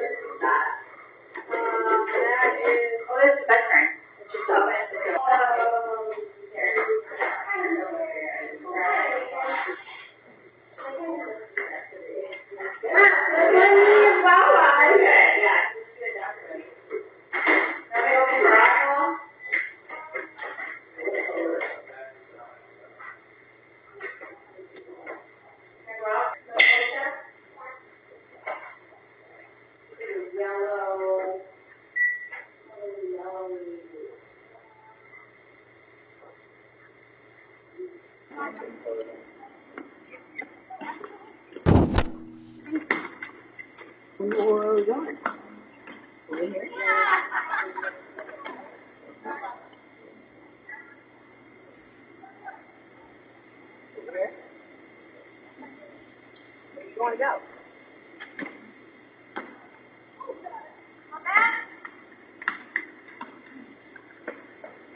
on wait for them.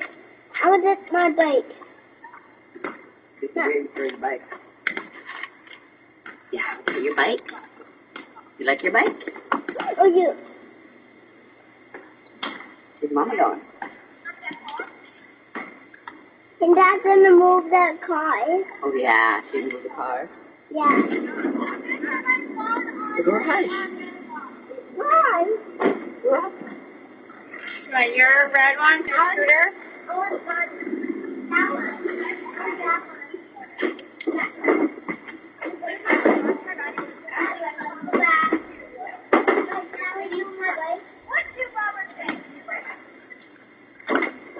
Your bike?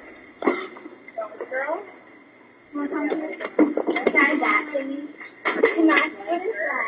Like your thingy. I crashed it last time. Need help? Which one do you want? That one. Okay, we'll let this one here. Get this? Scooter was just You can do it. You can do it. Yes.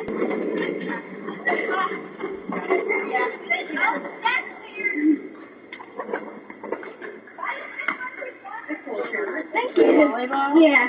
We got a board scooter. We got a skateboard. We got a couple of skateboards.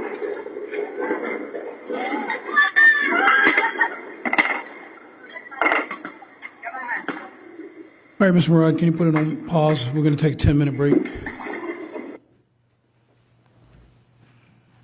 It's 3:40. We'll be in recess until 10 minutes to 4.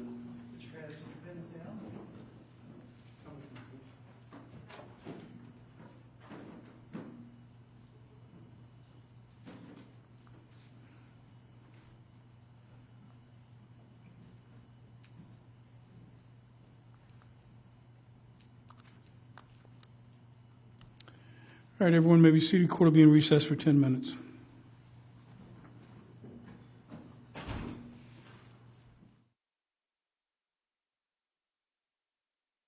Back in. Yes.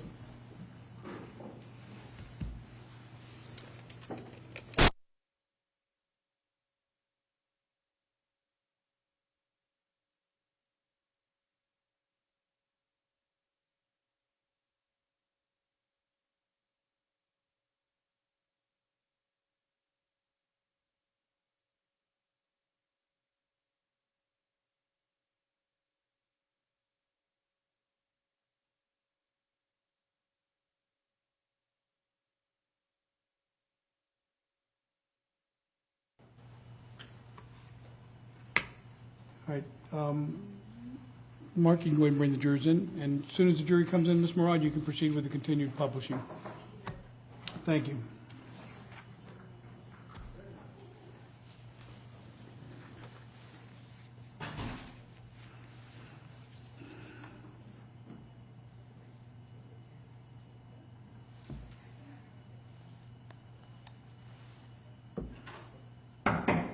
All rise. Jury entering.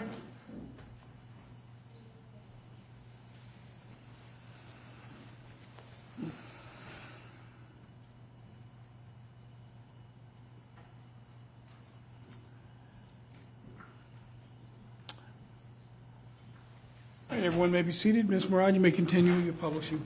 Thank you, Your Honor. Now playing timestamp 12/15/16. That's from January 9th. The relevant video number is 705-1334-228-375-837-684.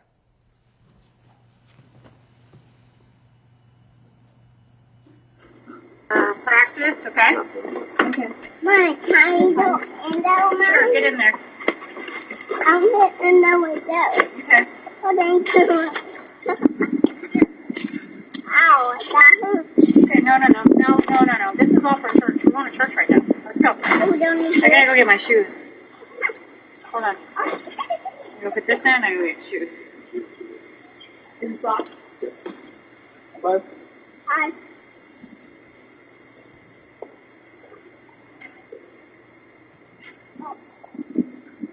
Oh,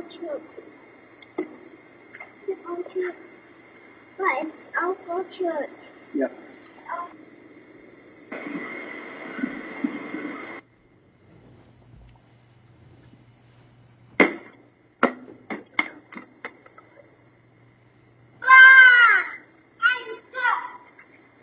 Oh, that was bad.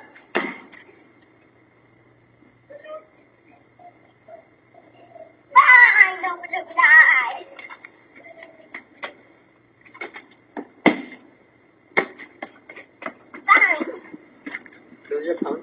No. It's our ball. Want to play it, please? Yeah. $10. Yeah, no. Thank you. Let's go now. Ready? Okay, go.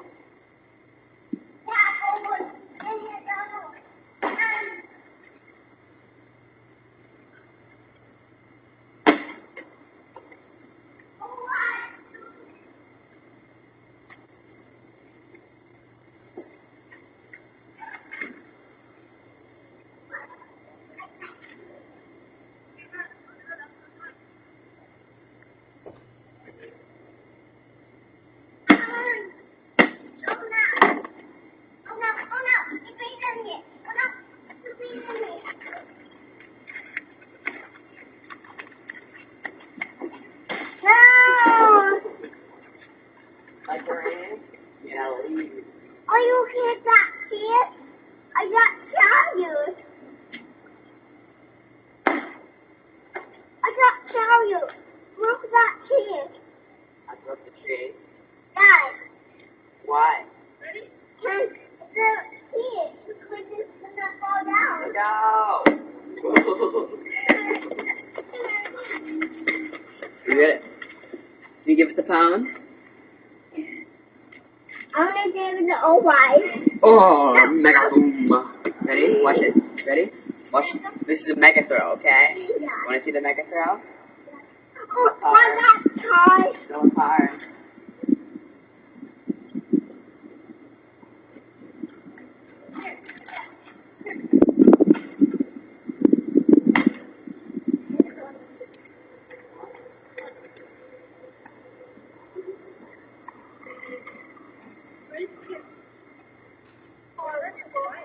Oh, almost a mega hit. You almost got mega hit. How do you cut that tree?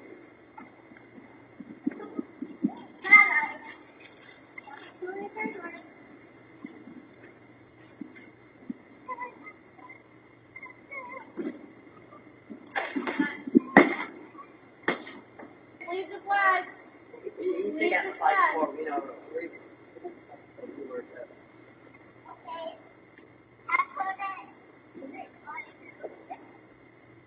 Here, it's by the top of the box. Hey kids, how are you? Good, how are you? Good.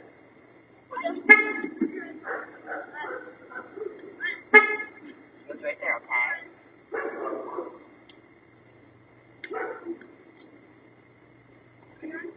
Yeah.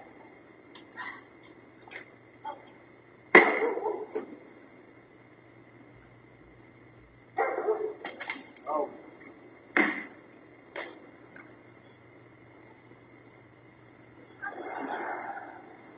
When it's a little face. Yeah. Oh.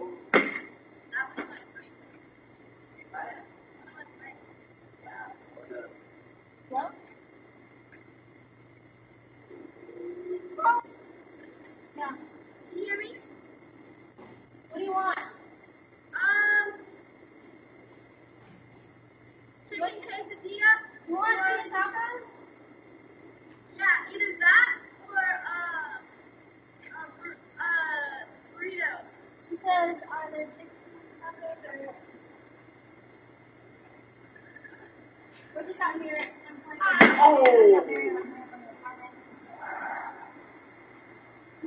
she still doesn't want to walk out.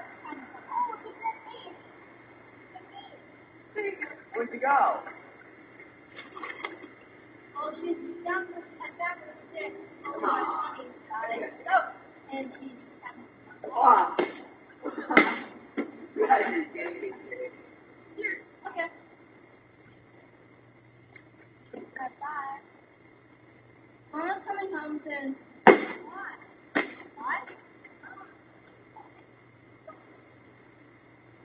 I have to need to do homework on my Google Classroom. I have to do IXL. You gotta be kidding. I did too.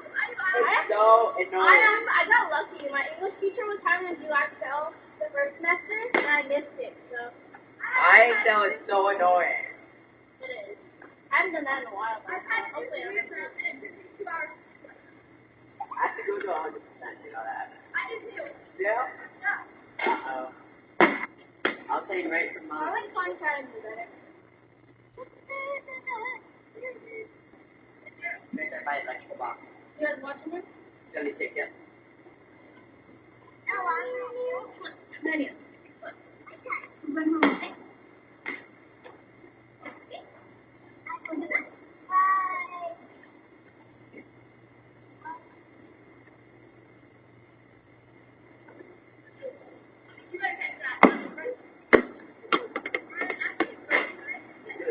Yeah.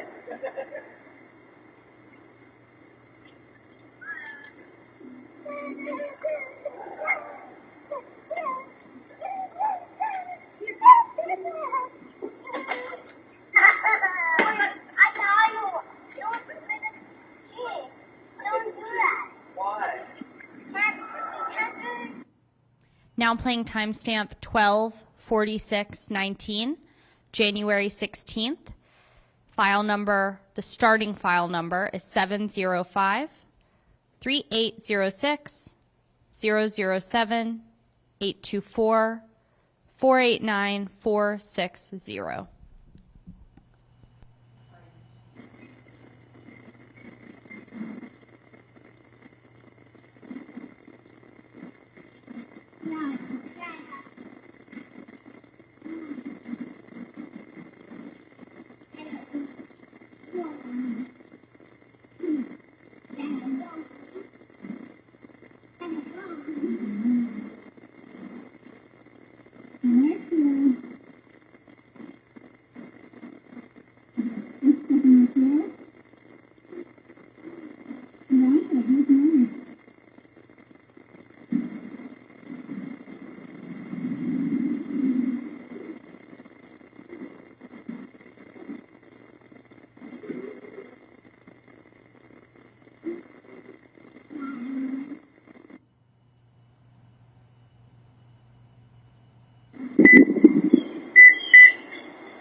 Once you get in your spot, okay? You can start doing it on your own? Yeah. Okay, take your backpack off. You're ready. What? Are you guys? No, I do it. Okay, then that's fine, but you gotta get up in your seat. I can switch out. Okay, do it yourself.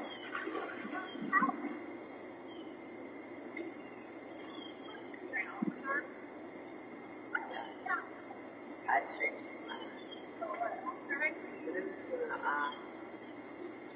As I did the yard so long, I thought that I was yeah. And I kind of woke up. It must like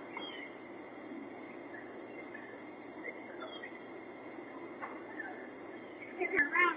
Turn around, or else Bob can do it.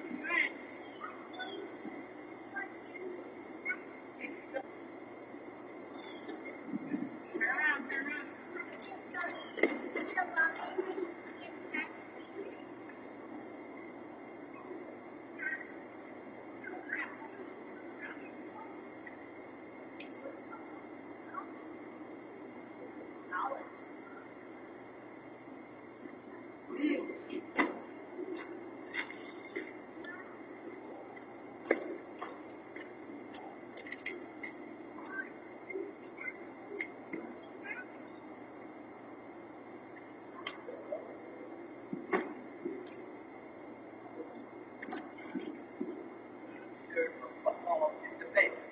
oh.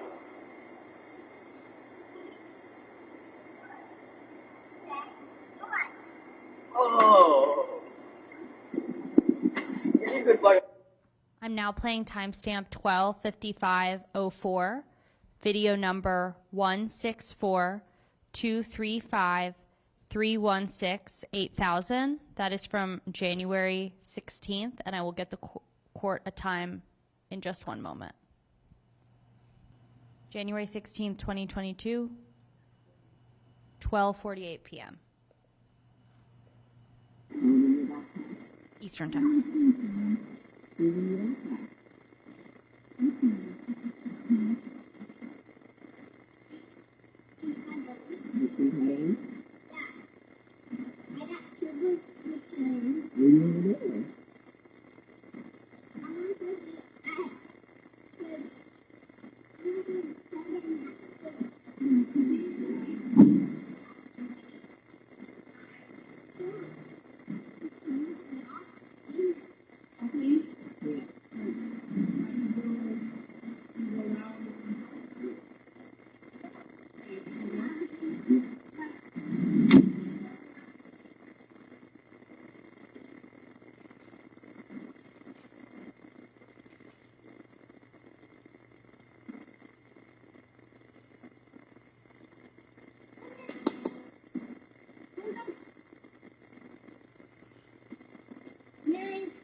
Now playing timestamp 13/12/01 from January 18th. It begins at file number 705-466-275-931-0760-948.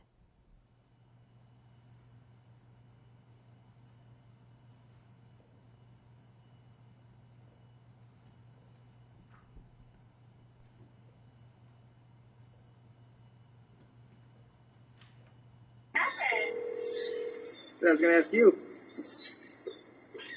Your current estimated got that. So we found there was like free stuff.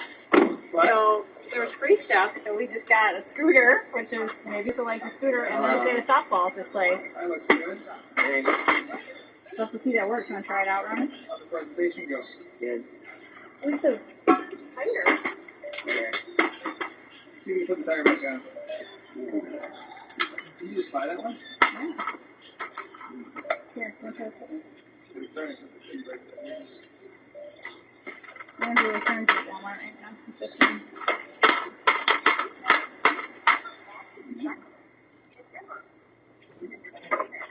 Well, there was a spray, and I figured out some of them were broken. I went to John, and no, I told her I could spray it down if he wants it. This? If he wants it. I can do it.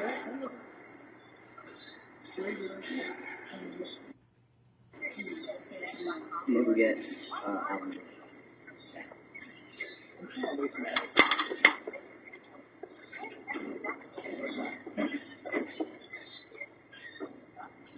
Did you still hang out tomorrow? Somewhere new?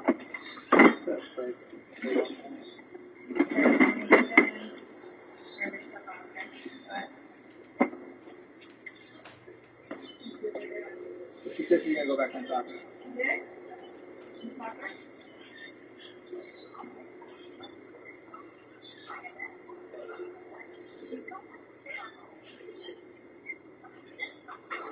Very much.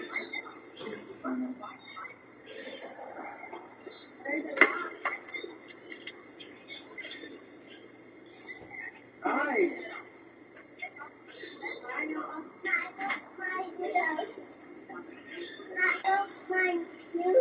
How'd you break it? Yeah. I break it. Want to try this one? You try this? This is Hot Wheels. Want to try it? Yeah. It's hot. Hot Wheels.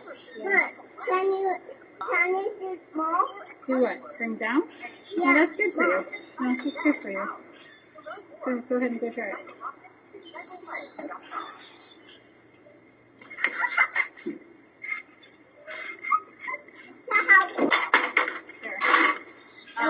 So, yeah, he emailed me saying some of the girls had said, oh, turning this week, coming today. But the other, yeah, he goes to the other coach.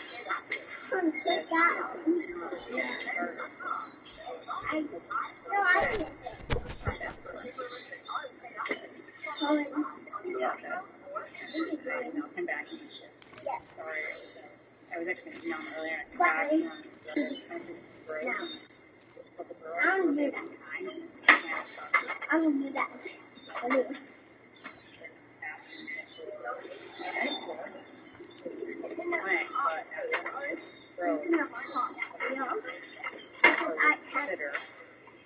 Look at that iPad though.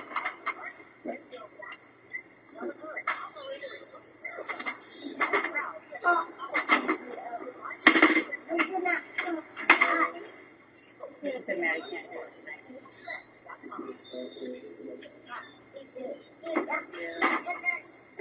I'm gonna do that one. Fine. tonight.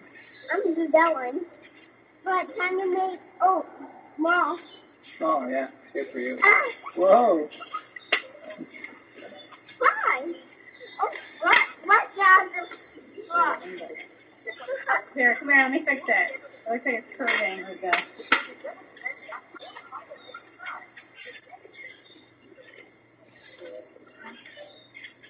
I told her that I want her to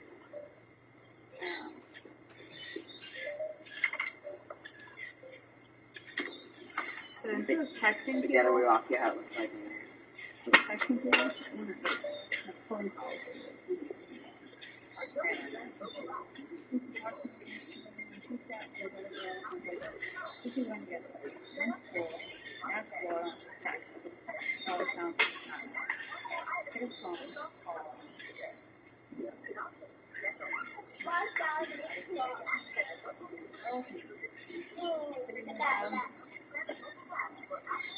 Out, you know. I'm kind of surprised that she's still frustrated about her wanting to do too. Fine. I want to do that one. I want to do See what happens. that house. That house. Let's not take everything out of there. How, Cohen? Come on, I'll do it. Oh, no, I'm trying to fix your bike. Your scooter. Whatever you call it, Mr. Scooter. What's that? I don't need to walk now. No, I'm just gonna put this here right now. Okay.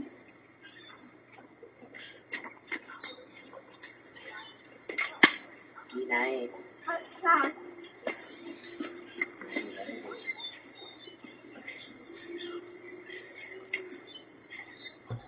When you have you. Yeah. Wow. Wow. Me? And I tell you. And I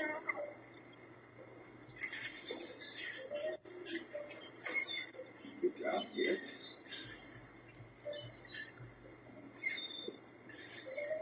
but it's only something.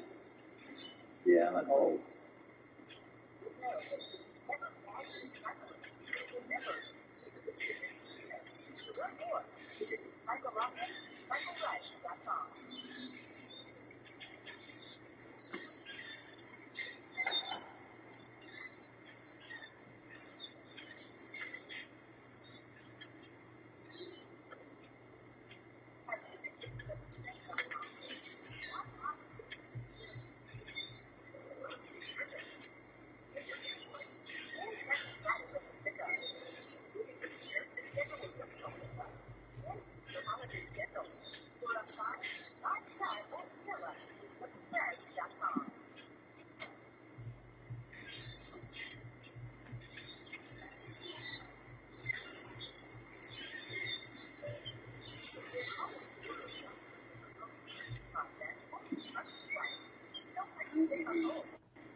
No, I'm trying to fix it. You want me to fix it?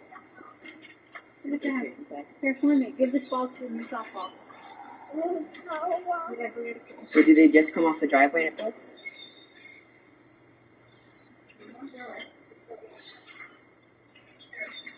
I move that part. Move that part up over there. No, don't throw it.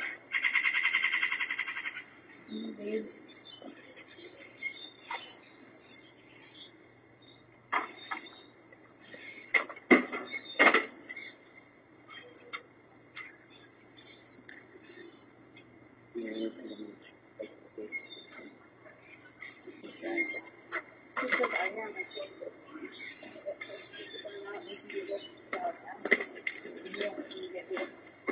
then just go to the front, get your backpack out of there.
Now playing timestamp 13:46:17. That is 164-254-413-4000 on January 18th, 2022, and I will put the time on the record in a moment.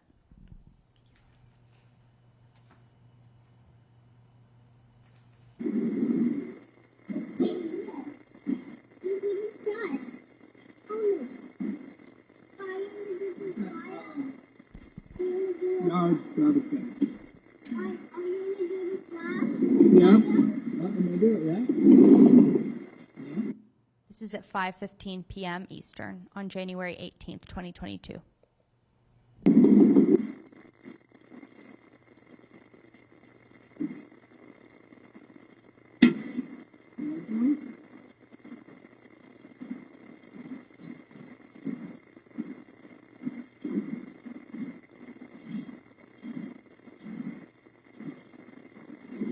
Right now?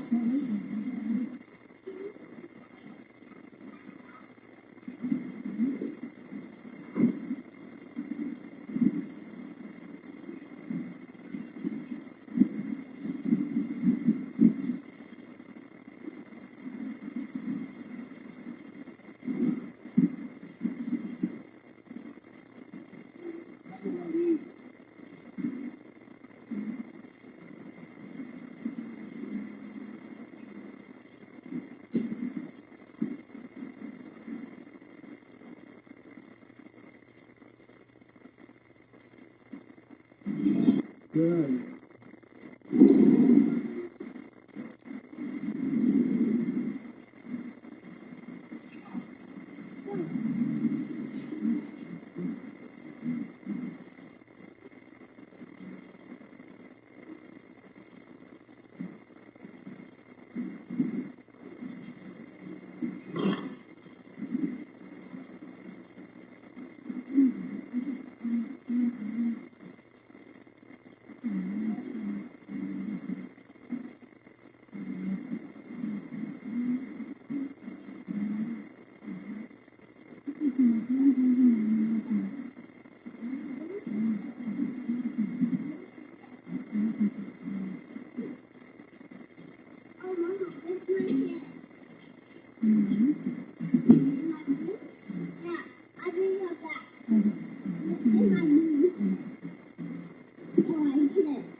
Playing January 23rd, 2022.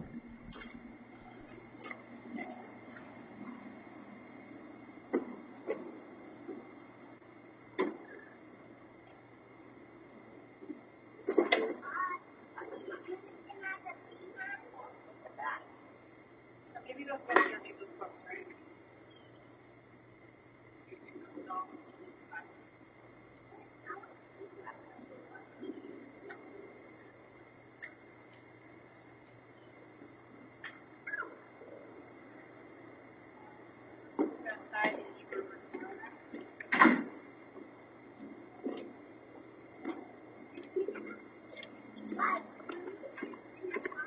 Yeah.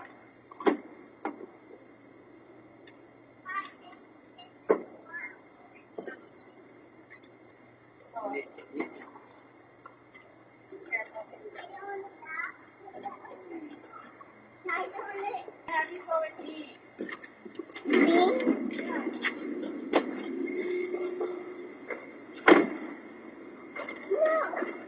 I like the scooter here.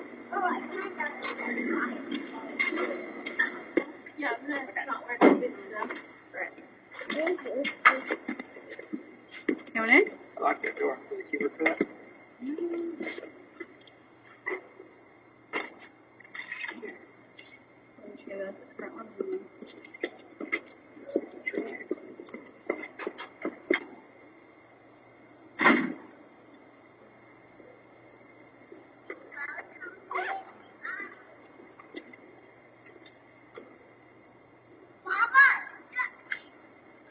There's, oh, let me not do it.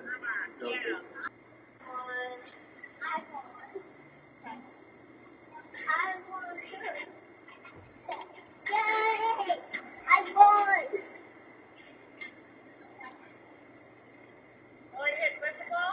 Yeah.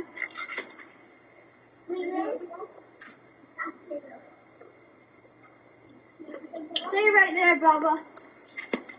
Give me your back. Stay there. There. Still. Oh. Okay. That's it. Come here. Okay.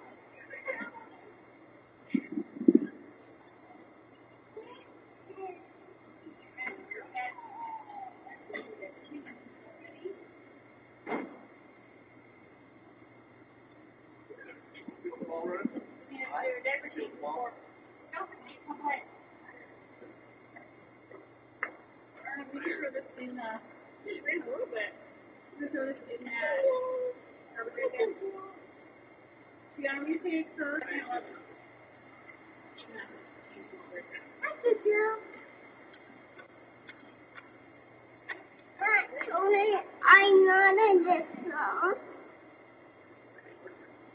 I'm gonna talk in that song.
Go get your bat.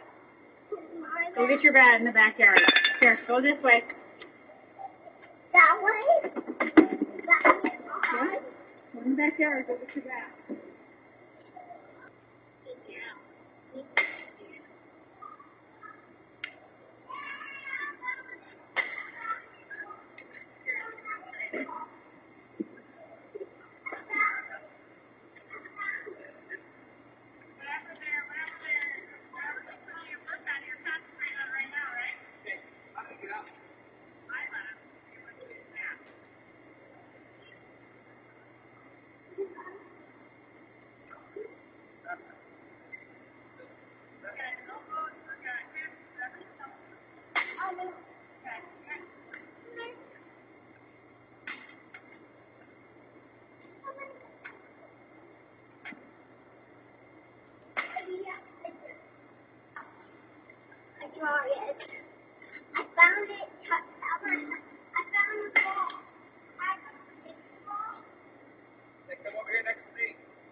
How long is that video? Less than 5 minutes. Okay. Playing timestamp 4:16:53. I hold in. I hold in. I hold in. The whole banging too. Yeah.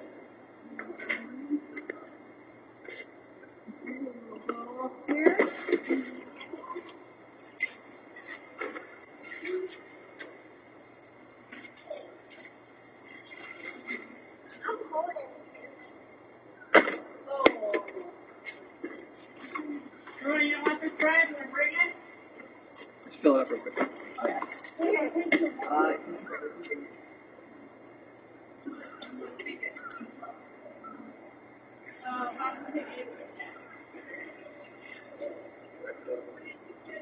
The pin should be in there. Can I keep the TV on? Ah, yeah. That's my food. It's my turn off.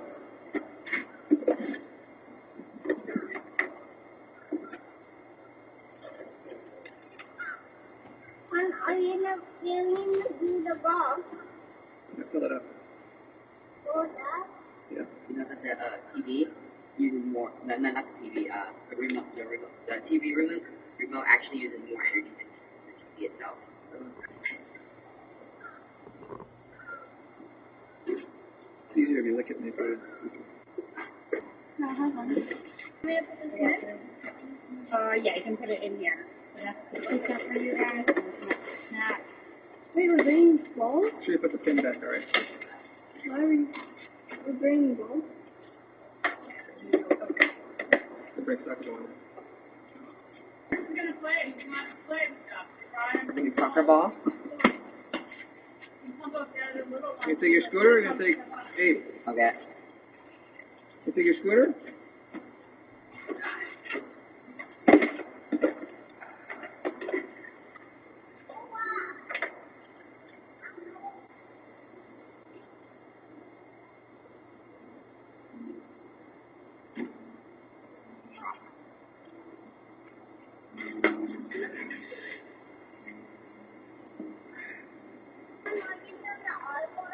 Yeah. I can do the R one. Can you do the R one? Yeah. Can you do the R one? Yeah. 한국무슨 한국무슨 here. 한국무슨. We're bringing scooter. I don't know. Having a night? I'm gonna bring this boy. You want to bring a basketball pumped up? You can bring it and play basketball. Okay.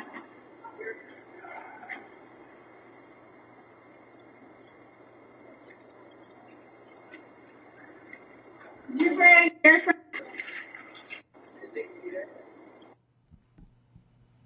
And finally playing 14:23:38, which will be about a minute, and then that will conclude the publishing of Defense Exhibit 17.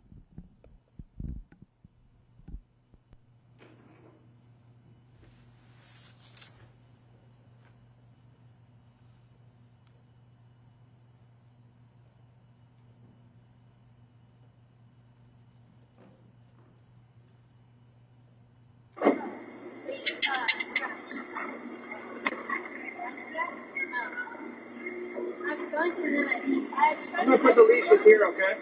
I was going to get after the homework, but the homework was way too long. What are you doing?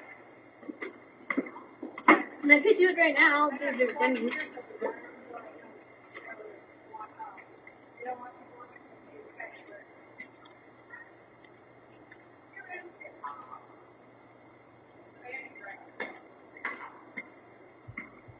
No, they got some stuff from John over there on the side.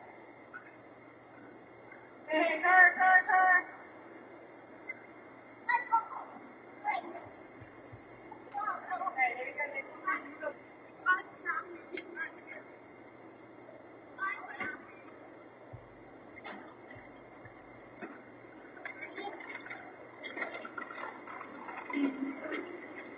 I'm gonna throw this stuff in here.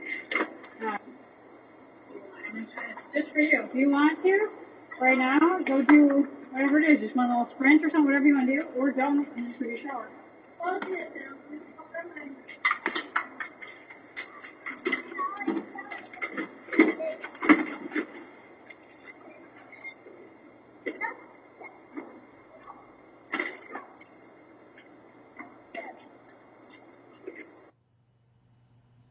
That concludes the publishing of portions of Defense Exhibit 17. And Judge, we're also admitting, well, I can wait for a moment. We have Defense Exhibit 18 by agreement. We're just putting that together, but I think there'll be a stipulation. Yeah, I don't have an objection to. I think we're going to do this, but let's just wait until. Okay, I don't have an objection to those 1 or 3 videos. I just want to cover up the timestamp, which I think we're in agreement for. For Exhibit 18? Yes. Okay, so is 18 being requested to be admitted in evidence without objection? I have no objection, Your Honor. Thank you. All right, so the court receives and accepts Defense's Exhibit 18 in evidence without objection. Thank you. All right.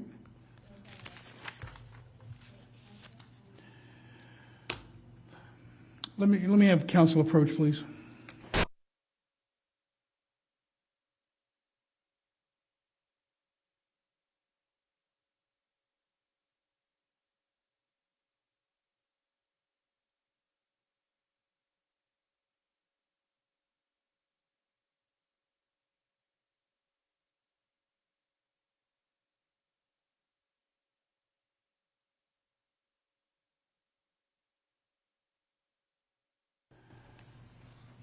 All right, so ladies and gentlemen, the state is still in their portion of the case. I expect that tomorrow we will conclude the defense case and move into closing arguments and quite possibly deliberations to begin tomorrow.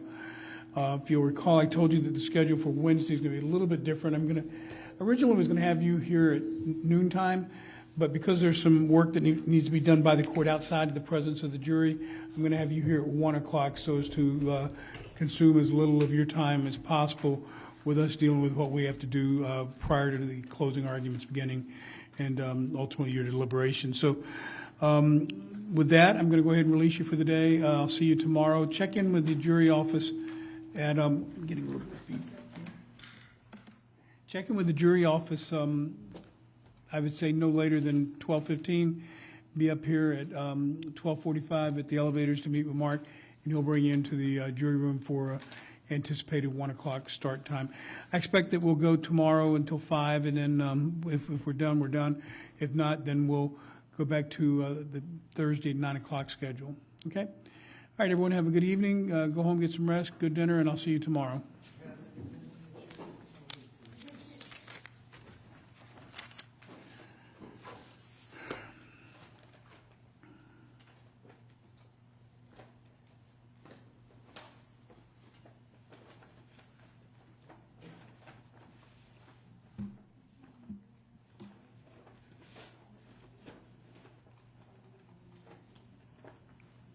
All right, everyone may be seated. All right, Mr. Ferriter, rather than have the defense advise the court as to whether it rests today, I'm giving you the opportunity over the evening to think about one of those 3 decisions I had told you a while back that the defendant and the defendant alone has to make the decision of in regard to a criminal proceeding. And you've made the decision about the plea of not guilty, the decision to proceed with trial. So the next decision point that you will need to make will be the decision whether to testify on your own behalf or not. I'm going to give you the evening to speak with your attorneys and let them explain to you the potential risk and consequences of all that. I will engage with you tomorrow in a colloquy to make sure that whatever decision you make is being made by you knowingly and intelligently, freely, and voluntarily. So I'm going to give you the evening to think about it. I'm sure it's a big decision for you, and you can ponder on it between now and tomorrow. I do want the attorneys to be present at noontime for noontime sharp start time for us. I intend to address the jury instructions. I also intend to be advised at that time as to whether Mr. Ferriter is choosing to testify or not. If he, either way, I will conduct the necessary colloquy as I just indicated. Have we made any progress on the jury instructions? Because much prefer that when you come tomorrow at 12, that we have as close to a final working set as possible, because my anticipation is that we'll go almost, if the defendant testifies, it'll be a little bit of a delay. But if he doesn't testify, we'll go right into closings. And so we're going to need a set of instructions as close to final as possible. We've got 9 jurors in the box, 10, 11, 12. Need 13 copies of what hopefully will be a final set. Are there any issues that maybe I can help out now to expedite getting to a final set as quickly as possible for noontime tomorrow? Because we have a little bit of time, and I'd much prefer to come with as close to a final set as possible. Your Honor, the only thing I could think of is for weighing the evidence, I could go ahead and change that. I know that we usually have 6 through 10. Some of them won't apply here. Also, Mr. Wahid mentioned something about a lesser. Has that been worked out between the two of you yet? so, Your Honor, I think that this will be something that we will have to litigate as far as the affirmative defense for the aggravated child abuse and for child abuse. I don't know if we can actually. What's the standard? We're dealing with a standard instruction on the defense, right? Yes, but that is only given once they have proved by a preponderance of the evidence certain elements. Okay, and what are those elements? So it said if burden of persuasion is on the defendant, if you find the defendant proved by a preponderance of the evidence that he was a parent of RTF and that he imposed reasonable physical discipline on RTF for misbehavior under the circumstances, you should find him not guilty. If the defendant did not prove by preponderance of the evidence that he was a parent of RTF, or if the defendant did not prove that he imposed reasonable physical discipline on RTF for misbehavior under the circumstances, you should find him guilty if all the elements of the charge have been proven beyond a reasonable doubt. So that's the instruction. Hold on, Mr. Wade. That's the instruction? Yes, and then there is one that says if the burden of persuasion is on the state, if you find that the state has proven beyond a reasonable doubt that the defendant was not a parent of RTF, or if you find that the state proved beyond a reasonable doubt that the defendant's physical discipline of RTF was not reasonable for misbehavior under the circumstances, you should find him guilty of all the elements of the charge. You should find him guilty if all the elements of the charge have been proven beyond a reasonable doubt. So what is the issue on that instruction with the state? Because it sounds reasonable enough to me just listening to it. The issue is with I don't think that the defense has proven by preponderance of the evidence that he has imposed reasonable physical discipline on RTF for misbehavior under the circumstances. So the whole point of the affirmative defense is saying that, okay, well, this is okay because I was imposing reasonable punishment on the child. There has been no evidence presented by the defendant that he had But who's done to that. determine what the defense has proven by preponderance of the evidence? It's in the jury instruction, so isn't that a jury decision? I mean, it's not the court, right? I mean, ultimately, it's not going to be an issue that he's a parent of the child, so the question is going to turn on the reasonableness of the punishment or not to the circumstances, and if that's to be proven by the defense to the standard of preponderance of the evidence, what I'm asking you is that a determination that the court makes before it goes to the jury, or is that something that goes to the jury and they determine as part of their instructions on the law that the the defense has to meet the burden of establishing that defense by a preponderance of the evidence? Your Honor, can you give me 1 second? Yeah, do you want to go ahead, Mr. Weed? Let me hear your position on that. Yes. So it's like self-defense. It's the defense raises it. If once the defense raises it, then the jury has that to decide. It isn't up to the court to decide. What the court has to determine, I believe, in this particular jury instruction, just by reading 16.1, and it's duplicated in 16.3, which is the lesser if the court gives the lesser, and it's a question of whether or not the defense has both the burden of raising it in the first place as well as the burden of persuasion versus whether. But by what legal standard? Preponderance of the evidence? It's preponderance both times. So if I'm just going to go to the state's version that's already printed out in front of me. So it can the first part of the instruction on affirmative defense is it is not a crime for a parent who is acting, the parent of a child to impose reasonable physical discipline on a child for misbehavior under the circumstances, even though physical injury may have resulted from the discipline.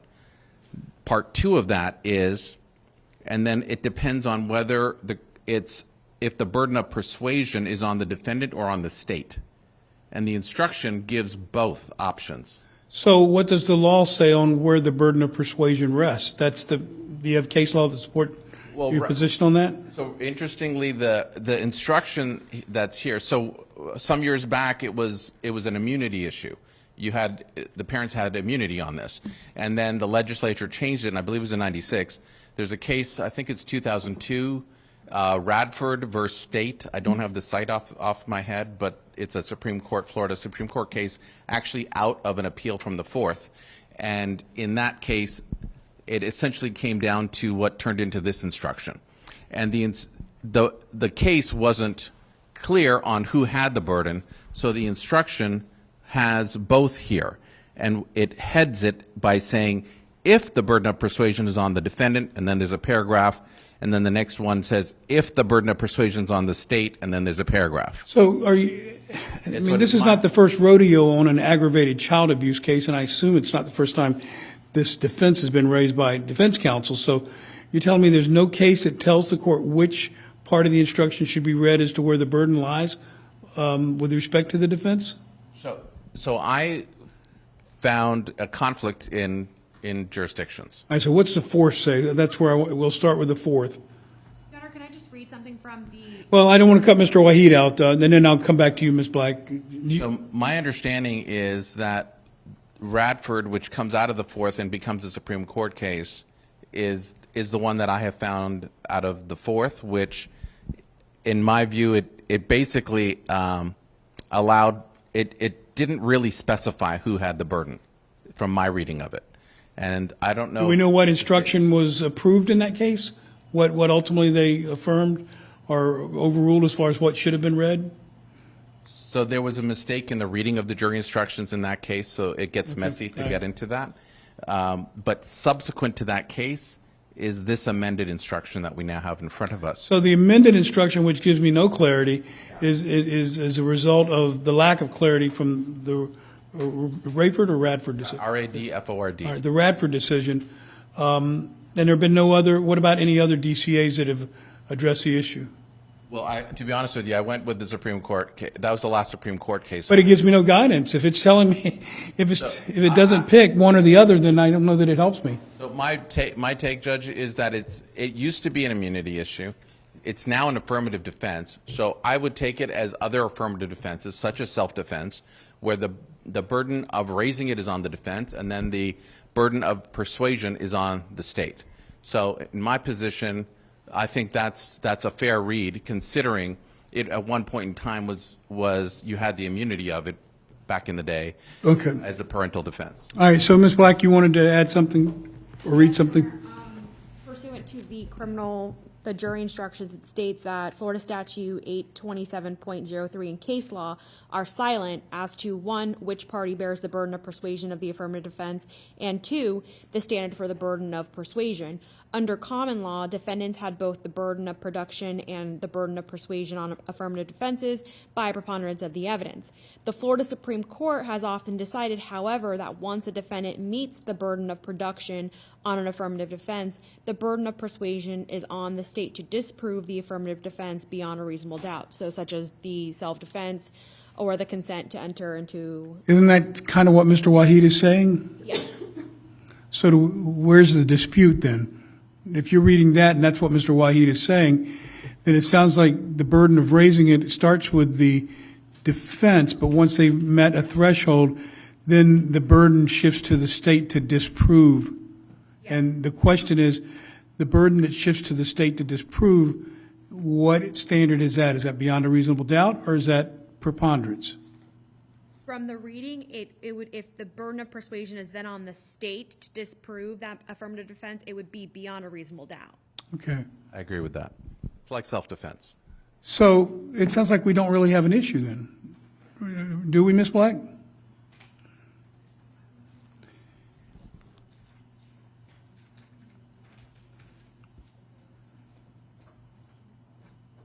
And that is one of the options that is spelled out in the model standard instruction, that what you just described is the way it works. Let me see, read that part that fits what you just said is your understanding of the law. And so tell me again what I'd be reading to the jury with respect to the burden, the part of that instruction.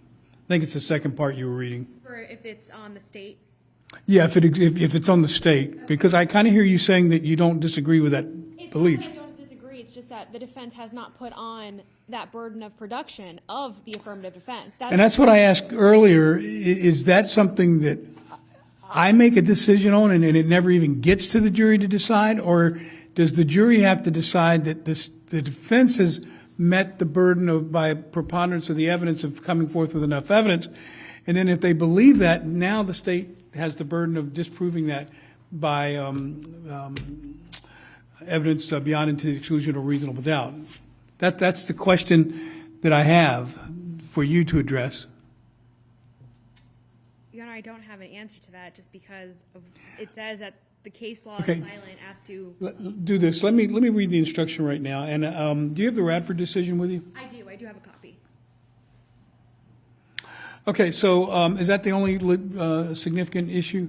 Yes. All right, so come armed tomorrow with two versions of that instruction, one with the version where the burden shifts to the state after the threshold is met by the defense, and the other one where it follows the common law. And I will read the Radford decision, read the instruction that you're going to give to me in just a moment, and then I'll make a decision at the beginning tomorrow as to whether I need additional argument or whether I'm going to rule as to which ones to be read. And I think one moment, Judge. Your Honor, may I approach? You may. And so we're also asking for the lesser, which is jury instruction 16.3. Just regular child, there's no real issue with the lesser, is there? No, I already added that into it. It's just the. Well, lesser the lesser to aggravated child abuse, the lesser is child abuse. What about any lessers to false imprisonment or child neglect? No lessers to those? So I don't think there's an issue there. So I would be inclined to go ahead and agree that the lesser should be read in relation to the primary charge of aggravated child abuse. So that should. I'm sorry to interrupt. Go ahead. But what I did is with the jury instructions, I did the aggravated child abuse, the false imprisonment, and then the neglect. And then right after that, I did the 3.4 when there are lesser. Yeah, that's the way I typically do it. The child abuse. Yeah. You read all the primary charges, then you get into the lessers. That's the way I typically have them. Now, you've done jury trials in front of me. Just make sure that the order of the instructions are in the order that I require them. I think they were very close the last time I looked at. So I'm not able to answer the one question that I know grips all of you at this point as to which instruction will be read on the issue of the defense, but I'll make that ruling, as I said, at the beginning of tomorrow when we start. But come with, one page. It's a one-page instruction, right? Yeah. One of each, so that we can slip them in to the packages, and then we'll go from there. And then for weighing the evidence, we have 6 through 10.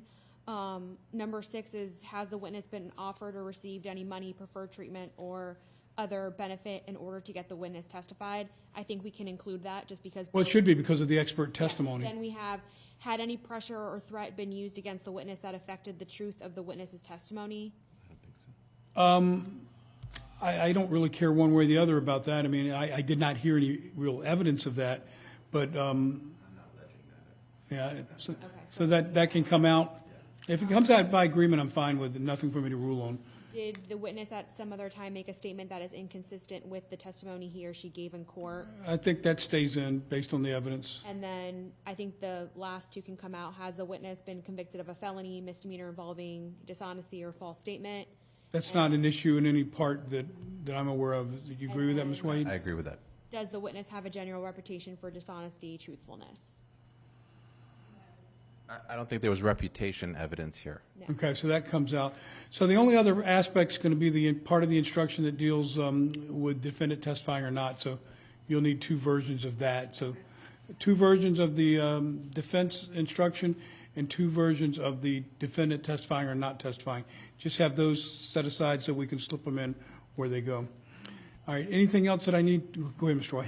I know that you asked the state and you didn't ask me, but I'm just going to opine anyways that I do think that the defense is like self-defense, which means you just, once the defendant raises it, even, and under certain case law, the wording is a scintilla of evidence, that is then the instruction can be read. Yeah, maybe I assumed your position was it has to go to the jury, that I don't make the decision to take it away from them. 100%. Yeah, I assumed that was your decision. That's why I didn't ask you expressly, because I presume that was where you're going with it. Okay, so before we conclude for today, let's address, I think we talked Friday about the closings being anticipated to be an hour and a half per side. Does that still hold? Yes. All right, so for the state, how are you going to allocate your time between closing and rebuttal? An hour and 15 for the first closing. All right, with 5-minute warning or 10-minute? 5-minute warning on each one, and then, okay. And then how about the defense, just a 5-minute warning? I might ask for a 15 and a 5. It's fine, if you just tell me what you want, I'll give you whatever you need. 15 and 5, is that? Can I get 30 and 5? You can get whatever you want on that, 30. All right, 30 and 5 will be fine. All right, so that, Danny, you have all that? Yes, sure. All right, so I don't know, we'll start at 1. It's going to get us to 4. We'll have a conversation after the closings with breaks and stuff. We are going to be very close. We might as well address it now. We're going to be very close to 5 o'clock tomorrow, starting at 4, starting at 1 with 3 hours of closing and with breaks in there. Whether we, after closings, recess until the next day so that they have the entire day as opposed to send them in the room at close to 5 o'clock. I'm generally hesitant to do that because I never want a jury to feel rushed in terms of their verdict. Let me hear thoughts from both sides on this because it's going to come up tomorrow, no doubt in my mind. Because my suspicions are that we'll get very, very close to 5 o'clock before we're done with closings. Well, the state's position is, I think if you allow them to go back there, it allows you to release the alternates. They can do a 4-person. Otherwise, you kind of technically, I think, have to bring the alternates back. Well, but that's the concern I have is that I won't release the alternates till I send them back there. If I release the alternates tomorrow and then we have a problem, then we have a problem. So my feelings would be not to release the alternates until I know that they're going to go in and have time to deliberate. But we do it. I mean, there's a risk. I mean, the 6 that are the primary jurors, they've been here the whole time, so I don't anticipate any problems. But you want to have another conversation on this tomorrow, late in the day? Just to be clear, I think from our position would be on the defense that we just bring them all back on Thursday morning and let them start fresh. These are long days. I agree. I don't want the jury rushed. I don't want them feeling exhausted and having to hurry to a decision. And if the downside is the alternates have to come back the next morning, I think that's just part of the job. Well, I mean, for the alternates, it's not going to be good news no matter how you cut it. They will have sat through 7-8 days of trial, and then they're going to be excused. Maybe they will be happy to be excused. Sometimes they are. Other times I can see the disappointment in their eyes. Let's have a conversation about this tomorrow, later in the day. I mean, my druthers, Mr. Waheed, are to do what you're suggesting and have them start fresh on Thursday rather than dropping it on them late on Wednesday afternoon. But if we finish early, if the closings only take an hour or hour and 15 minutes, then we'll go to Plan B in that event. And then we have time to put them in the jury room for an hour to talk about things. We're going to work on jury instructions at noon, correct? Yeah, well, I'm hoping that you come in with a very close to final set. I will tell you what my ruling is after I review this information in terms of the defense. So I don't expect a lot of argument that's going to be required. But I'm giving us an hour if there's anything to get. Once I rule, it gives you time to administratively get the packages together, gear up for your closing arguments, and then we'll go from there. And then also to do the colloquy, because you're going to advise me as to whether he's going to testify outside the presence of the jury, and then I'll do the colloquy. All right, good enough, everybody? Anything else? All right, court is in recess, and I'll see everybody tomorrow at noontime.